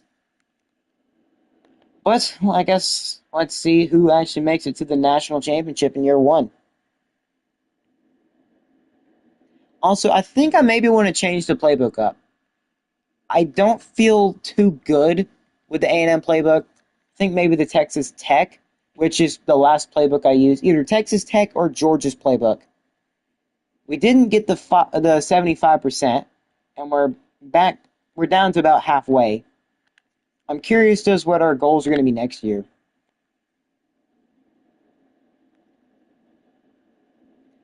And I guess let's see who is going to be the first Heisman winner in the Sacramento State dynasty. I mean, we just went and looked at the contenders. You got guys like Trinidad Chambliss, Julian Sand, Marcel Reed, Byron Brown, And I forgot who the other one was. Oh, we'll see him. We'll see him in a second. These guys not having that bad of seasons. I mean, Marcel Reed with only 3,200 yards. A&M is a really good sim team this year. Julian Sand, I mean, he's an Ohio State quarterback. Nothing but the most insane expectations. Oh yeah, Trinidad Chambliss. Yeah. Ohio guys like Julian Sand, all these guys at these big time schools have major expectations. So when they can execute and actually perform how they did this year, that proves why they're Heisman. It's not easy to win in the SEC. It's not easy to win in the Big Ten. But these guys prove that it is possible. But who's going to be the Heisman? Is it going to be Marcel Reed, Trinidad Chambliss, Julian Sand, or Byram Brown? My personal pick, Julian Sand. Well, I guess Byram Brown because he was first on the Heisman when we last checked. He is my prediction to win it. Who's it going to be? Pretty sure it's always the guy in the end. And it's going to be none other than Byram. I'm pretty sure that's Byram Brown. The Auburn quarterback going to win it all. What a moment for this young man. He's most likely going to, actually, all four of these guys will probably be NFL quarterbacks by the time their college careers are done. They're all pretty good QBs. You earned it.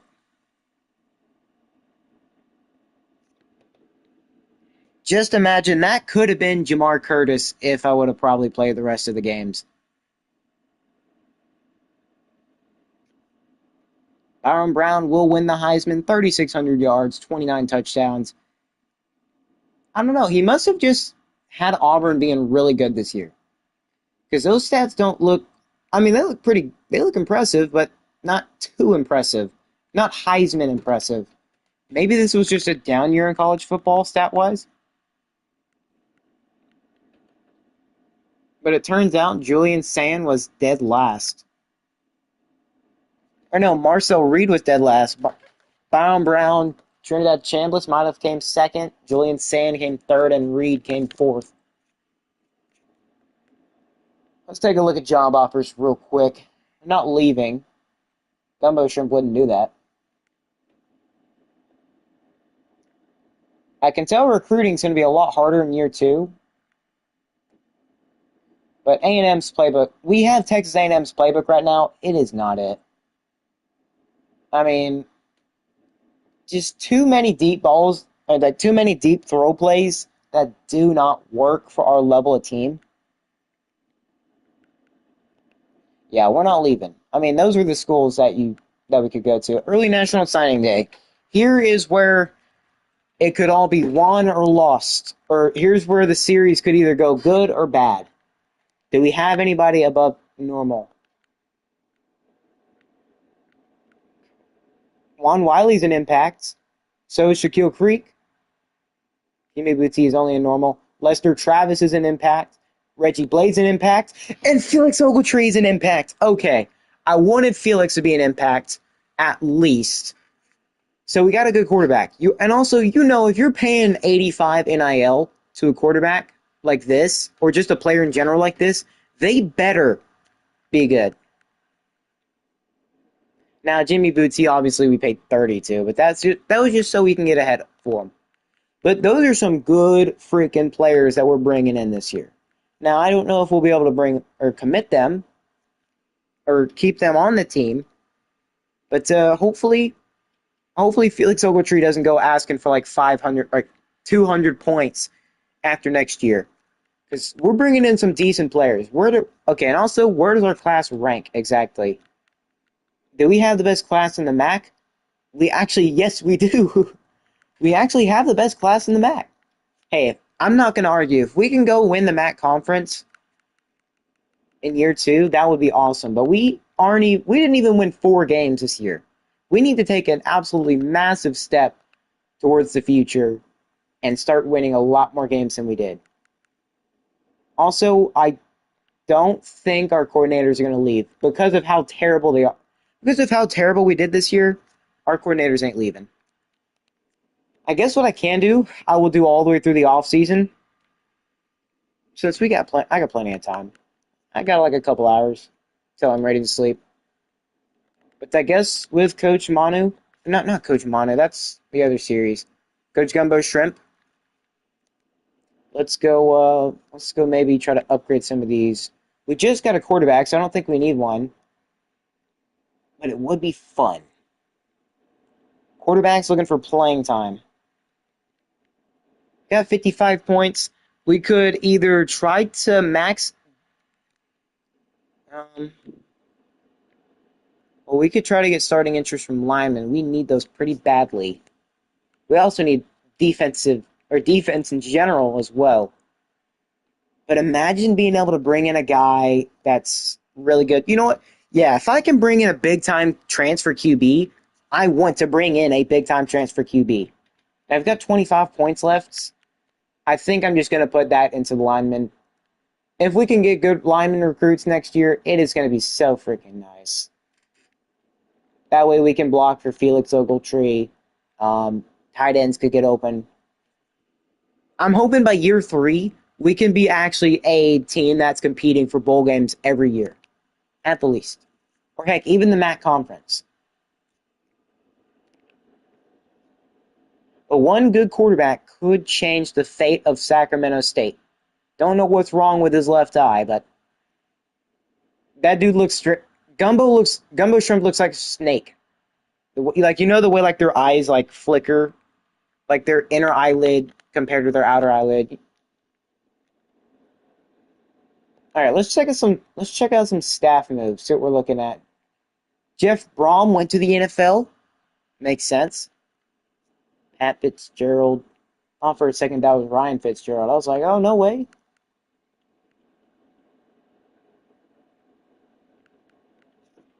Any big-time coaches other than Jeff Brom? Well, it looks like Kent State fired. Wow. North Carolina fired Bill Belichick, technically. After 1 year, after 2 years with Bill Belichick, they're like, nah, get your old self up on out of here. We do not want you. Sorry for your story and all with your dad and North Carolina, but we do not care. We want to win, even though we're a basketball school. And I guess Jeff Levy leaving or getting fired is a big deal. Sonny Dykes. I don't know if it was him that led TCU to the national championship. And back in like what, 2021 or 22? I don't remember. Oklahoma fired their head coach. That's crazy. Also, Shepherd, Oregon State's head coach, went to the NFL. And Colorado State's just retired. I mean, he looks old in that picture. He looked very old. But I suppose let's see. Let's see who the national champions are. Or at least teams facing off in the national championship. Gotta make the prediction. Well, I guess we're in week 2 of the playoffs, so I have a feeling I'm going to say Texas A&M. That is my pick to win it all. Texas A&M and Oregon will be the national championship, and it will come down to Texas A&M winning it. That's my prediction. Because Texas A&M is essentially the new Duke from last year. Duke was so good in sim, they would win national championships every other year, or at least go to one. They'd hardly ever win it, but they'd go to it. Why is there so many 3 and 4 loss teams in the playoffs? I'm an idiot. Well, still, why was there so many 3 loss teams? It's 1, 2. There was 3 loss teams in the playoffs this year. BYU, that's the Big 12. Oregon's Big 10. SEC. Do they still not know the formula? It's supposed to be the top 4 conference champions, not 4 Power 4 teams. Like Oregon and Ole Miss, or I'm sorry, Oregon and Ohio State are both Big 10 schools. Are they forgetting that Oregon's not in the Pac-12 anymore? Clearly so. But seriously, I mean, they need to they need to fix this. It's the same thing as the last couple of years. It's supposed to be okay. Here's how the playoffs works, at least from my knowledge. The top four conference champions make the get a bye. The top four conference champions get a bye, not the top two Big Ten or top two SEC schools and the two other conference champions. That's not how it works.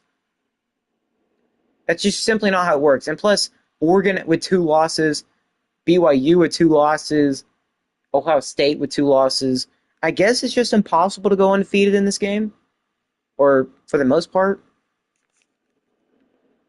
But yeah, my prediction: A&M and Oregon make the national championship with A&M winning it. Maybe 24-21. Well, it's never that close, and that's my prediction. I'd say Texas A&M makes the playoff or makes the national championship.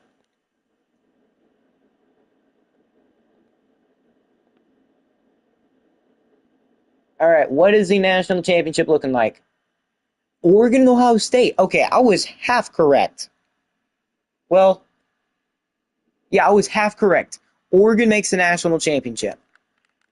Let me guess. Texas A&M got defeated the first time they played. Yep, 16-13. But I was correct with the Oregon prediction. They did make the Natty, so I guess it's only fair that I make Oregon my pick to win it all. I mean, Ohio State dominated everybody they played so far, except, well, no, that's not true. They barely beat Ole Miss by 5. But yeah, Oregon is my pick to win it all, since I did predict them making it. All right, let's see. Who is going to win the national championship in Season 1 of the Sacramento State Dynasty? It's going to be, I don't know. It's going to be Ohio State winning it 31-21. Okay, so I was wrong in both of my predictions. Oh, and my contracts. Okay, let's see. Who's expecting a lot of money? Nobody on this team should be expecting any. You expect 70? Buddy, what on earth do you think you are? Okay, well, at least we don't need to get coaches, so we can spend our points on whatever this year. I don't think I want most. Dude, you sucked. You're winning 130 points. You absolutely sucked this year. You don't even have good coverage. Your speed is decent.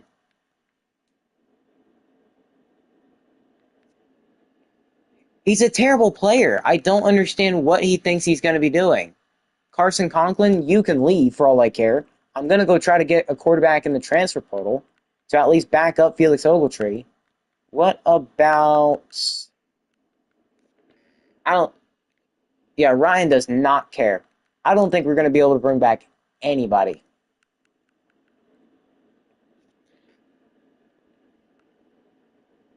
I mean, we only have 70 points.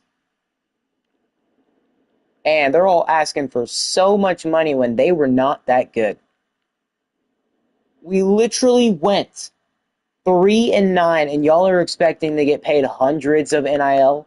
Y'all are not 4 stars. Y'all are not even 3-star caliber. The only player I'd even consider of keeping is Ryan Carthion, and that's only because he's going to be a sophomore next year. He's going to have plenty of time to develop, and he's got decent speed. But he's only normal dev. I mean, Malachi Nichols, he's just not going to be able to stay.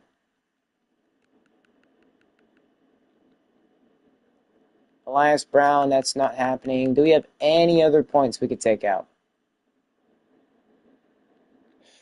Hopefully, we don't lose every single one of our quarterbacks. Where is Isaiah? Is Isaiah really not on here? Isaiah Scruggs, buddy, I'm pretty sure you threw like almost 25 picks. Oh yeah, I need to go look at the stats before I do all this crap too. Let's go look at the season total. 23 picks. You didn't even throw 10 touchdowns. And then Carson Conklin came in and did so much better than he did. Well, maybe not so much better. He still was below 500 touchdown to pick wise. But the 3 games Carson did play, he looked so much better. He looked more accurate. He wasn't overthrowing people constantly. Now, the sad part is all these quarterbacks want to leave. We are bringing in Felix Ogletree, so I think we're going to have to probably pick up a 2-star quarterback anyways. I mean, I've already said it. Felix is going to be our starting quarterback next year regardless of how good or bad he is. Now, hopefully he isn't Isaiah Scruggs level bad. Because he's actually got speed, so he can scramble out if he has to. He's got throw power, so he can throw.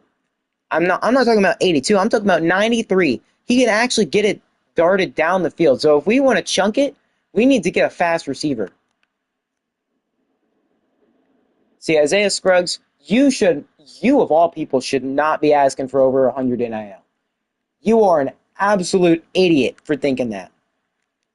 And then Jamar Curtis finishes his career with 1,200, almost 1,300 yards, 12 touchdowns, 8 20-plus yard runs. He's broke 15 tackles. He had a really good year. I'm pretty sure career best. I don't think he's ever actually played any better than that. Well, it's a shame it's not going to show his FCS stats, but yeah. I don't think he's ran for that much. And plus, his first year, I did it again. Yeah, his first year at the FBS level, getting 1,200, almost 1,300 yards, he dominated.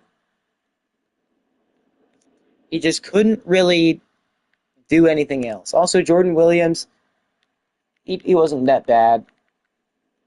That's what our receiving stats look like. We didn't even have a 1,000-yard receiver, and that is terrible. I felt we typically average about 10 tackles a game, but Dante Antonini, he was our best player on defense. At least I want to say he typically made a bunch of big plays.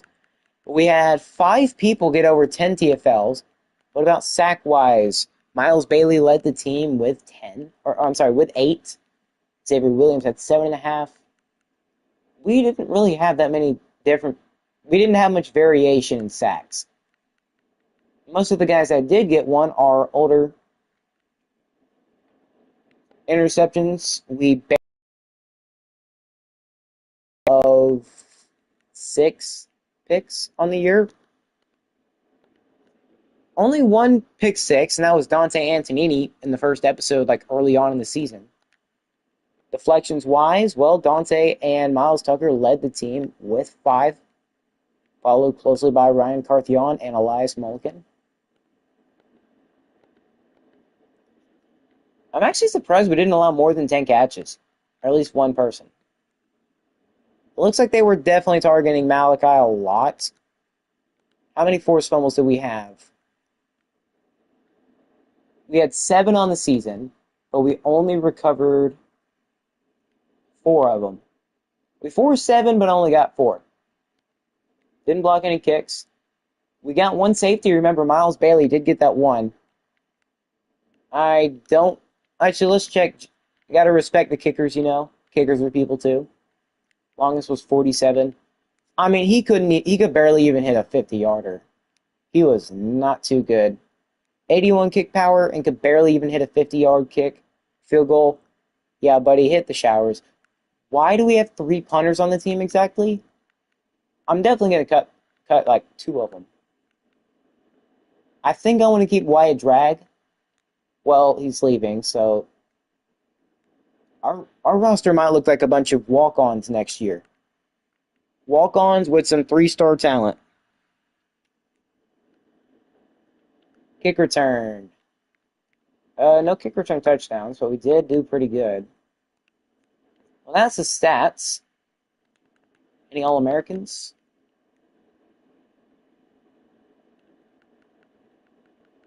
Well, I mean, the fall-off of Jamar Curtis.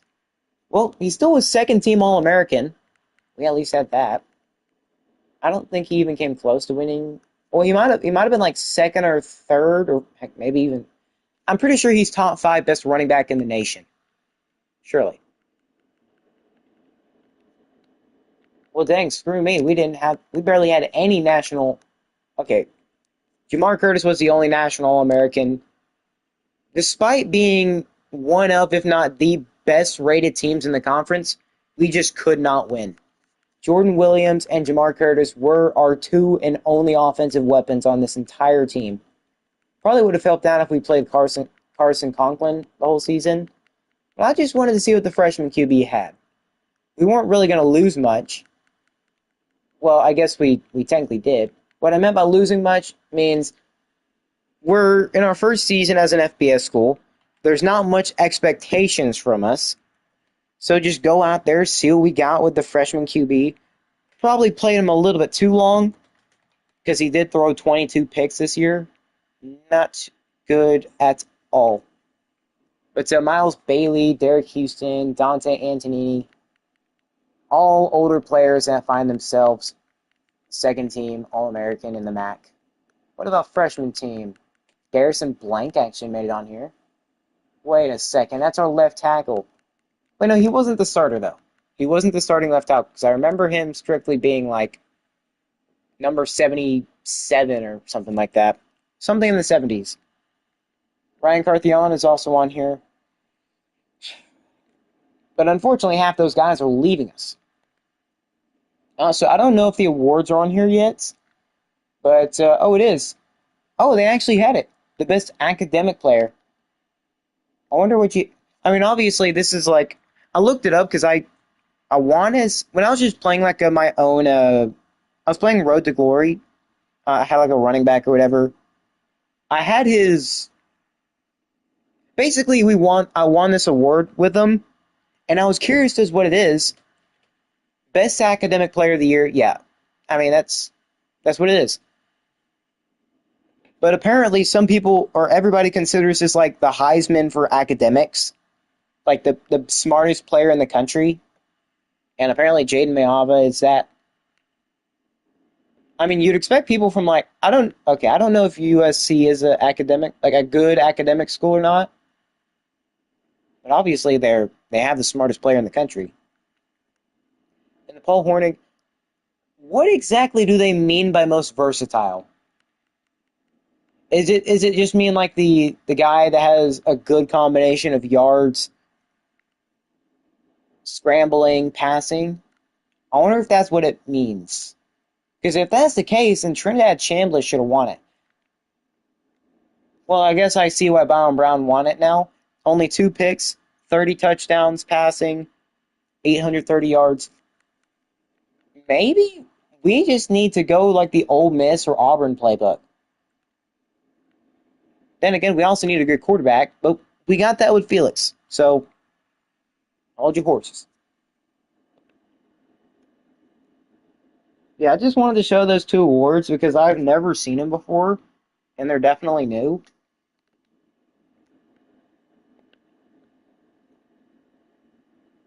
We've got, 90 unspent points. Is there anybody else on the team that's getting money? But I want to definitely try to bring back a bunch of these lower tier players. Like Devin Blake, I want you to come back. You're a freshman, you're a normal dev, but you've got the ability to develop. At least I think you do. Mitchell. The thing is, half these players didn't even play. And when they did play, they sucked. So it makes no sense why they're wanting over hundreds of NIL. It makes no sense. Like Isaiah Scruggs, you didn't even throw 10 touchdowns. You shouldn't even get any points.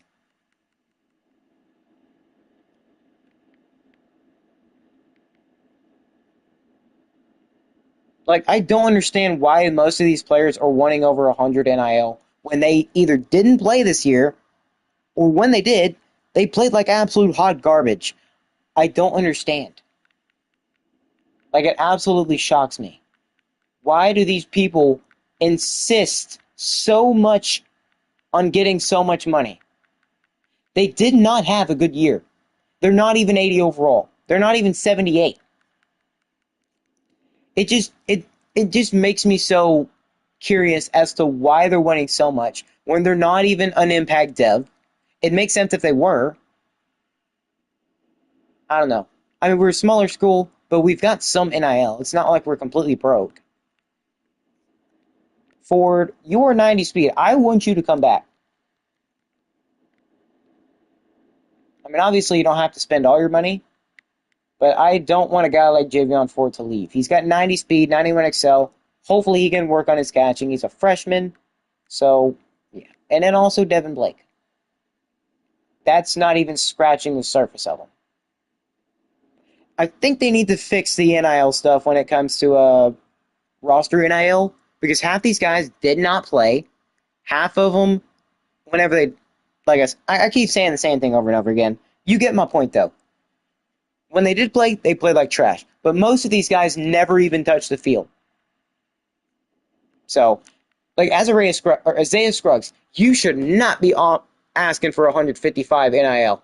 You are the last person that needs that. You were getting paid 15 originally. You are the last person that needs that kind of money. You do not deserve 155 NIL. You started most of the year.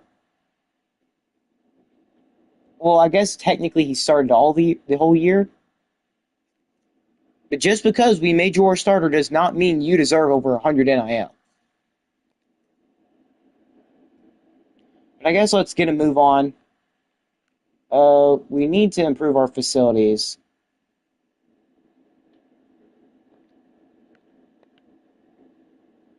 We just don't have any money. Is that because of the managed roster thing? You know, I'm gonna take out those 40 points for that one guy.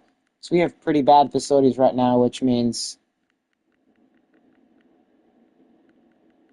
wait, where's that wide receiver?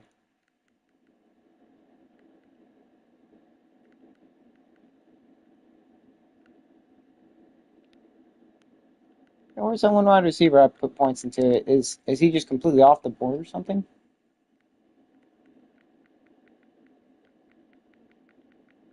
Look for like the 80 points.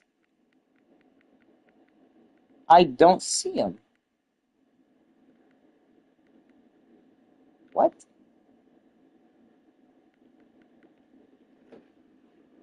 I mean, I guess Blank deserves it because he was MAC Freshman of the Year or MAC All American, MAC Freshman All American. So I guess he semi deserves a 150, but you're not even an impact. You're not even a 75 overall. So asking for over 100 is still crazy. I'd expect maybe 60, 70 points, maybe even 80 if you're pushing it. Because you were one of the best freshmen in the MAC, or at least stat wise. So yeah, that makes sense for you. But Elias Brown never touched the field ever, and he's expecting 110. Make that make sense. He's not even a 75. He's a normal dev, and he's expecting 110. How does that make sense? Simple. It doesn't. It just confuses me. Hopefully we can keep like half of them. Hopefully we can keep that wide receiver. But they are not happy with me because most of our players are probably leaving. Well, I guess there is a limit. Please don't show me that.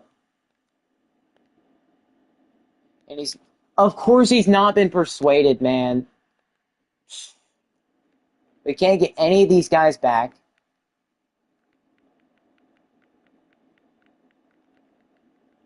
This is so stupid. We're going to get both Conklin and Isaiah back. No, we're not getting Conklin back. So we're keeping Isaiah, unfortunately. We're going to need so many players. Because for the simple fact that all these guys are winning over 100 NIL for no reason.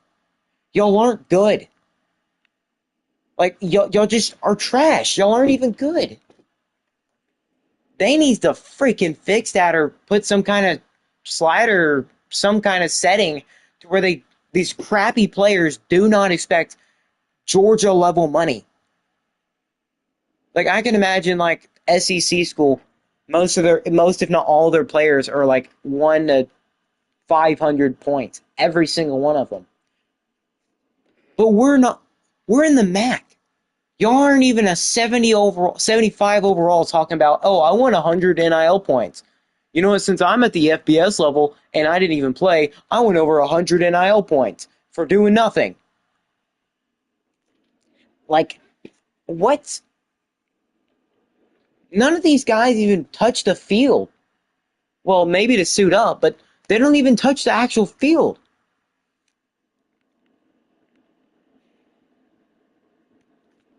It's just so freaking stupid. And the thing is, we don't have it, and I don't think we can move NIL points from recruiting over to that, which is so stupid. The fact that the majority of our roster is leaving. I mean, we're keeping Isaiah Scruggs. Why we keep him of all people, I don't know. Makes zero sense. But we're gonna have a well. I can't say it's gonna be a much worse roster next year because most of our best players are gonna be those 3 stars. I can almost guarantee that. Hopefully, Isaiah Scruggs can develop a lot more. But this is so ridiculous. We're not gonna get to keep like half of them. And unfortunately, our running back does not make it to the league. Now, he was only 80 overall, so I didn't expect him to. Hopefully, he can find himself into like hopefully, he can find himself in like the UFL or something like that. Some kind of alternate football league. Holy crap. Why so many? What are we looking like 3-star wise? I mean, I think we keep Isaiah Scruggs. I swear, if I see Conklin on here and he's a 3-star, I'm gonna lose it. Stone Saunders. Uh, well, I guess I'm not gonna lose it. He's still winning 110 NIL. Are you an absolute idiot? You weren't good. Well, you were partially good, but you weren't 110 NIL good. That should be money for players that are partially like very close to becoming a starter. I don't understand.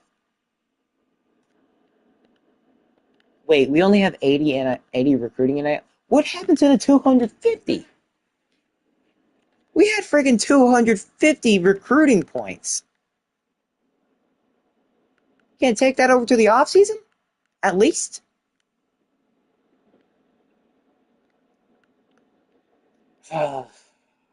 What a pity. Dijon Lee.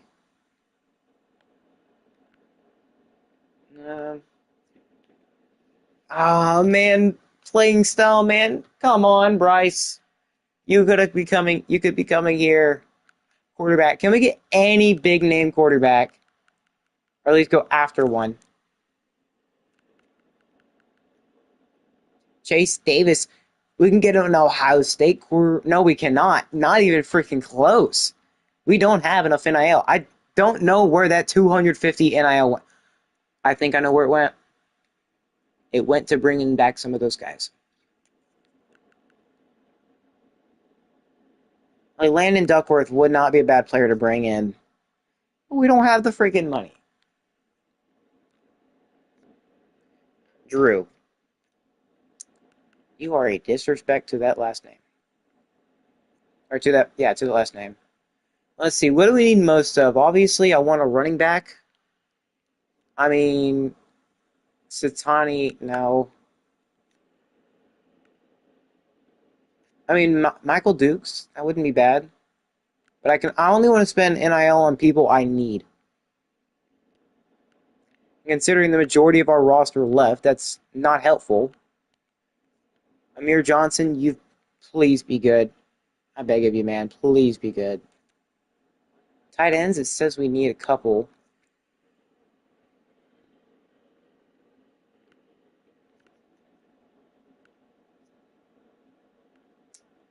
I want a pass protector, but all of the actual. Okay, that is stretching it. I cannot do that. We're gonna have a ton of freaking walk-ons this year. Bro, they're all freaking agile. I don't want an agile lineman. Can you please give me like a pass protector or well-rounded at least? Not these ones that are gonna cost so freaking much. Well, we might just have to go after these. I at least want the freshmen's. That way we can develop them however we want. Might even have to get some extras if we can. Okay, well, no, that'll do. Edge rushers, we need freaking 6 of them.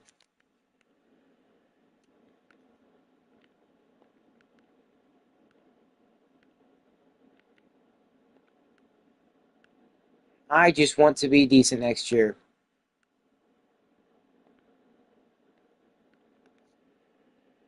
It's going to be us getting a bunch of 2 stars. I don't like it, but it is what it is. I'm not with it. I really ain't.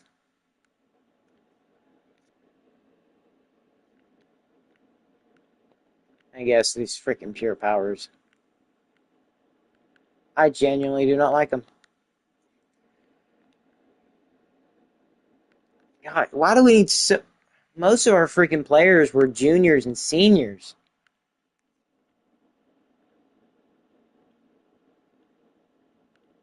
I mean, I'll have to take the Ashton Dickerson, Lawrence Jones Harris. Y'all are going to get to see some playing time.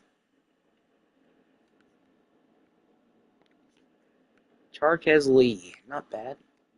We're not going to be able to give a lot of y'all NIL, but I can promise you, you will most likely get some playing time this year. I can't do it. I can't do that. I mean, I would love to get y'all on the team, but I want a zone corner. It's too hard to ask for because we don't have the money. We can't really go after the guys we really want. The ones we do want, we don't have money for. I think corner will have to be a thing we go after. The thing that hurts us the most, pretty much, is the transfer portal stuff. I haven't touched the transfer portal stuff like at all, like settings to like how many people transfer out. I have not touched that. I looked at it, but I have not messed with it.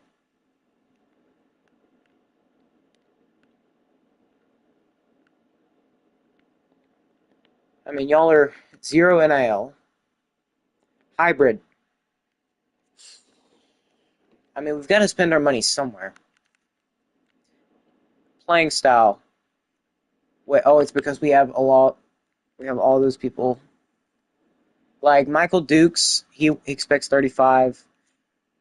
Back in the beta, it showed like expected NIL like at the top next to remaining.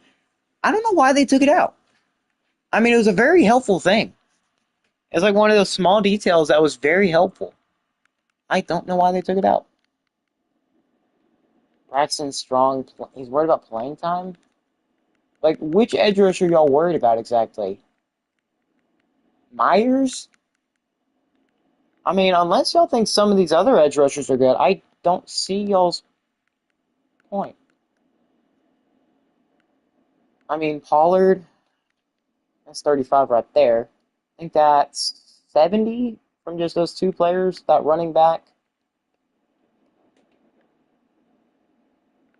I don't know about Pollard. It's going to take us a lot of money.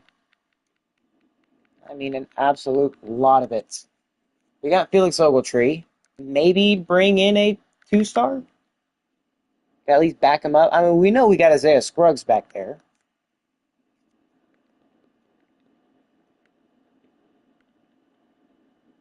Ryan Staub.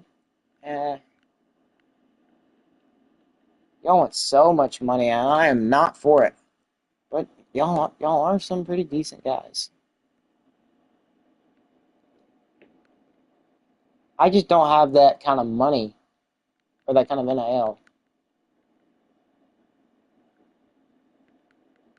Yeah, I just don't have that kind of NIL right now. Nico Iamaliava, he does have interest in a semi-interest at least, and of course he's expecting a lot of money. He's both a 4-star and that's the whole reason he left Tennessee. It's because he wanted a lot of money. Then turns out he didn't get that money, and now he is pretty much nowhere. I don't think I'm gonna get him. I honestly don't think I'm gonna get it. And plus, we got Isaiah Scruggs on the team still. Even though he's taken up way too much NIL that he does not deserve. I wish we wouldn't have chosen him of all people. Try to get Carson Conklin in at least. Let's see, that's 35. Who else is expecting some money? I know that one corner. Or not corner, safety. So our total NIL right now that players are expecting is 70. We've got 350 hours. I guess Pollard we can put 40 into. Or 40 NIL. And then running back we can put... I mean, even if we don't get Michael Dukes, I still feel like Max Detmer is a decent running back, despite being only normal dev. He's got that 90 speed, which helps him out tremendously. And that is the last of our points. I know Michael is... You know what? No, we got scholarship into everybody. Scholarship first. We're not really high on all these players. But hopefully no team really cares to go after them. Because we got to fill out our roster somehow. And this is literally the only way to fill it out. It's not going to be the most beautiful class, but it's going to be a class, for sure.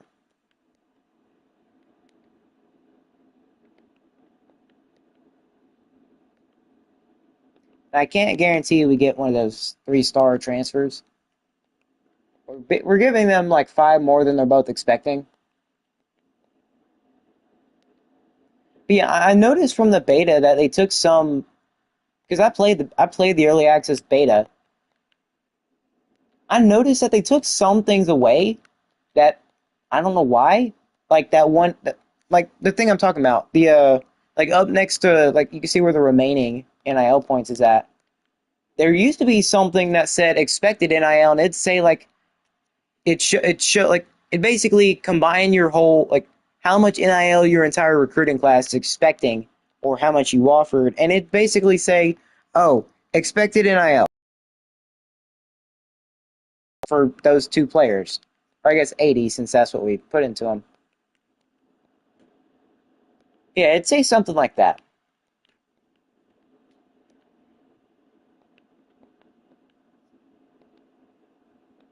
I don't know. I don't know why they took that one out of all things, because that was actually a pretty, like, useful, helpful thing to have. I don't care if we have a bunch of walk-ons. If we can just keep stockpiling these guys, that'd be nice. But we've got to win a lot of games next year.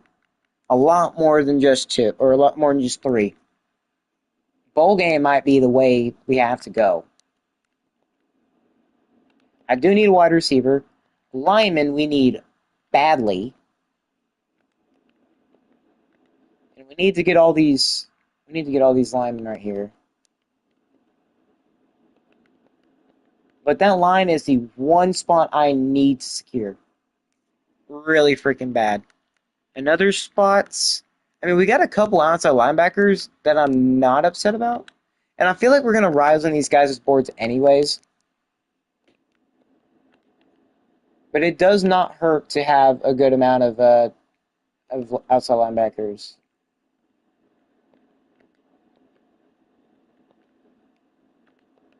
I feel like the scholarship is going to help out a lot.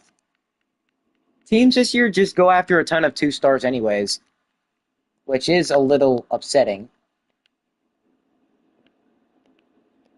Okay, who else can get 10 that I think would probably need it? Cameron Jones, you know what? Sure. All right, let's hope that goes well and that we don't get kicked off immediately for all those recruits. That's probably what's going to happen. Imagine getting kicked off the recruiting board by 2 stars.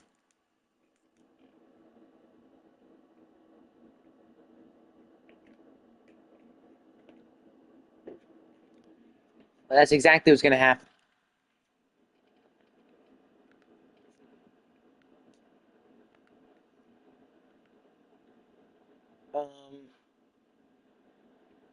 Oh, we kept Sharman and Isaiah Scruggs. Okay.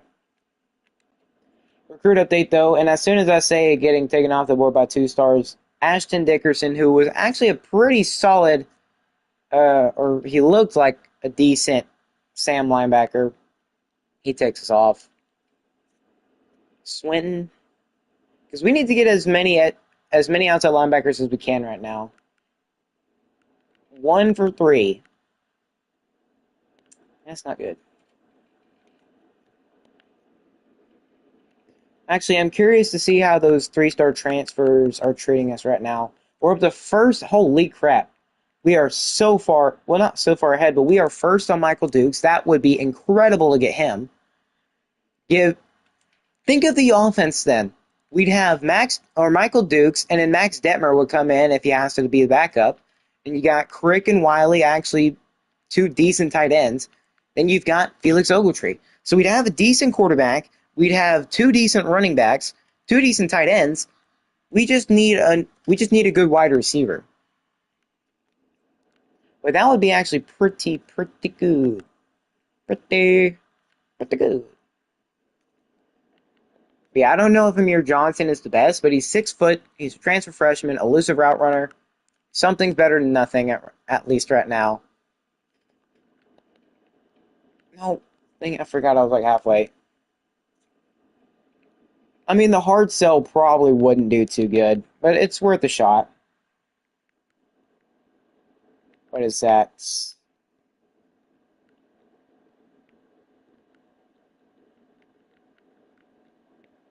Oh, this campus personality. I don't know why I thought that.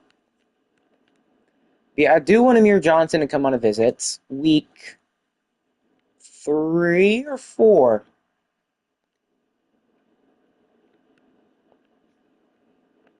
And then same thing with Michael Dukes. If I can't get... Oh, he can't come on a visit yet. Okay. Walker...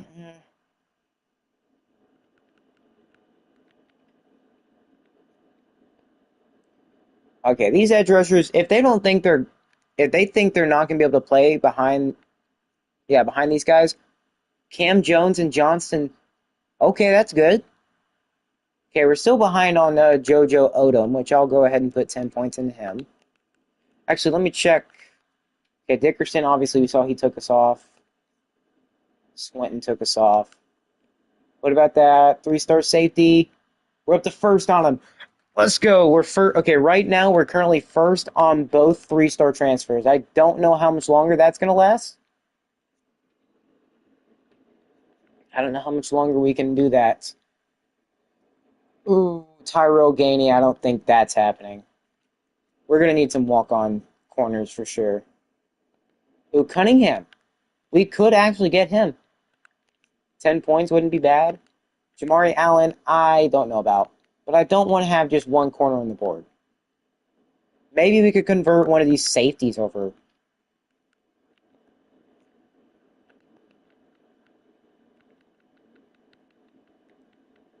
Okay, Michael Dukes, we've got 50. Can't bring him on visit yet. But we've got Amir Johnson, 50 points into him. We've got his hard sell. And he's coming on a visit week 3. Hopefully, he can commit by then. Probably should have brought him on a week 4. I don't know if he's going to last that long, though. Week 2, he's already at top 5. Not a good sign. Maybe week 3 could be the answer. Okay, Dwayne Walker. Put that many points into him. We need linemen badly. And that's not how to do it. We put 40 into him. Okay. Can't hard sell him yet. No, he's not even top 5. He's still in the open phase. Real ones know that there used to be a top 8 or top 10.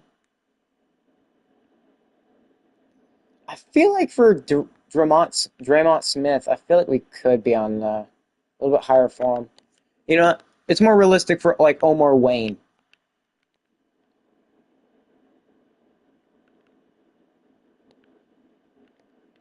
On to the next week.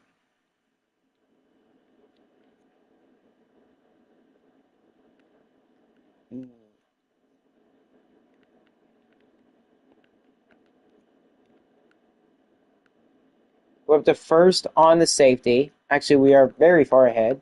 Still first on Michael Dukes. Looks like New Mexico's rising for him. But we still got a pretty big lead for him.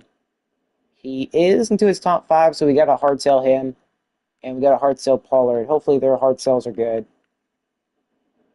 But 4 guys take us off, and that is not good. We need every last recruit we could possibly get. But yeah, this is crazy. It's only 2 stars in this happening. Hard sell. I mean, that's an okay hard sell. Not the best.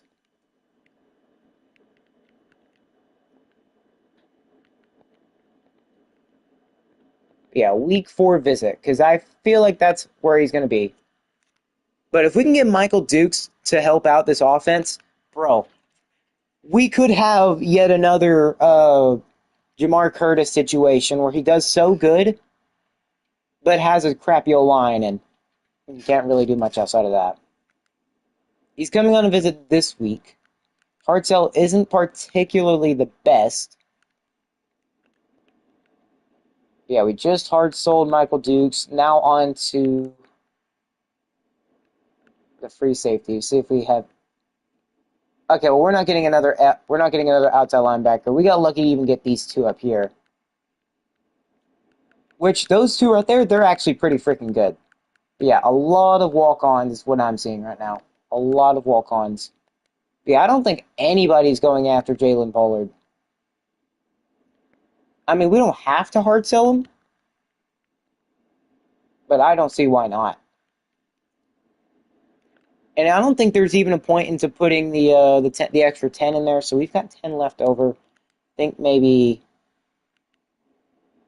we know it's hard sell. That's a good thing.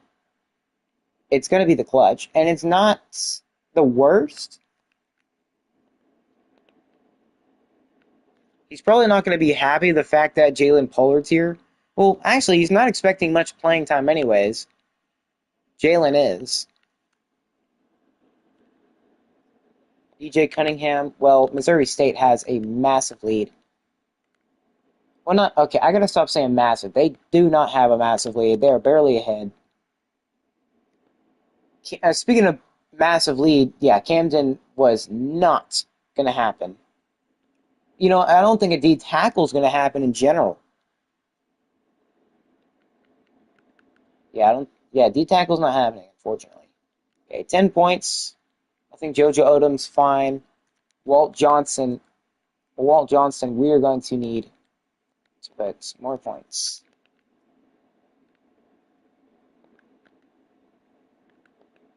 Can't do anything for him.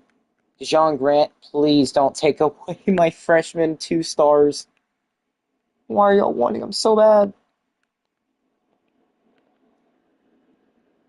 I need to fill out my roster with 2 stars. All right, Michael. Oh, you're not coming on a visit this week.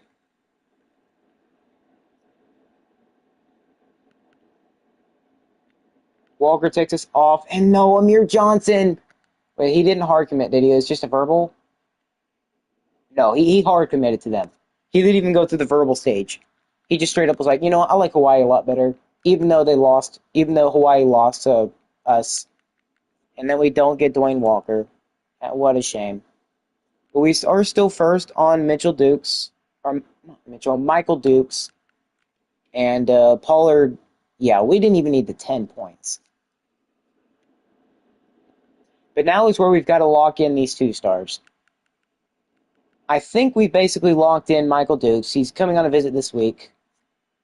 Man, not getting Amir Johnson sucks. I don't think we're getting Draymond Smith. We could hard sell him, but it is not a good hard sell, unfortunately. Okay, we got to be realistic with guys that we don't think we're getting. I don't think we're getting him. Deshaun Grant, I think it is possible. Omar Wayne, we just got to do a lot more hours. That is simple as that. He did reach his top 5, so he can be hard sold. Do we want to, though? Not really.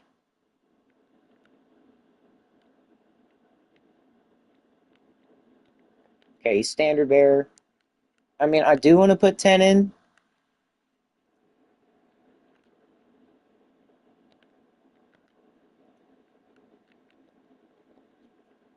And he's got to come on a visit this week. Also, him coming with Michael Dukes would be big, too. Nah, I can't do that. Cameron Jones, I think we're going to get for sure. Walt Johnson. Let's do 25 more hours because we have the same amount as Miami. They're probably going to have him on a visit. JoJo Odom, he's good. DJ Cunningham, I think he'll be good. Darius Shaw, definitely. Okay, I'm going to take Darius's points out. Maybe just put 5 just so we don't completely ignore him. Yeah, Landon Sylvie. Taking your points out, and we will put 50. Okay, we got 15 hours. What do we want to spend? You know what, Cunningham? We can't hard sell you, so I'll just do straight up 50. How about that? Just do straight up 50, because, like I said, we need everything.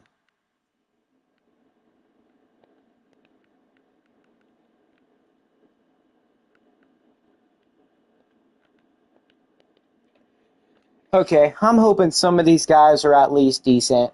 And I mean, like, depth trait-wise. Michael Dukes and that safety, Pollard. I know Pollard's most likely committing. We didn't even have to bring him on a visit. That is perfect. We get our running back. We get Deshaun Grant.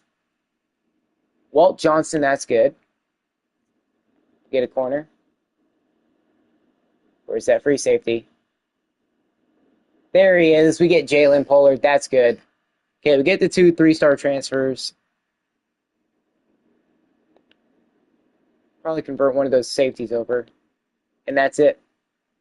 We got I think all the remaining guys on our board to commit. Not the best. Not the best class, but then again, we are just starting. I want to see exactly what our recruiting class looked like. Top classes, we had the second best, and we are right behind Miami. We had 8 3-stars. I think it's just because they got 3 more 2-stars. That's literally it.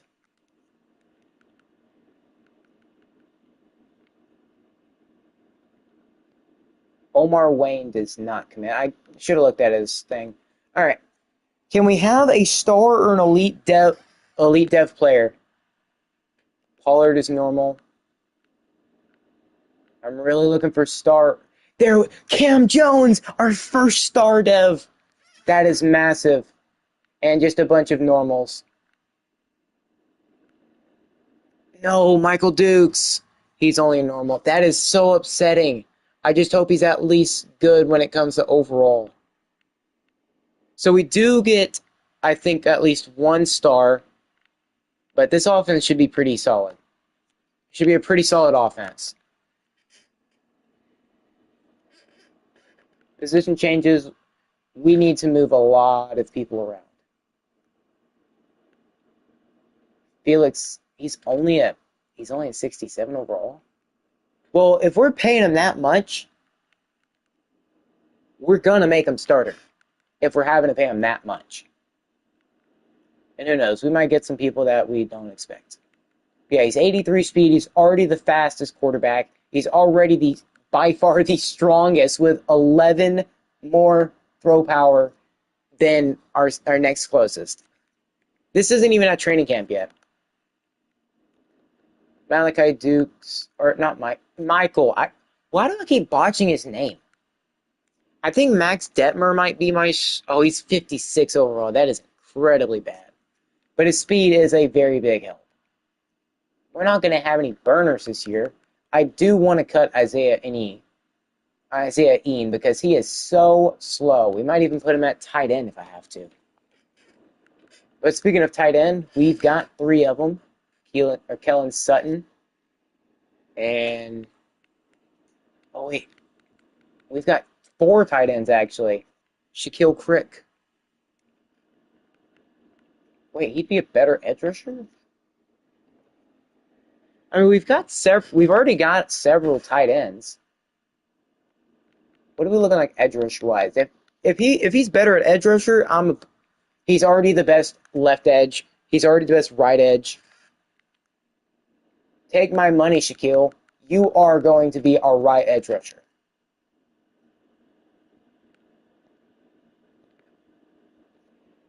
He's already well, I guess it's a good thing he was technically a tight end and an edge rusher. But running back looks fine. We only have 5 wide receivers, and that is terrible. You know, what if we convert... I know this probably isn't the best decision. Well, we have so many slow tight ends. That is not good. They don't have speed at all.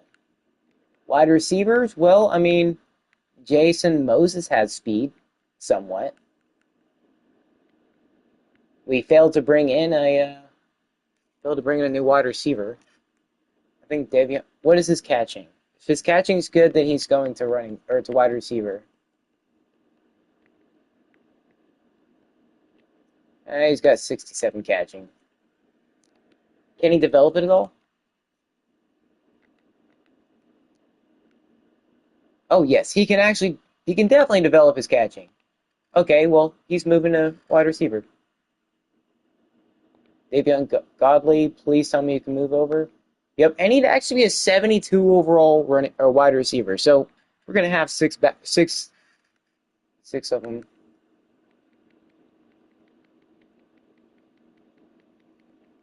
And he's already our second best. The running back to wide receiver thing, it might be flipped from last year, and he's one of our faster wide receivers as well. I think we just really need to work on everybody's route running. But we have so many backs on the roster. Michael Dukes is probably not going to develop much.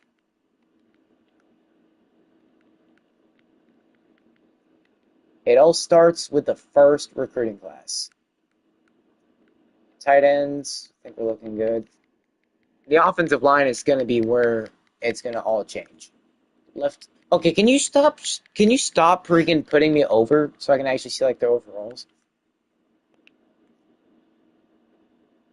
Maybe this will fix it.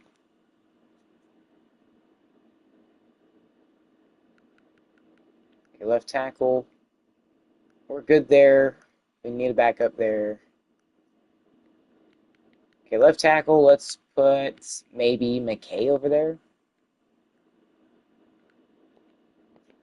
I just want to build up some depth. I want to have some depth.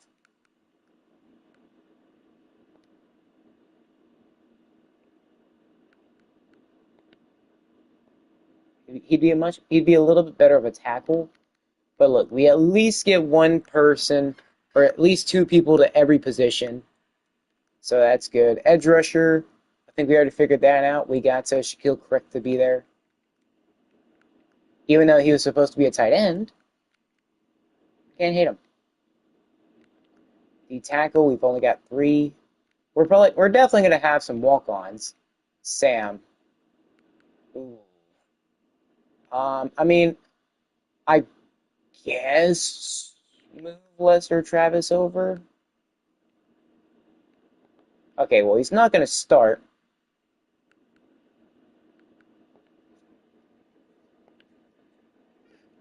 But hey, he probably touched the field. He's worried about conference prestige. Wait, then why'd you commit here? Were you expecting something else? I don't know. TJ Spriggs.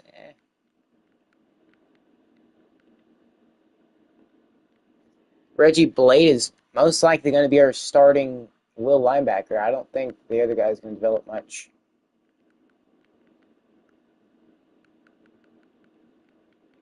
We have so many free safeties. Convert some of these guys over to corner. I think Natel Mitchell will move over to corner. He'd be a what a boundary it said. Move. Warren Smith. What are you looking like? He'd be a 68 overall corner. And you'd be a coverage specialist at strong safety. Okay, you'll be the one that moves over. Do we need another corner? I'd say so. I'll move Darius Shaw over just so we don't take all of our freaking people out. All right, we've at least spread out everybody. Oh, wait. Oh, we got. Okay. It's not bad.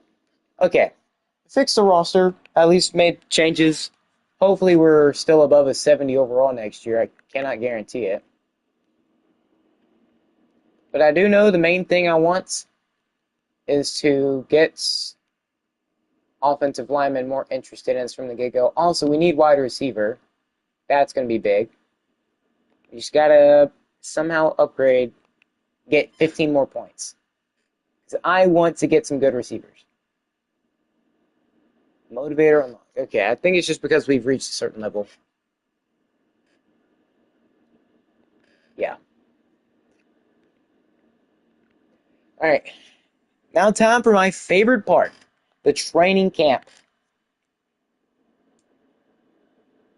Reason it's my favorite is because this is where I truly get to build the team to be exactly how I want it to be instead of how it is. Because how it is right now is not going to work at all.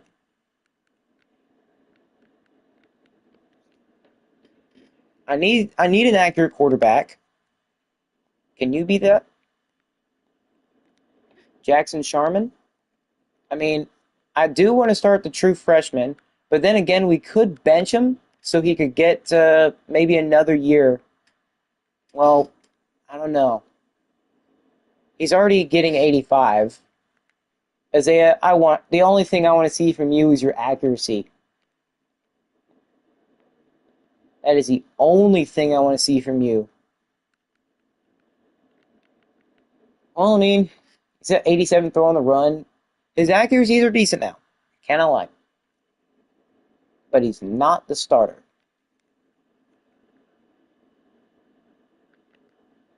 Zion McKinney, you have terrible accuracies, and I don't know how much you're going to be able to upgrade them.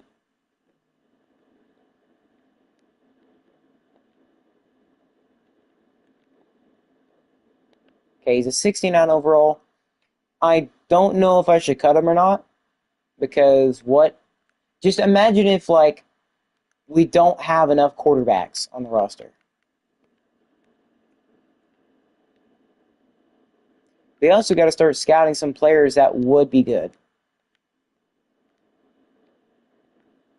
88 change of direction, 86 speed, 90 excel. I mean, I think Karan Borders could be pretty solid. I just don't think he's going to be having that top end speed. He's not going to be able to break away, but he's got the ability to at least be a little bit shifty. And I think so. Elias Brown might actually be the starter. I think I like him more. Well, he's also the highest rated. Michael Dukes, are you fast at all? You are 86 speed. Think I'm more concerned with your elusiveness as of right now. Okay, he's got 89 or 89 change of direction, but he's got 86 speed. So pretty much on par with how the other running backs have been. I also want to improve your IQ because it is incredibly low. Okay, well he's going to be the starting running back, which I don't hate. We brought him in. We're paying him 40 NIL. He better be freaking good. Unless Isaiah I don't know how to say the last name. He's 77 speed. Absolutely freaking not.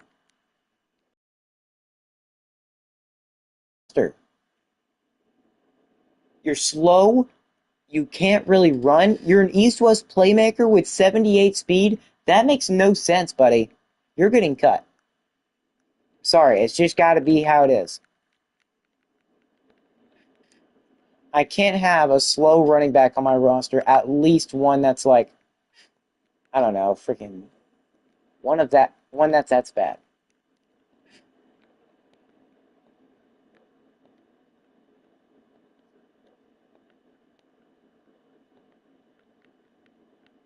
Okay, well, his route running's not too, I guess it's still pretty bad, but his catching did improve a little bit, so at least Jason Moses is up to a 77. Please tell me somebody here is going to be able to upgrade their catching and route running. Davion, you're okay. I think that should. What are you, a 1 star? Yeah, that's definitely why. Yeah, he just cannot run routes. But we need bodies out there on the field. Wide receiver is definitely a thing we've got to go after.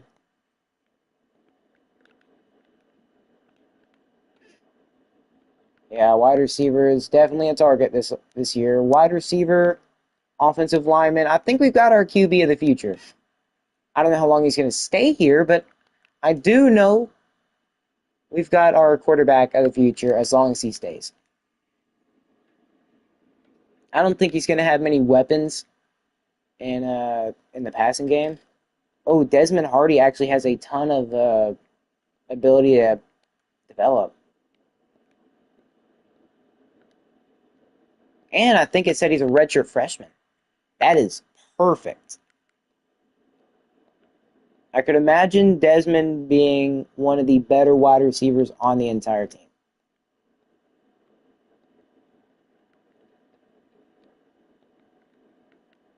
He's got decent route running and his catching still improving.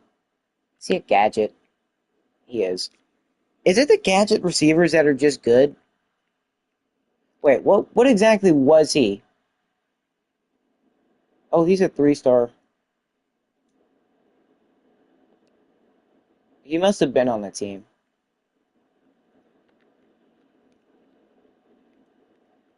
Maybe Motivator would have been a decent road to go down. Because I don't think us. Because I don't think doing a.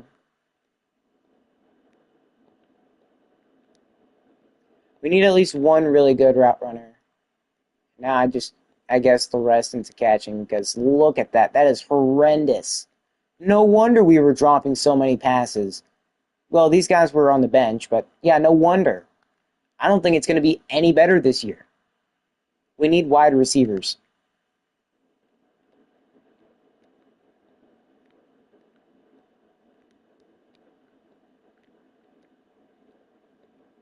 Yeah, we need wide receivers badly because we cannot catch. We can't really run routes all too well.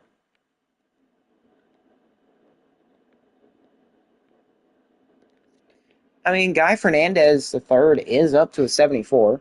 Got decent catching. Actually, probably one of the better players at catching on the entire team. Okay, yeah, the main needs are wide receiver, offensive line, just anywhere. Um, maybe safeties. Secondary needs to be worked on. Please, Jackson, please tell me you're a freshman. You're a sophomore. You've got so much room to develop as well. If only y'all were freaking anything better than a normal. But then again, y'all are 1 stars, so.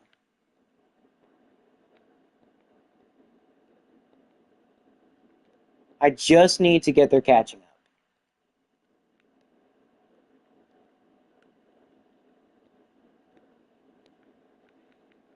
Well, he's got pretty decent, or he's got decent route running, and his catching is actually catchable. Well, that's a wide receiving core. I mean, Jackson Fresque, he's okay. It's like third best catcher on the team. I don't know. That doesn't look too good to me, though.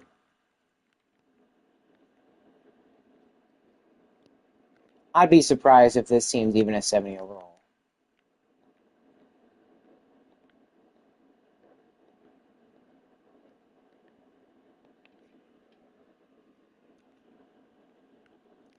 How did they make it harder for you? Well, they they do this crap. Well, I guess then again, we did just take Sacramento State was literally just an FCS school, so the majority of their players would be technically 1 stars. So, because FCS players were players that just weren't good enough, like 1 and 2 stars, mostly 2 stars, so that would make it to the college level and just not be good enough.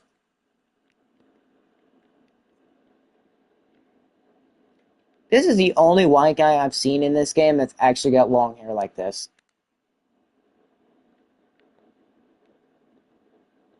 This is so horrendous. You're a 3 star and you can barely improve anything. This is about to be atrocious. He's got 5 points left. That is very bad.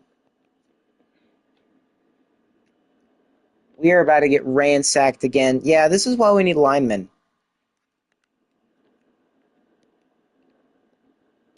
Hopefully there's a lot of linemen, wide receivers that don't want NIL this next year. Hopefully. Because if there is, I am going to be a happy, happy man. Well, he's pretty much reached his potential. Year 2 is not about to be fun. Well, I guess partially because Felix Ogletree is going to be incredible, at least from what I've seen. And if we can get some good run blocks, that would be big.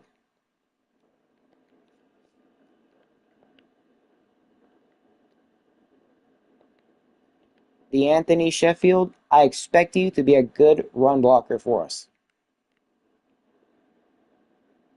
He's got solid run blocking, so we should be decent at least against the MAC opponents.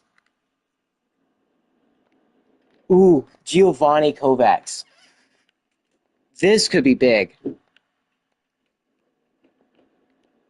We could actually have our best lineman right here. I think I want to start Giovanni if he's not already the best. No, he's not. That actually sucks. Well, I guess Giovanni isn't. Wait, what? He has pretty good pass block power and pass block finesse. He's actually pretty good at pass blocking.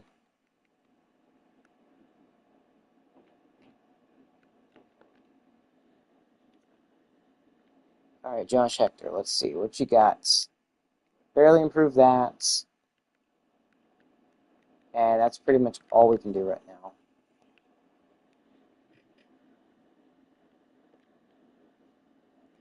I really hope we can get one of those players that Luke Slater. Thank you. Please don't be senior or junior. He's a junior. That sucks so bad.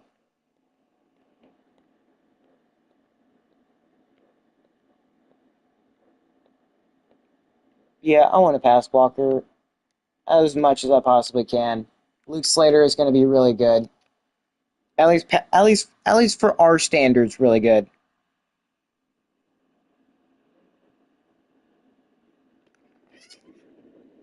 And my phone just died. Dang it. I was not paying any attention.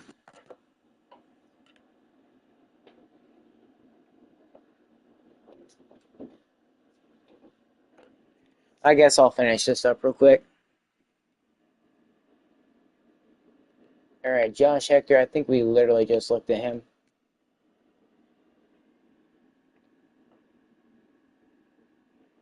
Let's see. Okay, next, Jeremiah Cooper.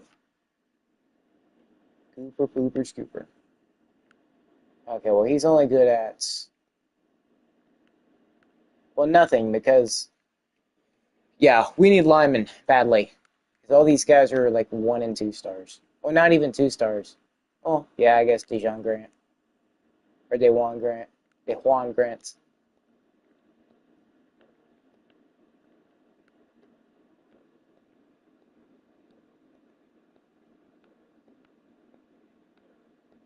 Okay, max that out.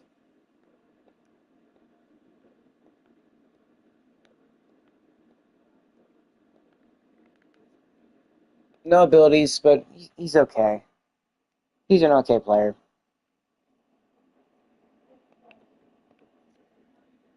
Jeremiah Cooper looks a little bit like J.J. Watt.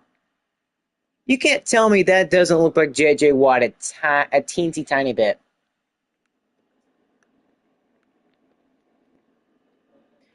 Man, I can imagine Motivator must be overwhelming for these players because they get way too many upgrade points and they can't do anything about it. I think Motivator will be the next thing I unlock, though. After I max, excuse me, after I max out a recruiter for what I can. Oh wait, Vines is actually insanely good. I just realized that. He's almost got 90 pass blocking. He's a pass. Oh wait, he's agile. Never mind. But he is. He's going to be one of our best offensive linemen.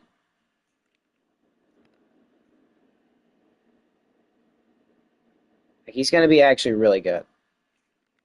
What about Richard McKay? Oh, he could also be really good.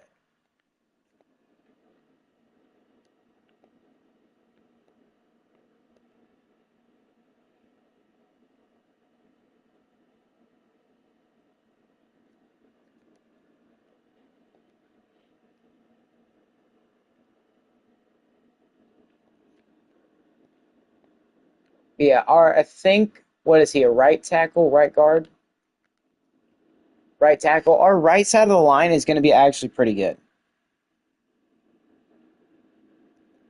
We're going to have good pass protection. That's at least what I'm hoping.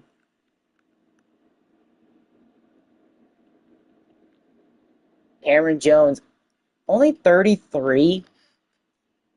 Okay, Cam Jones has to be our big power move though.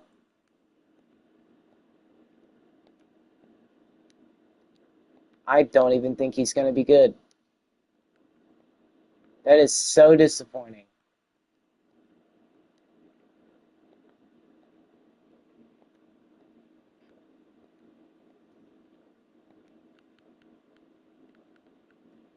I mean, we could improve his health. Like, he is also pretty unhealthy.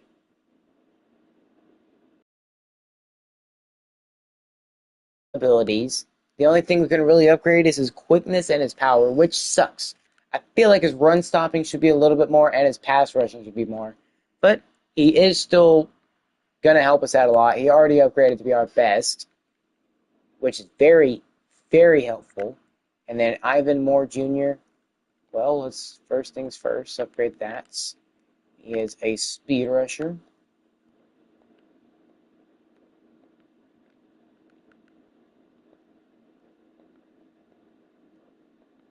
Okay, it's tied between him and Cam Jones. I feel like they're going to be definitely solid for sure. Cam Jones has better block shedding and much better hit power. He can actually tackle a little bit, and he's got some speed. I think Cam Jones is just overall the better player.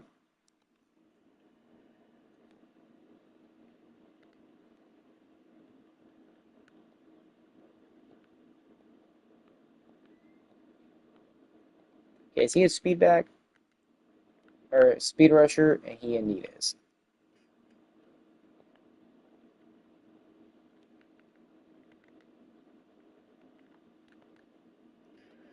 Unfortunately, he just doesn't have enough points to upgrade finesse moves anymore. But I feel like we'll be better than 70 overall this year. I feel like we'll still remain atop that. We really just needed to get a new quarterback and maybe get some more weapons.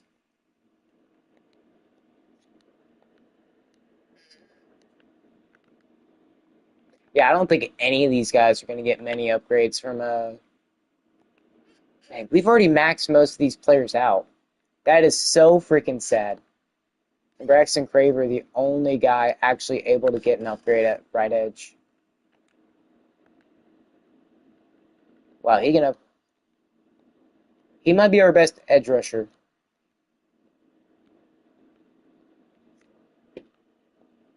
Now, unfortunately, I can't say we're going to have an 80 overall. That's just not in the cards.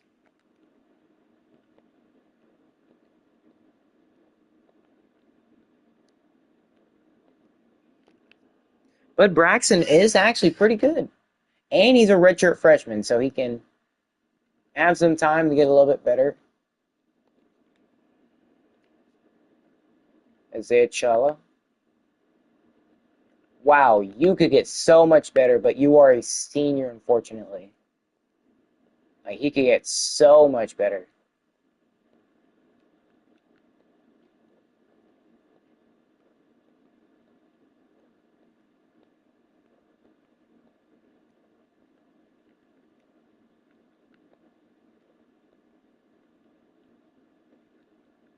I mean, he's decent at block shedding and decent at power moves.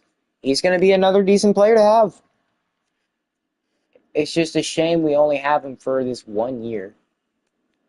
But hopefully this 1 year can be very, very prosperous to us. Year one obviously didn't go the way we wanted it to, not even close.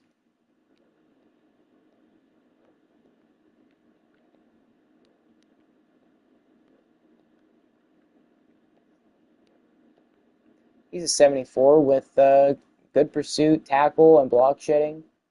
Power moves.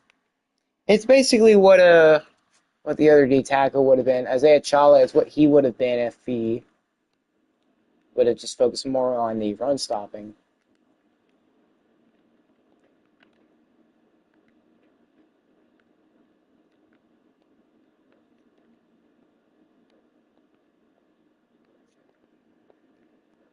I wonder. Wow, he is so tall now. I think he just had a growth spurt, ladies and gentlemen, right in front of our eyes, dude. Let's get screw it. Let's get him 91. 91 power move. Call and call off is gonna be crazy, or at least I'm expecting it to be him to be against these MAC conference opponents. He's gonna be a big time power D tackle. Derek Houston, what are you looking like? You are a thumper.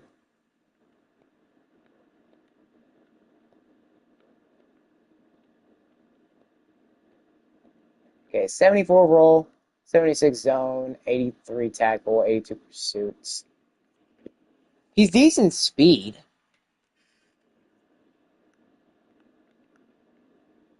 I still feel like, well, never mind. He's not even 70. Those 2 3 stars weren't even 70 overall. Caden Reynolds, get your pass coverage up.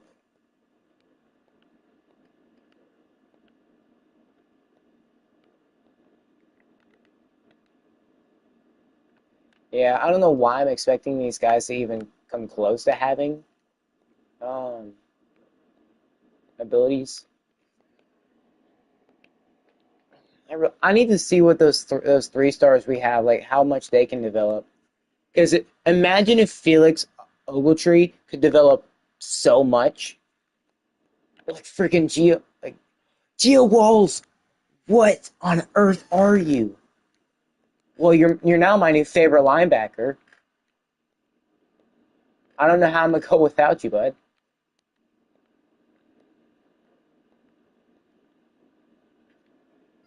Geo Walls looks so good, or at least like he could be, but he's only 64 overall, which sucks.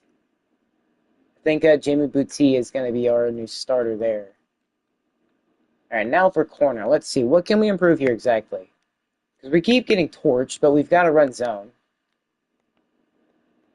Let me guess. He's a bump and run. That's basically man coverage.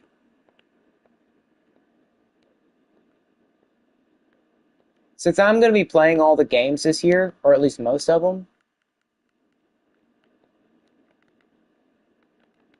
I want to be the one in control of like what exactly he upgrades, or what his upgrades are.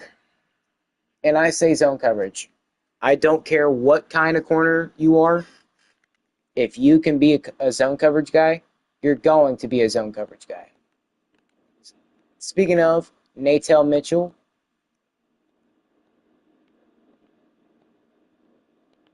81, 83 zone coverage. He is the best corner on the team. Without a shadow of a doubt in my mind. And I don't know how much of an improvement we're going to have. I mean, we don't have an 80 overall player, which does suck, but it's not the end of the world.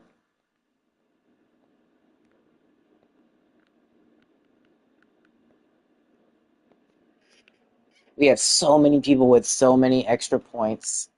I wish, like how in Road to Glory you have cap breakers. I wish these guys had cap breakers without having to go so deep into the coaching tree.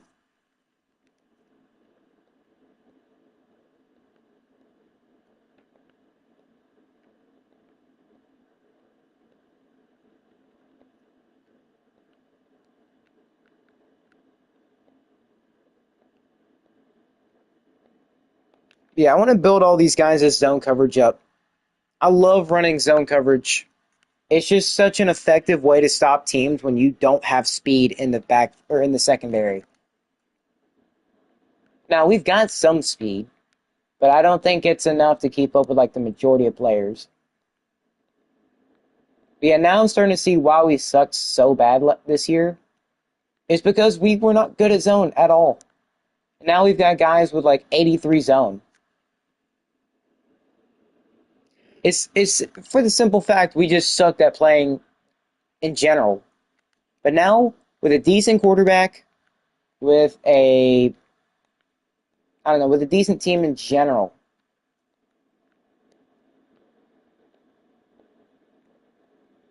Buddy, I can't do everything for you. You've got to improve. He's got a 90 change of direction.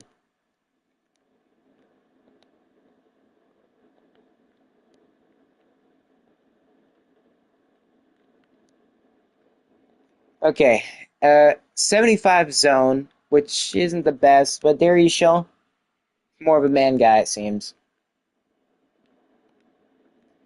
Okay, and that's actually all the corners. But we have improved on the zone coverage, thankfully. Now on to the safeties. We brought in Jaden Pollard. Landon Sylvie trying to hold on to his starting job. And you just might if you can get your zone coverage up, bud. And you are also 87 speed, so you're not slow.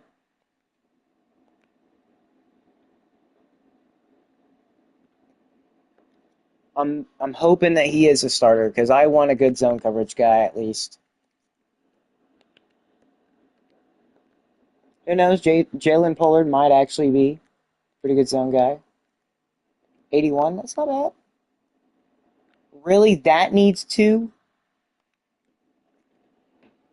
Inflation's going up on these guys' dev or development.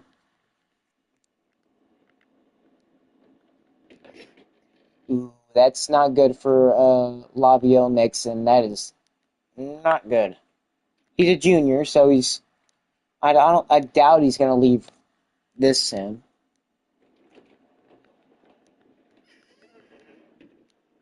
He's gonna max his run support outs. What about his hands? I doubt he's gonna be able to do that. But he's a 70 overall. And also, we can try to make some strategic cuts.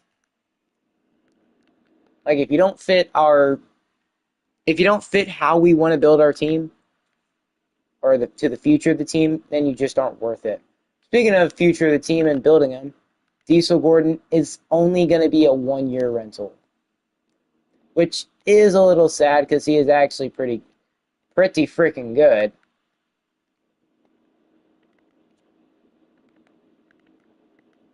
He can actually get an ability.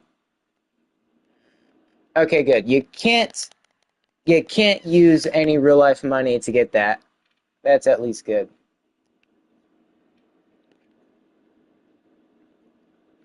By the way, please don't spend money on this game.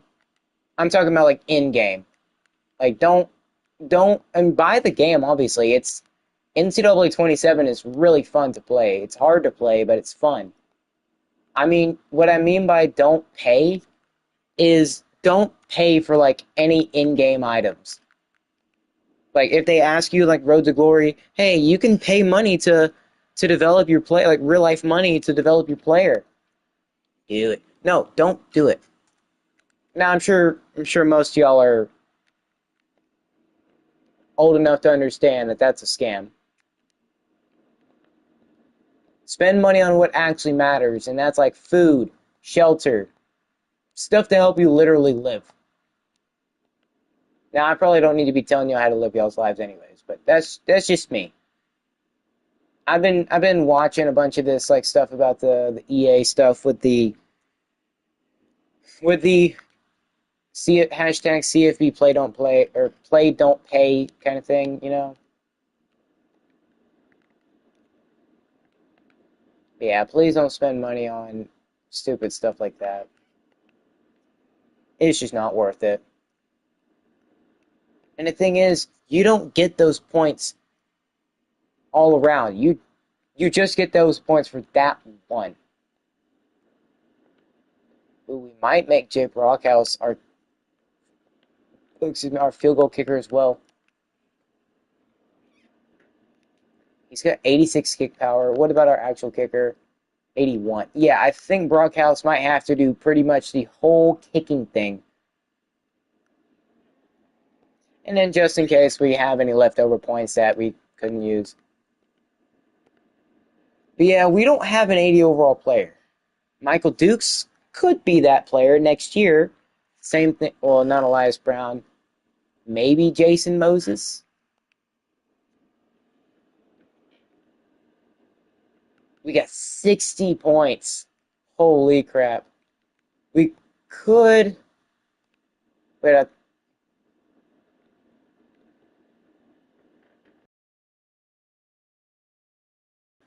but at this point, we don't have the players.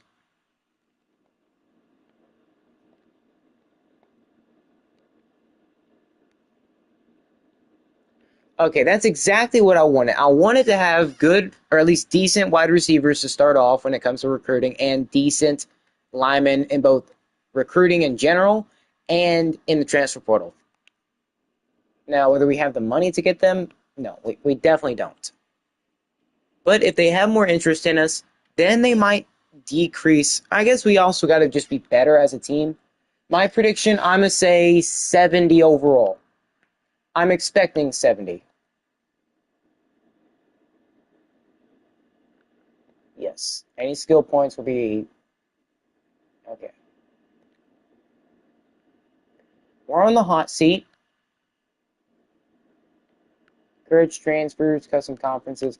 We aren't ready to leave the MAC yet. We haven't even come close to winning it. We literally didn't even win 4 games. So there is no reason for us to leave the MAC right now, at least. Courage transfers. I know there was some people that I wanted to leave. Like Isaiah Ean,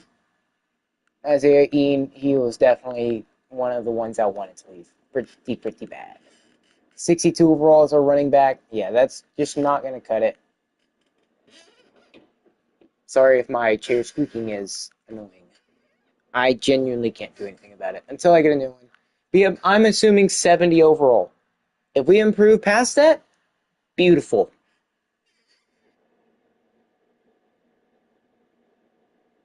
71 overall. Okay, not bad at all. I will take it. We don't have an 80 overall. but we could after this year. Also, we accidentally skipped past. Let's see. So basically, it looks like he is. We're in preseason, right? Yes, we are. So basically, we've got pretty much the same goals. We got to win more conference games than last year, which I think was literally just one. So we have to win 2 conference games at the least. And then again, win 75% of your conference games this season and make a bowl game within the next 4 years. Nothing changed. Nothing changed. The goals stay the same, which should be the whole thing.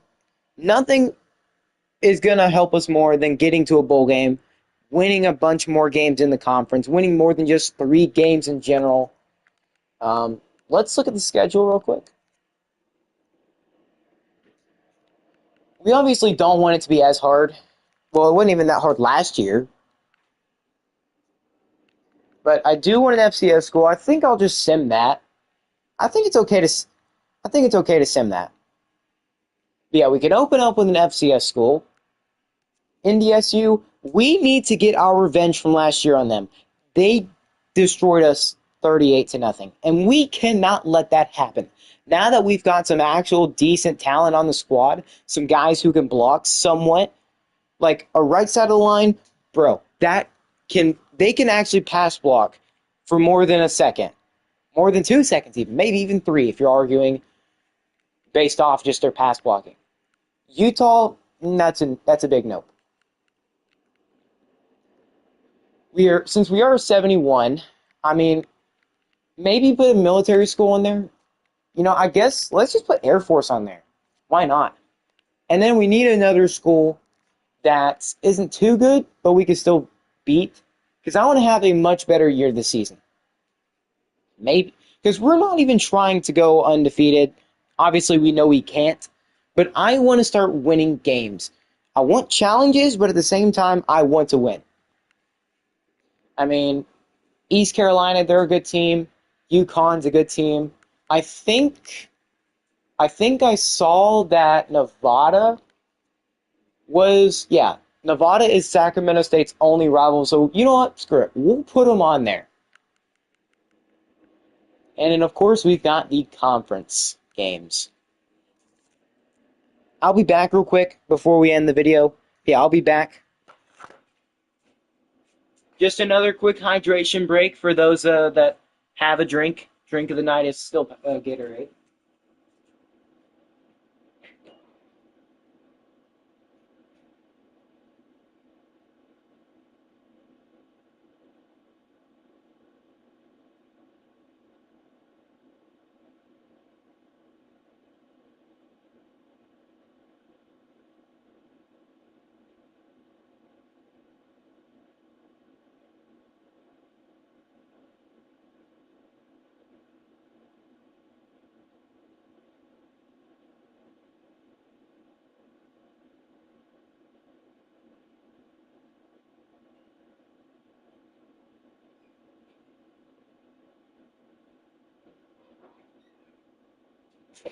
Alright, I'm back.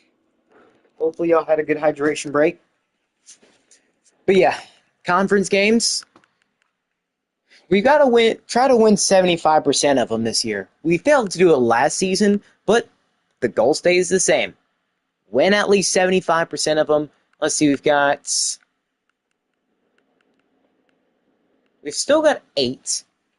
Actually, I'm going to look up on my phone what is 75% of 8, unless y'all know it, but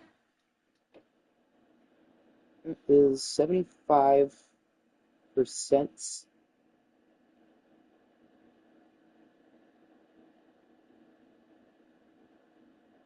Okay, so we've got to win 6 conference games to achieve that goal.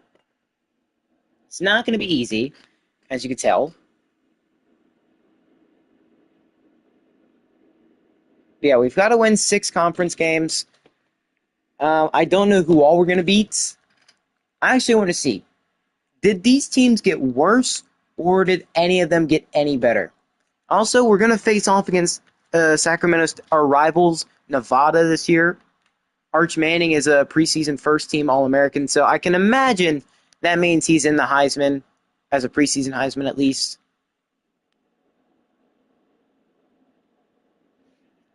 Bo Jackson's also here. King Miller. But, oh yeah, let's go look to see if we got anybody else we weren't expecting. Or, yeah, let's see if we got anybody new, because that could be it. I think we had DJ Cunningham.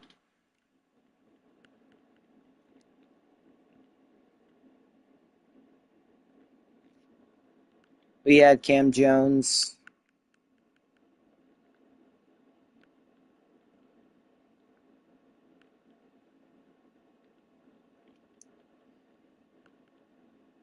Um, I'm not seeing anybody new. Okay, yeah, well, nobody new.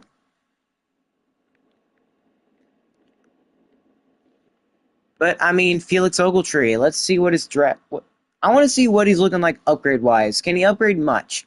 He's actually got some pretty decent drip.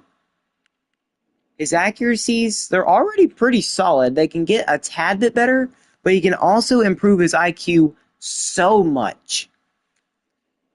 He can get up to 99 speed. I would actually like that so freaking much. Hopefully he isn't like super inaccurate when he plays, but I think despite him not having as good of accuracy, he can still, like I said, he can still improve his IQ a lot. But yeah, while he doesn't have the best starting stats, he didn't have development like Isaiah Scruggs. Speaking of Isaiah Scruggs, I don't know. Do I want to start the true freshman, or do I want to redshirt him? We're already paying him 85 NIL. What is he expecting? He's expecting playing time. I think we kind of have to play him if we want to keep him. Because if we redshirt him now, he's not going to be happy about that. But Zion McKinney, he's wanting to leave anyways. I don't know why he didn't. Well, they all wanted to leave because of brand exposure, but I guess the only one that they made forced to leave was Carson Conklin, the best one.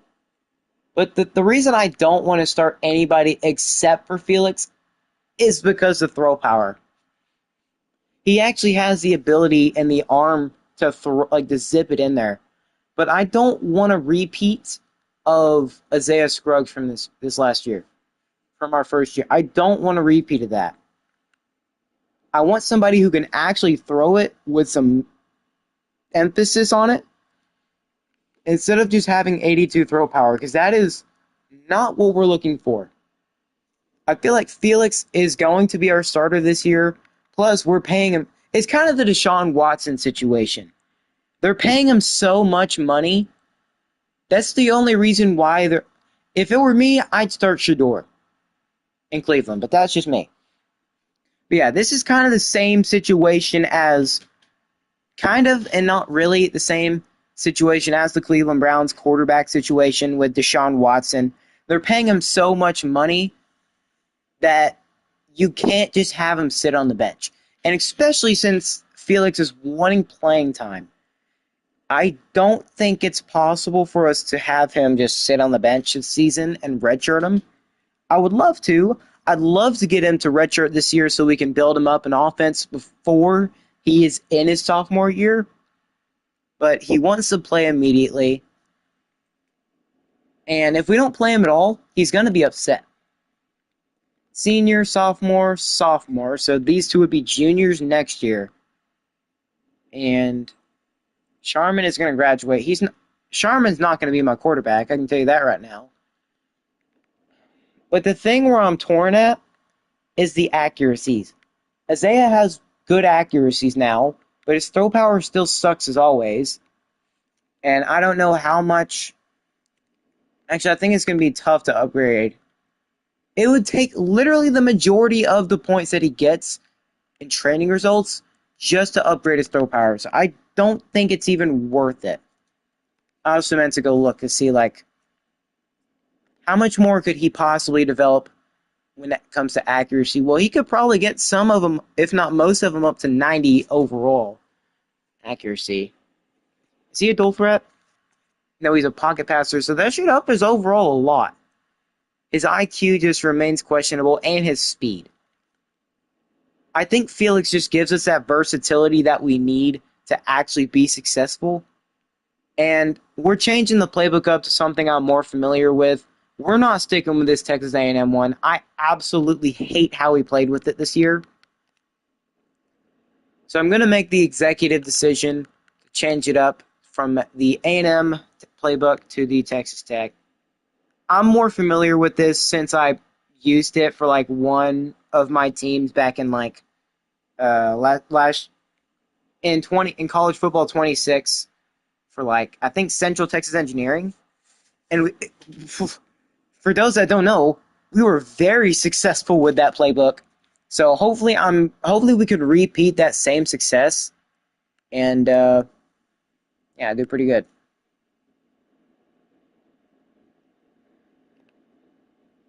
But yeah, hopefully the Texas Tech playbook performs so much better. I think you can still run pretty well with it. But yeah, the depth chart, because I want an actual versatile quarterback who can chunk it deep, I want freshman quarterback Felix Ogletree to be the starter from week 1. I'm hoping he doesn't leave us, doesn't want to. Now, he might still want more money if he does play good, which I'm hoping he does.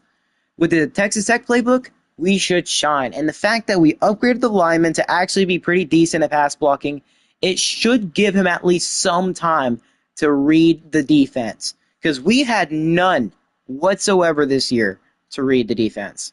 And also, fixing the sliders a little bit so it's at least somewhat fair from what I can think of. CPU shouldn't be as Georgia-like, as Indiana-like. Well, I mean, like, yeah, Georgia is probably the best example. We don't want every. I mean, we were playing a lot of close games at the beginning of the year, and like 1 or 2 at the end. But North Dakota State was not better than us. We were higher rated than they are, and they cooked us 38-0. Throwing constant picks also doesn't help, but also they were playing elite pass coverage. Then again, it is North Dakota State, so it makes sense. But I'm expecting a massive turnaround from this team this year. Heck, maybe getting us back up to a 1.5, maybe 2-star school. But yeah, goals stay the same. Bowl game, 6 wins at least.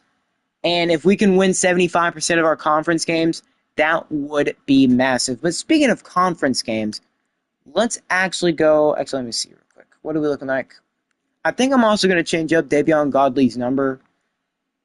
I think maybe Jason Moses. I mean, having the 20 numbers as a wide receiver it's not what we need.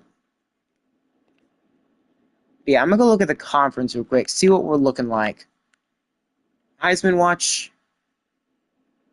Wow. Who could have figured? Arch Manning, DeCorian Moore, Malachi Tony, and Darian Mensah. So Miami and Texas getting heavy favoritism. Let me guess. Wow. So they're 8-9, but I'm actually surprised that Arch Manning hasn't transferred, or he decided not to transfer, because typically he does. Corey Moore, yeah, 96 speed. Man is crazy. I doubt we have any national Americans. Like, I heavily doubt it. That'd be cool if we could see some preseason national freshmen. Check Mac. Are we here at all? I don't think we even have a first team. Holy crap, we don't even have a first team. Maybe Eastern Michigan developed nicely. Okay, we have a second team, Derek Houston. He's the only MAC All-American we have. But let's go look at conference standings. I'm very curious what the overalls are looking like. Akron is 70, Ball State 69. A lot of people are 69. Okay, well, it looks like us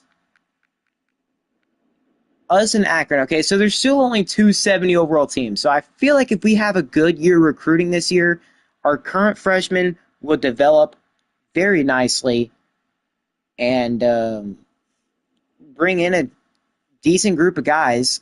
And we could even be up to like a 75 next year if we're not careful, or if we're very careful.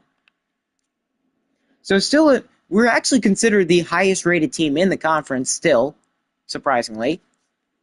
So we have a good chance at maybe winning the conference this year. I don't want to say that because we're playing every single game. And all we got to do is win 6 games to be bowl eligible. All right, let's check out staff. This is the final year of our two coaches' contracts, so we've got to make the absolute most of it. But we've got 180 staff points. Bronze. Wait, what? It's saying we have 180, doesn't it?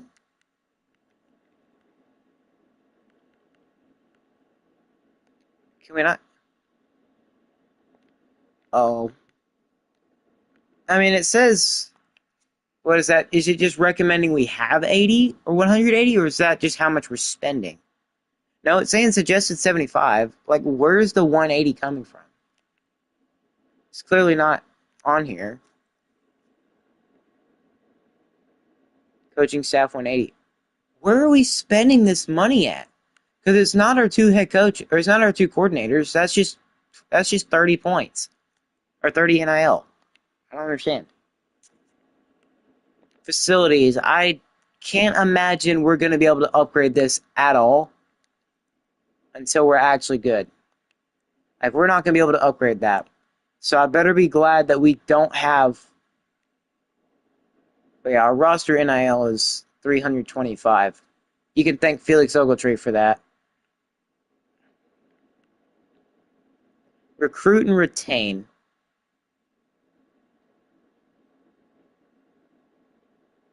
Since we've got some decent talent,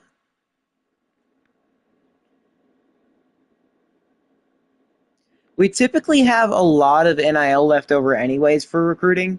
So I think I'm more worried about recruiting and retaining players. At least right now. I don't think I want to worry about development until we actually get some, like, several, not just a couple of decent players. I want to have like a bunch of decent players. And that way we can um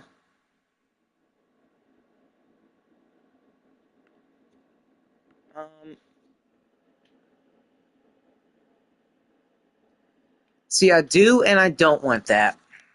We don't have enough money anyways. We only have 505 NIL in total. So let's check out recruiting. We don't have any points right now, but I'm not expecting to. Hopefully it refreshes at the beginning of the year.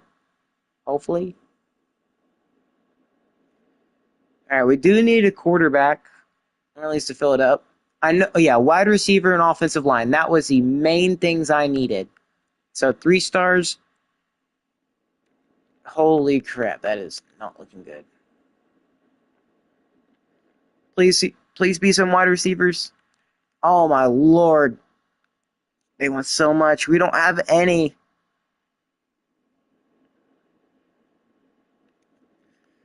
Why not 4 stars? We have nowhere even close to enough. I just want a fast receiver. I don't care all too much for a contested specialist. I want somebody who is fast. I mean, you look decent. Elusive route runners are typically fast. So we need a lot of wide receivers. I mean, I don't want a 5'9" guy, but I cannot trust a tall guy to go up and moss a player. Screw it. I'll put some tall guys on there.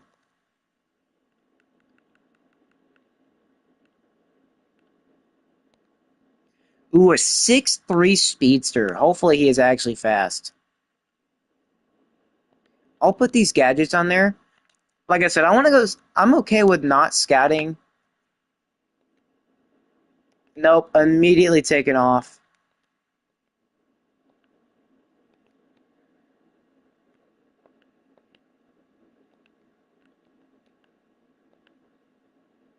Dean Poe is a gem, but he's 80.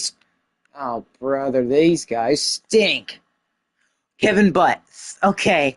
Kevin, he might not. Okay, he doesn't look too good, but he's still fast. I'll take it. None of these guys look all too intriguing.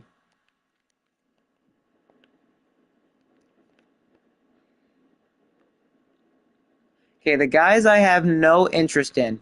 Kevin Butt is one of them. I want to say Dean Poe and move him to tight end. He looks way more like a tight end. Yeah, Matthew Spears, I am not going to let you finish that statement.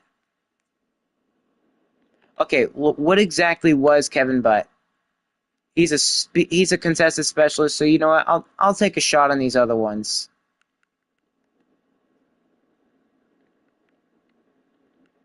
I will take a shot at these other 2-star.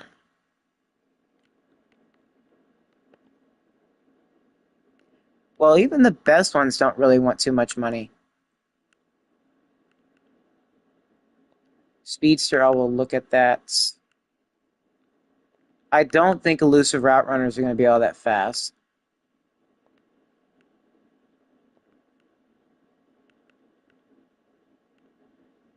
If I get anybody that's... Oh, please tell me I can get a gem speedster. Oh, Zach, you are slow. You're 82 speed and you're considered a speedster? That is so stupid. Okay, you baited me so hard, John Costanzo. You baited me so freaking hard. Imani, huh.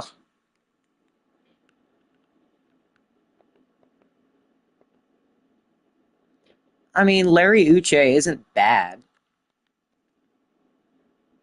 Okay, Devin, you are the worst one I have seen.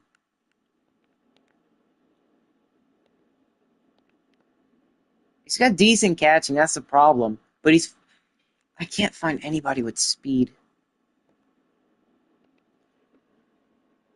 The only guy I've found that's incredibly fast is Kevin Butt. And he's just terrible at catching. He's probably going to be terrible. I will take those guys. You know what? These will be our 5 wide receivers. I can't be mad. But we spent all of our freaking points on scouting those wide receivers. Because we need a wide receiver badly.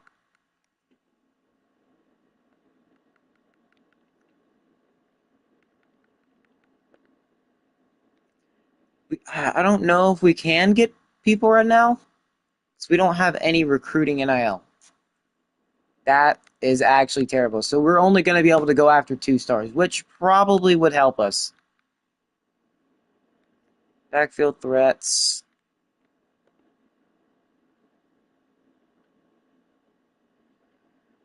You know, I'll take the 5'7" elusive bruiser, Enrique Madden. Okay, Nate Warlow, you please tell me you are good. Elusive bruiser. East-West playmaker, those are typically fast, at least hopefully.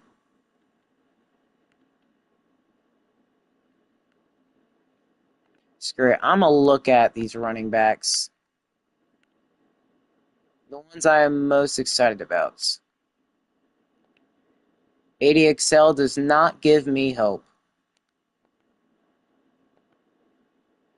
That does, though. James Clinton. That gives me some hope. He's not a gem, can't catch, but he does have the ability to be fast. And that's all I want. Now, unfortunately, I don't think I could move him over to wide receiver because he just cannot catch in general. I don't think he'd be able to upgrade that. But James Clinton would be a decent running back to get. Who was it? I think it was Enrique Madden. That's not giving me hope. It's not at all. How many running backs do we need exactly? We just needed 4. You know, I'll do the rest of the recruiting class on my own. But we've got some decent wide receivers here. Kevin Butt topping them all. He's not the best at catching, but what he lacks in catching, he makes it for in really good speed. 93. He's got 84 excel.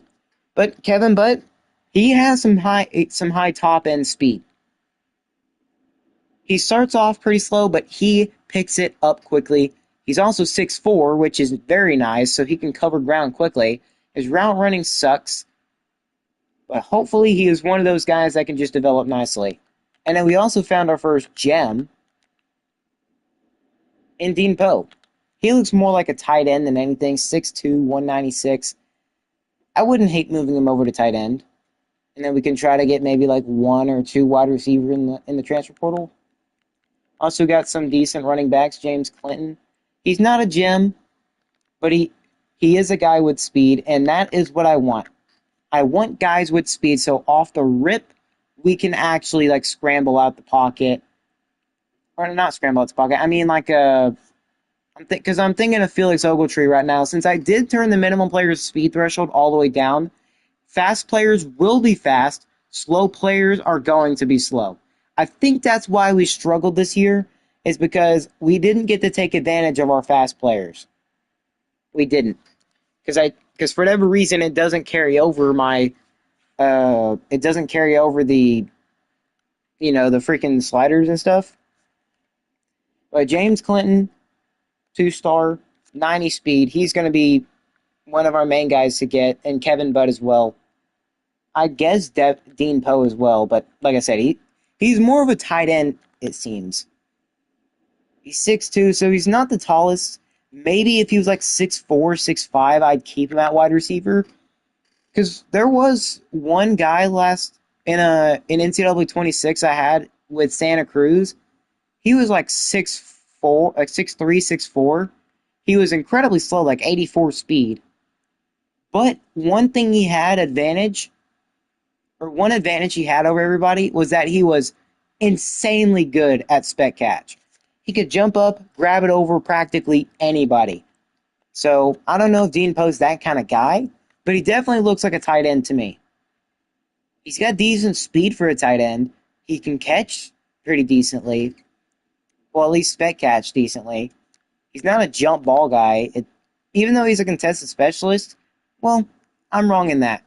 The thing he's best at is spec catch. But yeah, Dean is more of a tight end, and I would love to have an impact or better tight end because we don't have one right now. Yeah, this is what the recruiting class is looking like, at least for now. I will go in off screen or off camera and finish it up and be ready for the next episode. Speaking of which, I don't know when exactly that's going to be. The stream was messing up yesterday when I did originally try. We should be on episode 3 right now, but last night, or yesterday, I think on like Wednesday night, I would have streamed Wednesday night, but I don't know if y'all were there or not. There was some people who saw the stream, like part of it. I think I just needed to reset my router. It kept messing up, and I restarted it right now, and I restarted it earlier today, and it seems to be working perfectly fine. My my EA account isn't signing out anymore, so I think it was probably the problem. I don't know. But yeah, the EA thing, I don't know if that's happened to y'all, but when I first got the game, like every 5 minutes, or heck, maybe even less than that, my EA account would log me out of like Dynasty or Road to Glory, whatever, and I'd have to sign back in and hop back in. So I was a little worried yesterday that I wasn't going to be able to stream it. It still happens every now and then, but it's not nearly as much anymore.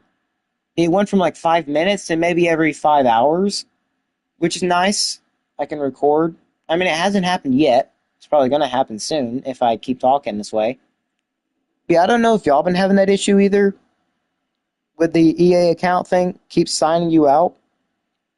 Probably just me, to be honest. But yeah, that's going to be the end of this episode. If you've made it this far, consider liking and subscribing. It does help the channel, and it lets me know you appreciate the work I do. Next episode, definitely expect to see Felix Ogletree hopefully dominate a lot more, utilize his speed, his throw power.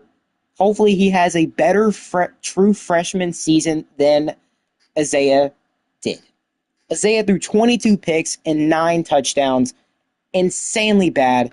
Also, with the with switch of the playbook being to something a little bit I'm more familiar with the Texas Tech playbook, that should definitely help as well.